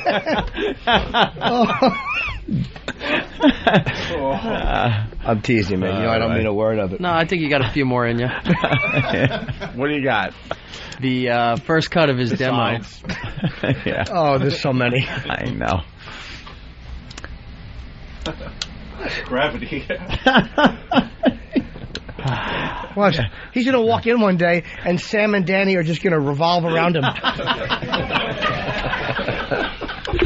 At least they haven't changed the pad data yet. Are you? It still says man, dude. Are you calling him a planet? Well, I'm saying compared to those two, I should have said probably Travis and Sam because they're thinner. Yeah. Danny just thinks he's spinning because he's drunk. What do you got? Besides. Okay. Now, Mancow, the demo. That's right. What do you got besides the demo? The demo. We want to talk about the demo. Yes. The first What do you got besides Greenpeace following you? And now it says fat sex bagel again on the data. All right, why don't we? All right, it's time. All right, you gave us the Mancow demo. So what do you got? Besides a yogurt cup full of mail. Sorry. We're running out of time. I see. Sat down. Yeah, this is going to be Take a load off. Tractor trailer. That's okay. All right. Come on, demo. Yes. What do you got? What do you got? The first track. No. Why would he have 9 toes? 9 toes? Oh, God. He doesn't have diabetes. Not yet. Yeah, he's not yet. What do you got? The first track. What do you...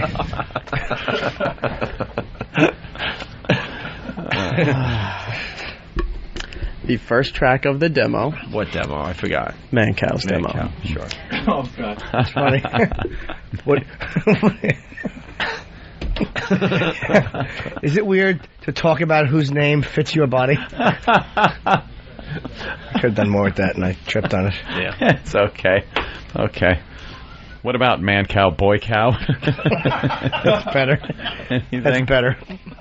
That's right. What do you got? What do you got? Besides a stomach full of shame?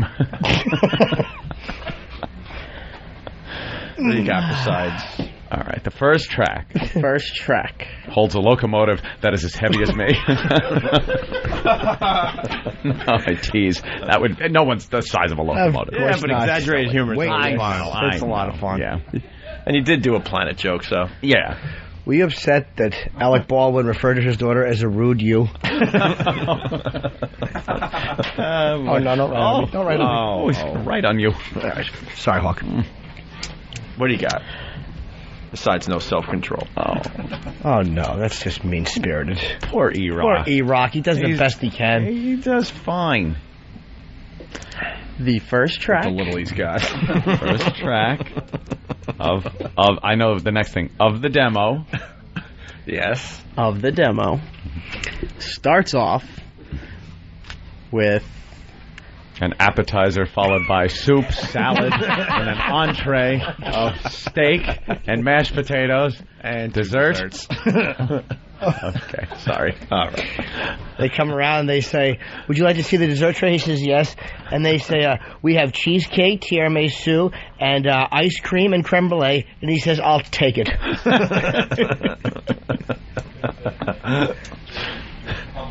He would love to punch me in the mouth right now. I know. And he'd probably knock me out.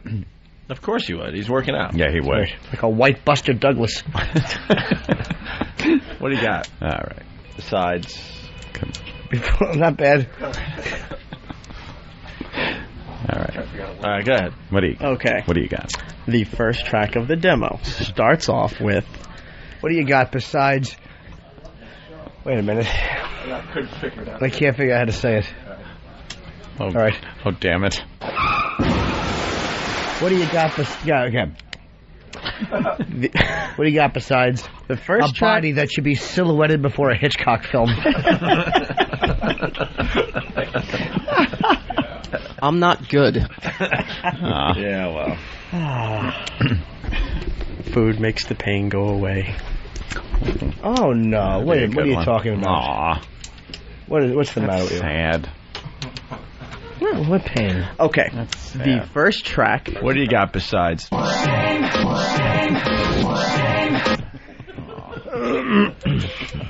no. Oh, no. Oh, no. All right. Yeah. Anthony, what do you... I guarantee you Anthony right now is looking for a supportive clip. Yes, I'm just thumbing through the templates looking for... Something supportive and helpful? Yeah. Of course. So we have a demo, which I would like to get to. Yeah. Iraq, if you would please. Let me have a Diablo sandwich, a Dr. Pepper, make it fast. I'm in a goddamn hurry. Food, all right. Eric. Fried chicken. Fried chicken. Was that the retard cook? It's Pee-wee. Fried chicken. Oh. Come on, everybody! Wake up! Rise and shine! Fried chicken. Okay. All right. What do you got? Morning, Mr. Breakfast!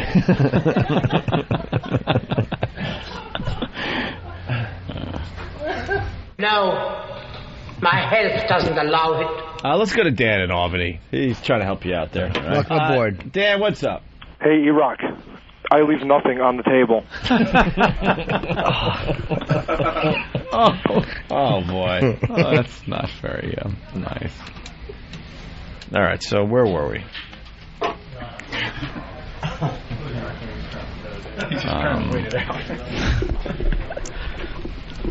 Yeah. I tried to do the right thing, but I'm weak. I'm too fucking weak. Let's go to Corinne. Corinne in Jersey, what's up? Iraq, What do you got besides a girlfriend who's waiting for something better to come along? Oh, my God. No, you didn't. What type of way is that to talk to Eric? None type. Wow. I'm sure his girlfriend is very happy. Yes. They live together, am I correct? All right, let's go to Steve. I'm sure she's in love with him. Steve? Vicky LaMotta didn't just leave Jake, did she? No. Steve? Hey, Rock, what do you got besides a closet full of increasingly longer belts? I'm sorry I did that. I'm embarrassed that I did that. All right, obviously, we've taken it as far as we can, including involving the listeners. Yeah. They're just going to say hurtful things. That's not the way I know. it should go. It's not how I picture our show. Faster. What? Go ahead, E-Rock. Okay. Well, the first track on the demo. What demo? I forgot. What the Mancow demo. Yeah. That he sent us. Has him. Don't just stare at it. Eat it. This just in from Chris the Gorilla from Atlanta. E-Rock's girlfriend tried to leave him, but she couldn't reach escape velocity. Another Planet reference. My God. It's so hack, guys. Come on. I know. I love you, Johnny Cakes. Love those Johnny Cakes.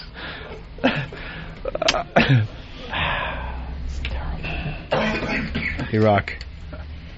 I'm sorry I started this whole thing before. My apologies. You know I'm a supporter. Chester's Liver from Whackbag. What do you got besides an unused gym membership?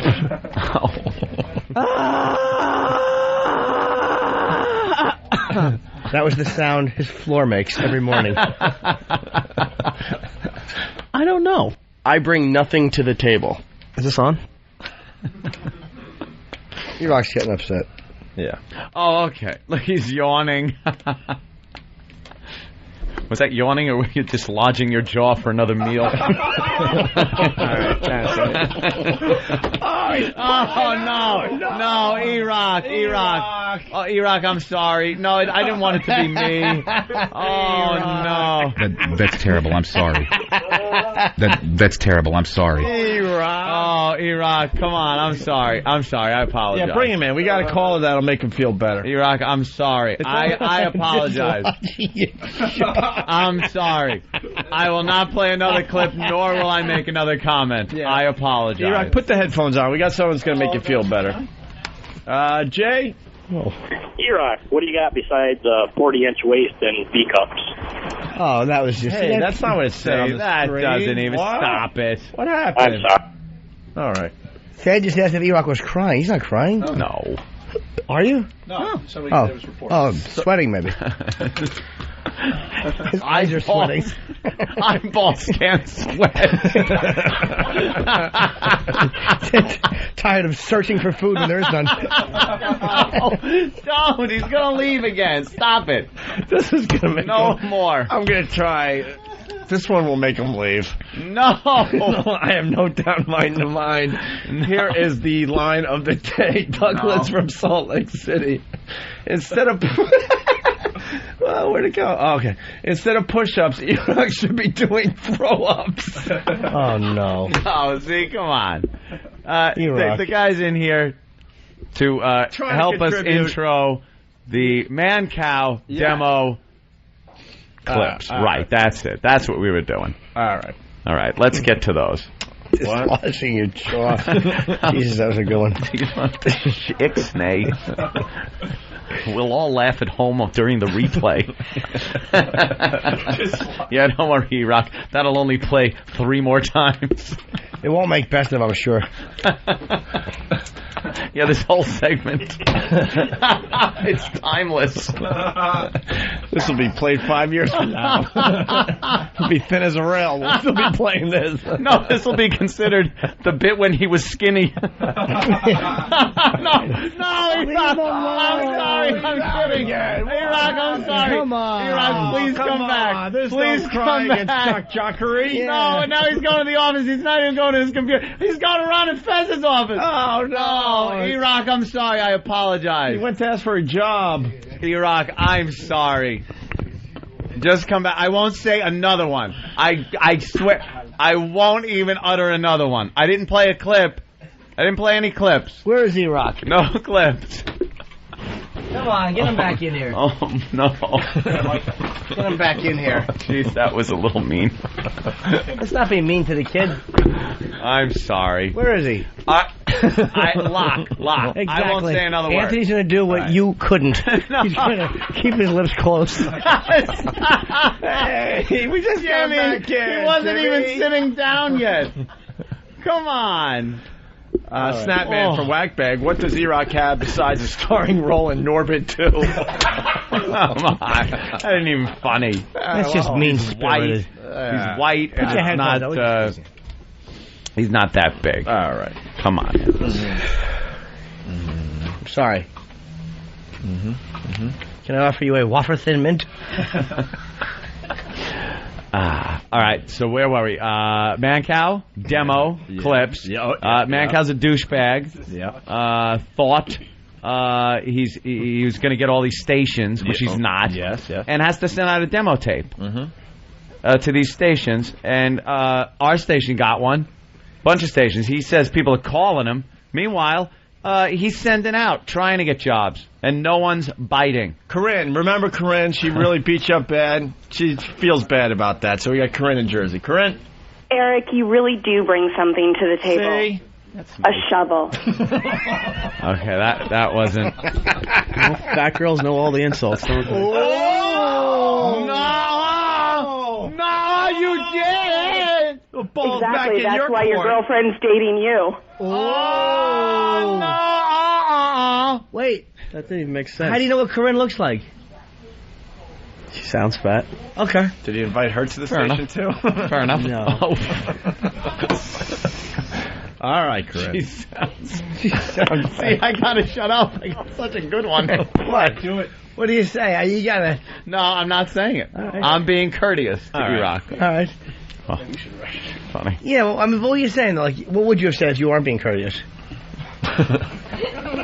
Because you are now, so you wouldn't say it.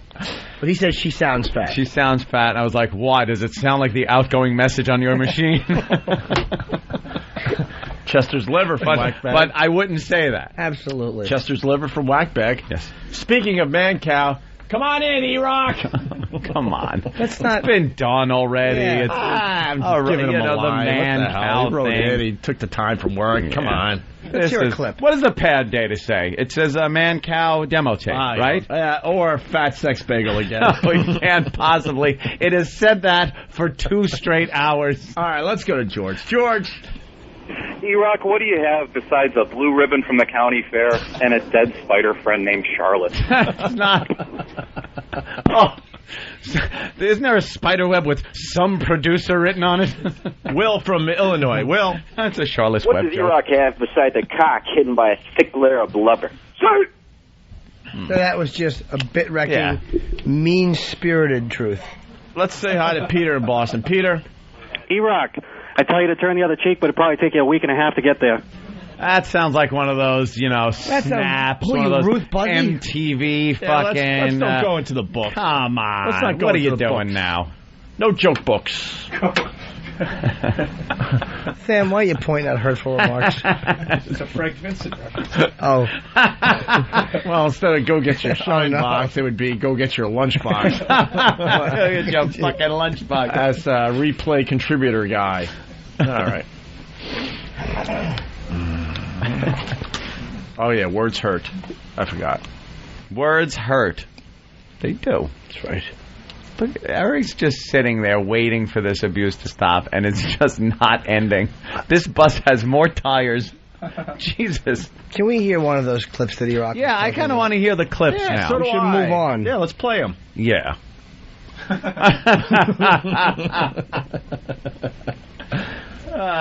All right, someone's really going to stick up for you. Wade in New York.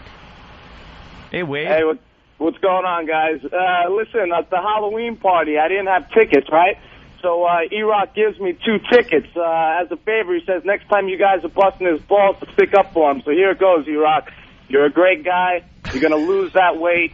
Let it roll right off your back, all right? There you go. We're even. Later. That is the greatest call ever. That is a little backhanded.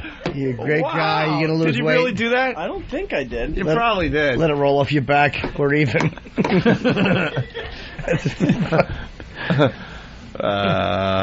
All right. So what are we doing? We were doing Mancow demo tape. Mm-hmm. I want to hear one of his great bits that he's sending out to radio companies to try to have them hire him, which they're not.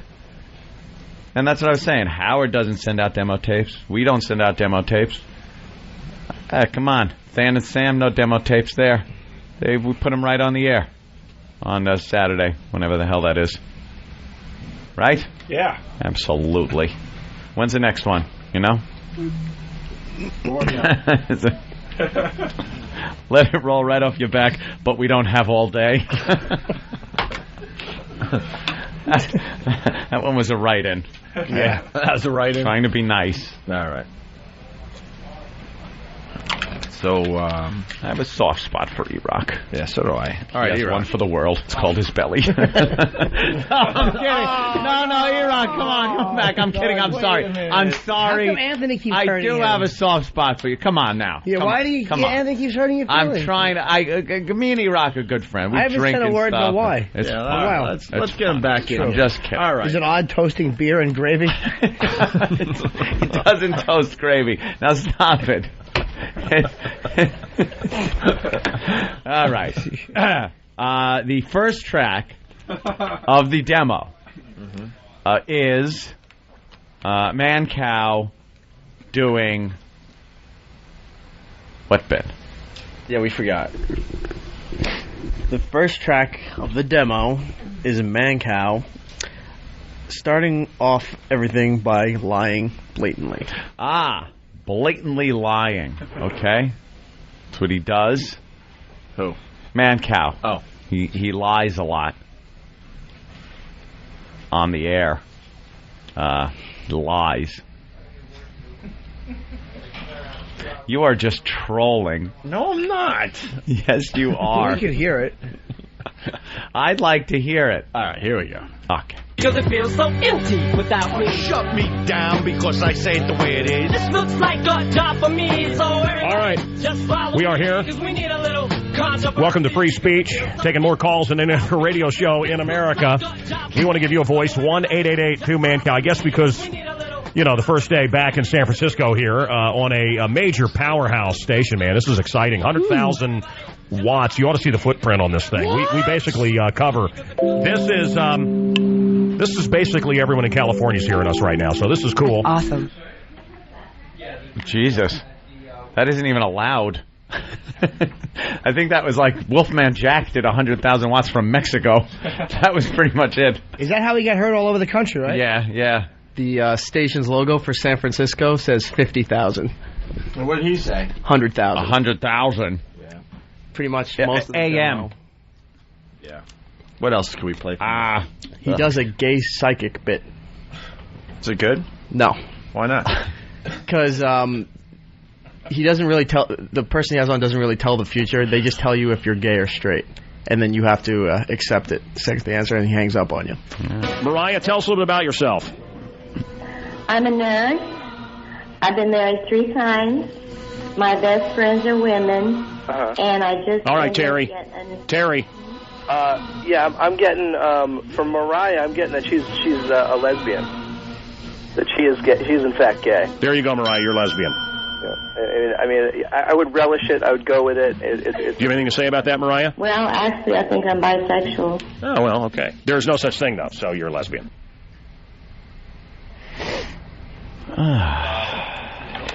This is on his demo. Now this wasn't because sometimes I'll tell you. Sometimes we pull audio that's really bad of somebody. You're giving away our secrets. Well, no, it's not that it didn't exist. It's just really bad. But this is the best that he has culled from his program to put together as a representation of his show to send out to radio stations so they can maybe consider him for employment. That's That's good stuff. We got one more, maybe? Maybe that was just like a fluke. Could have been. What else you got there, E-Rock? He does fake prank phone calls. Want to give us a little more than that? He has jingles leading into his fake prank phone calls announcing that it's a Mancow phone scam. Jingles.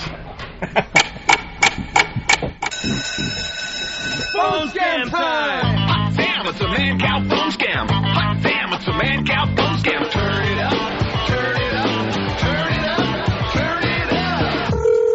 Holy shit. Yes, is this the doctor's office? Yes, it is. Oh, thank God. You got to help me, Doc. You got to help me. I've got March Madness. Oh, my God. Our sportscaster has March Madness. March Madness. Can you help me?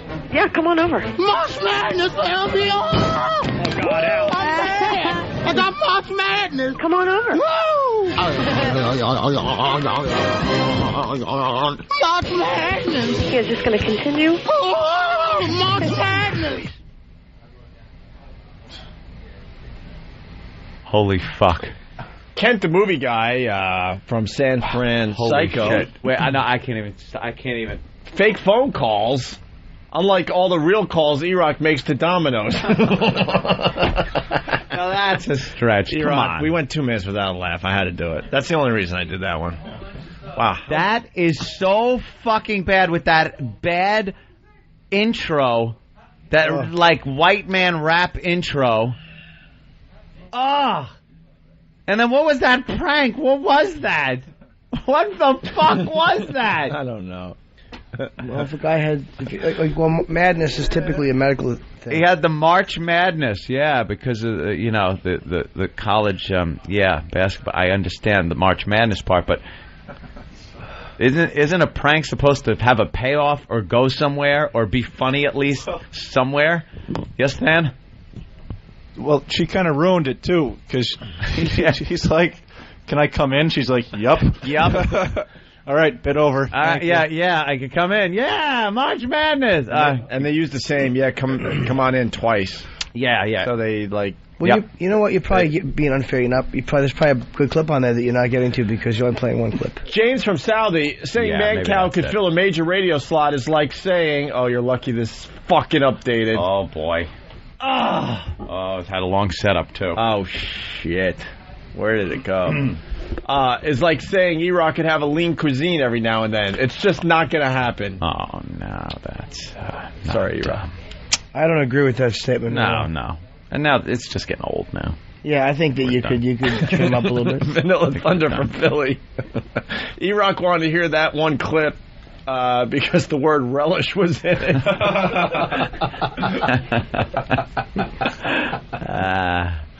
That's all right, do we have one more example while we're... I hope so. E-Rock.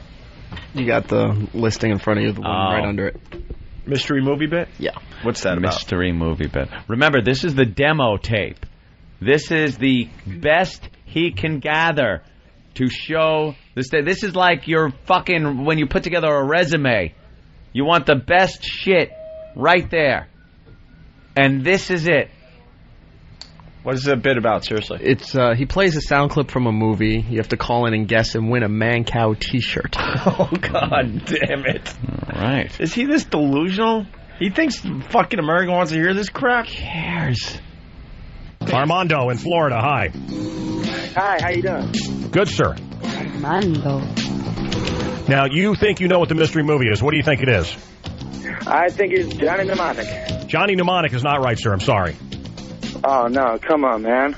I've been relying on this all morning long, man. I knew it was. And it's not. I feel like killing myself, dude. No, dude. We'll give you the prize. We'll give you the prize. We'll give you the prize. We'll give you the prize. It's the wrong answer, but we'll act. No, dude. It's the wrong answer, but we're going to act like it's the right answer. Because I don't want you to... It's not worth... I'll give you this stupid Mancow shirt, dude. It's not worth killing yourself. And now, the Mancow Mystery Movie. Let's go to... I want to go to Armando in Florida. So Armando, what is it? Johnny Mnemonic. Yeah, that's right! Yeah! Armando! Good job! Holy shit. I don't know what to say to this. Dude, if you're going to, set up a guy, make him believe he's going to kill himself, that guy said, I'm going to kill myself, like anyone would just say it. Yeah. As just a throwaway line. Right. And then he, with his bad acting... no! Make him believe that the guy actually is going to kill himself because he didn't win a T-shirt? Who the fuck is buying into this shit? Apparently, nobody. Apparently, not a single person. This is horrible. Whew. What's the pad data say? Man douche. Oh, it does? Congratulations. You're off the pad data. Nice. We can't go back to you after this. This is some unbelievable shit. Good show. What is there any others worth playing? Yeah. Only if there's. I think there might be one more highlighted, but top of the hour celebration. Oh yeah. What's this about? Every week at the top of the hour on a certain show, he has to play this one song all the time. Every week. At the top of the hour. Top of the hour. Where you would play a legal ID or something. Right. He plays a song that's required once an hour. Let's go to Mike in Florida. Mike? Yeah, E-Rock's mystery movie bit would be The Blob.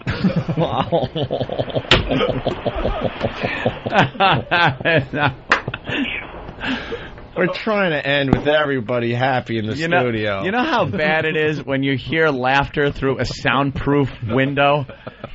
Because they're fucking screaming in there laughing so hard. Oh, you know it's a bad joke. Oh, you're wow. Sorry for the bonus time today. It's just not fair to talk to him that way. The Blob, that's disgusting. Yeah, I'd be... Granted, the last time we went bowling, he was freezing. Movie reference. Yeah. All right. What else? By the way, we don't hide behind lies. See, we're brave enough. Mancow thinks he's great at radio. We're showing everyone what his demo tape's all about. This is his actual demo tape that he's sending out to people. So this is what he thinks is the best of the stuff he does. You know what? I would love the opportunity if I was in his shoes where you don't really have a lot of stations, you don't have a lot of listeners, to be able to give the best material you have to a show that is nationally syndicated and have them play it. Imagine being able to do that. Put together your best of the best. Yeah. Absolutely. And that's what he did, and great stuff. Wow. All right, so the celebration, top of the hour celebration? He has to play a song once a week or once an hour? From what I was hearing in the demo, he does it once a week, like one day a week. At the top of every hour, he plays this song. All right, here we go. Gentle, forgive me. This is law. It is the top of the hour. Woo!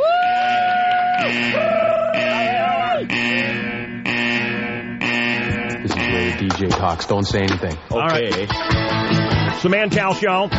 This was the #1 song in America, 1982. The Mackenzie Brothers with Rush. Beauty, go. Did he play the whole song? You're fucking me, right? No, he plays the whole song, but in the demo it blends into something else. I bet you got that line for down the road.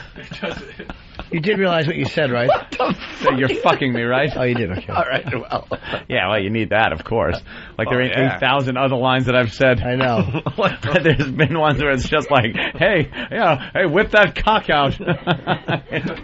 Of course. And why would you want that? So I could... I'm not saying it. I'm not that stupid. I know, you're not going to catch me saying I'm a cum guzzler. Right. Well, Joe from South Jersey, you guys don't hide behind lies, and E-Rock can't hide behind anything. People laughing. Come on. That's not nice.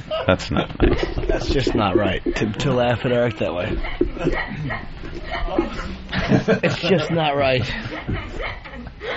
Oh, no, now you got a girl laughing at you. It's our friend Andrea. More degrading. That's Andrea? Didn't you used to have blonde hair? Yeah. What happened? Anna Nicole died, and I didn't want to be like that. Oh.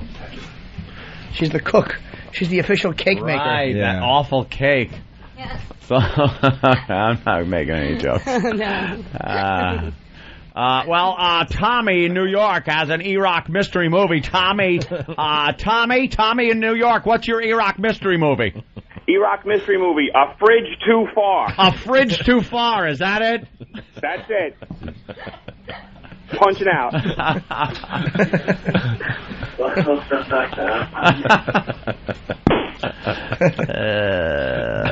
Wow. Steel Tate from Baton Rouge. Rush? Something Iraq never does. Come on. All right, that's really awful. So what do we got left here? That was the hour. What was that called? Well, how about the fighting with the hole over the Rosie bad parody song? Is that good? It is so bad that we couldn't even highlight it on that. Oh.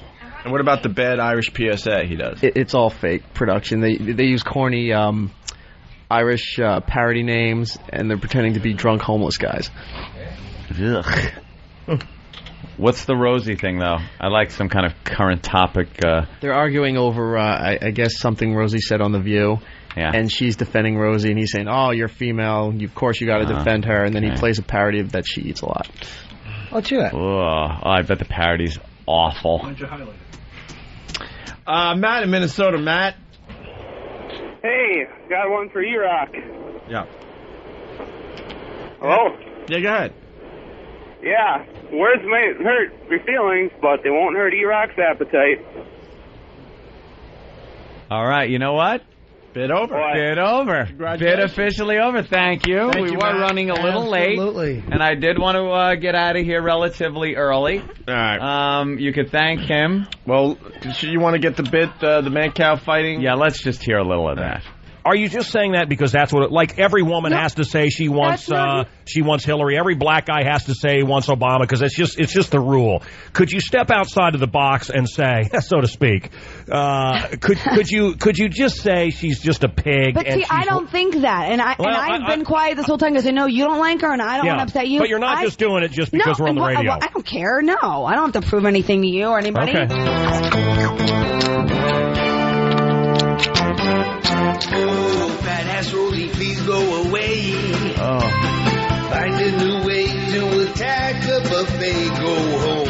I don't like this at all. Oh my God.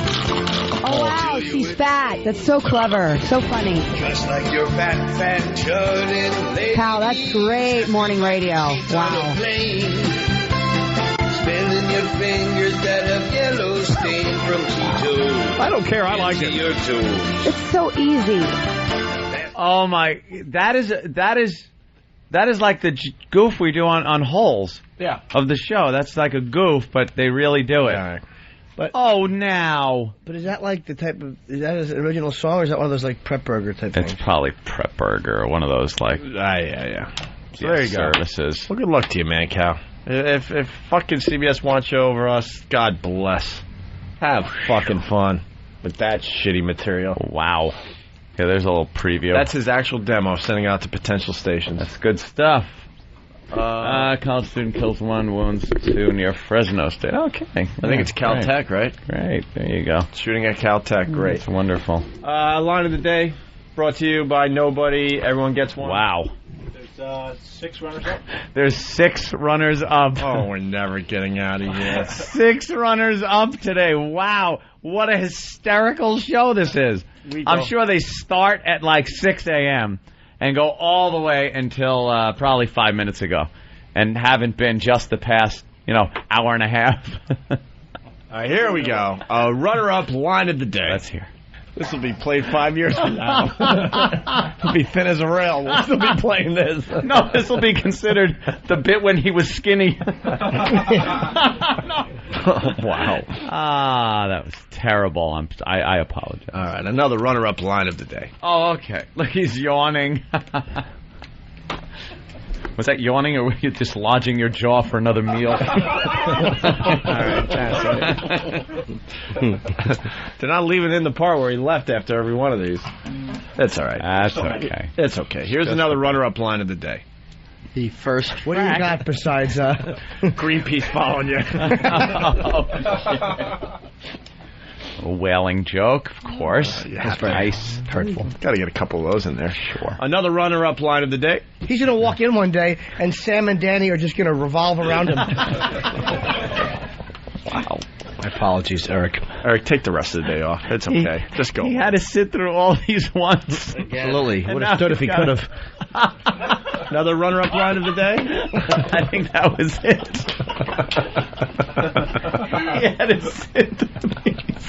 He goes, he would have stood if he could. I missed it, but I got it now. Holy shit, Jimmy. And then he got a water bottle thrown at him by E-Rock. Are we adding another runner-up line of the day? No. No, you sure? All right. Here's another runner-up line of the day. What do you got, E-Rock? The very first track of this... What did he say?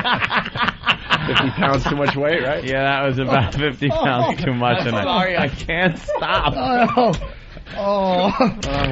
What do you got besides cranky shoes and high cholesterol? Jeez, that was a three-banger. Wow. No, I should let you have it. That was like that was good. Just nasty. Very good. Another runner-up line of the day? All right, one more, I think. You went to market, you had to have some roast beef, and then you wheezed all the way home. I didn't catch the wheezed all the way home the first time, Tim. That's brilliant. Jim Norton, Caroline's all weekend long, Thursday through Sunday. And tickets for the O&A Traveling Fires Comedy Show. Ticketmaster.com. Come on. Ticket prices will be going way up after Friday. Line of the day? Line of the day. Here comes line of the day, line of the day.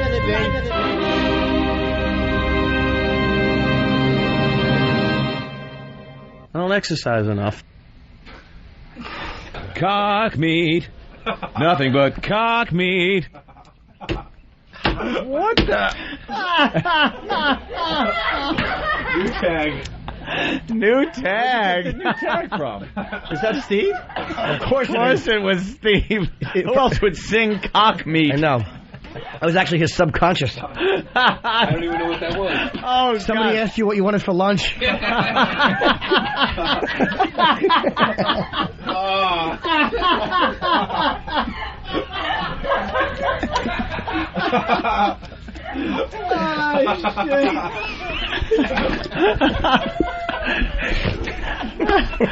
the fuck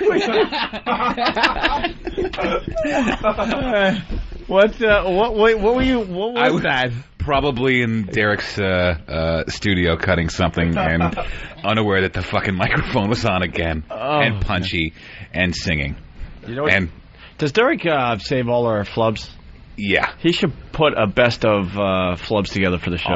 I got plenty of them. I got ridiculous ones. Yeah. Just us fucking up copy and all that. Already in the works. Just bleep out. Bring it to the show. Bleep out the sponsor names. Yeah. Yeah. Oh yeah. That's all you got to do. Derek, you should bring some of that in soon. Yeah. Bring in some of the best of the crap we do in there. Because he usually gets us tired, and it's just. I know. All right, we got to go. E-Rock. That was great. A lot of fun today. E-Rock, thanks for being fat. Oh, I thought you were going to say being a good Eric was a very good sport today. It gave us an hour, so I really appreciate the fact that you have no self-control. Well, my apologies. Any hurtful lines I said, I apologize. Look at me. He killed you way more than I did. Oh, I didn't. Aw, Jimmy, I'm very nice to you, Rock. Well, he was going to eat me, but people were watching. There he goes. Now go spin through some Midwestern town.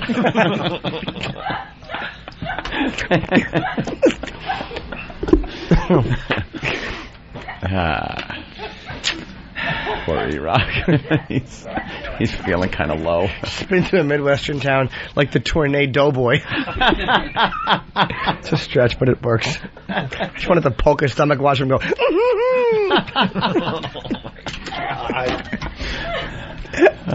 Can I hear the cock meat clip again? You're trying to work it in. Yeah, let me hear it. Cock meat. Nothing but cock meat. Steve, what the fuck? What an asshole. Hey, Steve, what diet are you on right now? Cock meat. Oh. Nothing but cock meat. Ah, okay. Boy, it's good. To confuse the issue with everybody. My God. That's good. Hey, how do you like to introduce somebody to your mouth? Cock meat. Nothing but cock meat. Besides the toilet paper, what do you put in your ass? Cock meat. Nothing but cock meat. D-Rock, this is going to save you. This is the last thing people are going to remember until tomorrow. That's how it works. You know what I can't stand? When you're in a hotel and you don't bring a toothbrush with you. Steve, what do you use? Cock meat. Nothing but cock meat.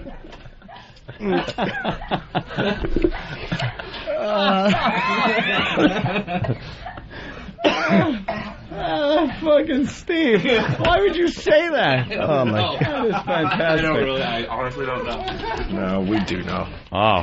That one is right here. That has to be right there. Next to the rest of my Steve clips. No, nothing's wrong. Just stay in the living room. I'll handle it. Cock meat. Nothing but cock meat.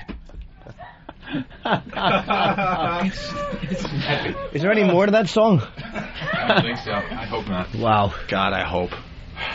I really hope not. All right. Well, I guess that's good. We should go home. Cock meat. Nothing but. Yeah. Not even the head or the balls, but the meat of it. He just wants like the prime rib of the cock. Like, you ever have crab cocktail? It's just a bunch of pieces of crab. What's the meat of the cock? The fat, veiny part. You could take... The head is for the birds, as Steve will frequently blog. The head has no nutritional value. It isn't chewy enough. You eat the head, kid. I'll have the meat. I just want That's it. Yeah. Would you like meat? Nothing but cock meat. So, sir, are you saying you don't want head or balls with that? Cock meat. Okay. Nothing but cock meat. That's right. Appetizer or salad? Cock meat. Nothing but cock meat. All right. And any dessert or coffee afterwards? Cock meat. Okay, sure. Nothing but cock meat. I'll have that right out for you. Cock meat. Wow. Oh, God. Until now, Rice-A-Roni was the San Francisco treat. People want this for their ringtone, by the way. Oh, who doesn't? Imagine you're in the train and your phone rings and you hear this. Cock meat. Who could it be? Nothing but cock meat. Oh, hello. You'll hear 30 people in a row just going, Steve? Steve? Oh, Steve? Steve? Matt from Queensbury. Queensbury, checking in. God. We got to acknowledge Canada. This is obscure reference. Very good. Steve, what do you usually have in your hand in the dressing room at Lane Bryant? Cock meat. Nothing but cock meat. I like that. Yeah. He remembers what Steve used to wear as the lead singer of Foundry. Of Foundry, yeah. When he was playing singing Pendulum. Pendulum. Pendulum. What did that pendulum slice up? Cock meat. Nothing but cock meat.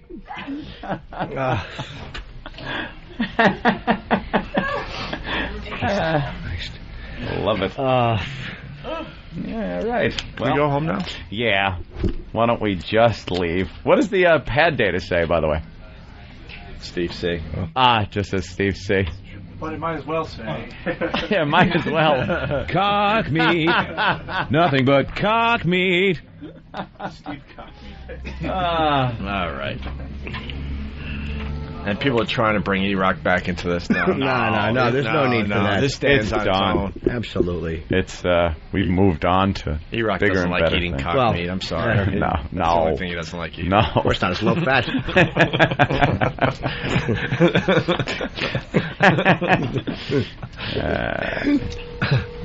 Whose phone's ringing? Someone's phone is ringing, or is that out there? All right. Ron and Fez up in only 20 minutes of this. People are wondering what does the C stand for in Steve C? Cock meat. Nothing but cock meat. Okay. All right. Steve Cockmeat. It's coming in like crazy. Could you just do, get Steve a mic. Could you sing E-Rock's version of this song? That would have, of course, be lunch meat. It's coming in way too many times. Really? Just give us a lunch meat. All right.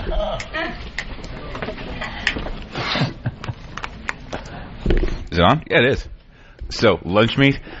Lunch meat. Nothing but lunch meat. Ew, the way that left hand kind of kept time by going in and out. You like that? No, I want to slice it off. Here you go. Did you do that hand motion with the cockmeat version? I think I did. I'm really afraid that Derek is going to find some other piece of that song that I completely forgot that I did. I hope so. If Derek wants to continue working here, he better find it. Look at him go. He's out of the room. I have been in that studio punchy and completely unaware of what I'm saying into a microphone so many times. Oh, but we're aware. Yeah. Yeah. Oh, here we go. All right, let's go home. We're done. I want to go home. Thanks, guys. Ron and Fez up at noon. Yes. Check out Ron and Fez. And tomorrow, do we have anybody tomorrow? What? Tomorrow's Wednesday. I thought we had somebody. Starving there, Earl. We got any cockmeat back there? Oh, cool. We got Larry the Cable Guy, 8 o'clock. Larry the Cable Guy. Very good. I'm happy about that. Yeah, very cool. Whatever. All right. Dunsky. Just shut everything down. I'm out. Feeling a little hungry. Anyone want to go to lunch, maybe? Steve, you got a hanker for anything? Cock meat. Nothing but cock meat. Right? I'm done. Yeah. Gotta be quick. I gotta go do audio. I'm going. All right. What we got? What are we talking about today, meeting-wise? Meeting. What? Meeting? Cock meat. Ing. Nothing but cock meat. Ing. All right. Fuck off, guys. Later. The Norton and Faggot Show. That's what we should call it, program. I know how to handle cock. All my cocks got in. iPods, corn on the cob, smoothies, egg white omelets, bagels and seltzer. Never. Starbucks apple cake. Absolutely. And rollerblading. White cocks, black cocks. Two fruits. I know how to handle cock. Not only do I know how to handle cocks, I love doing it.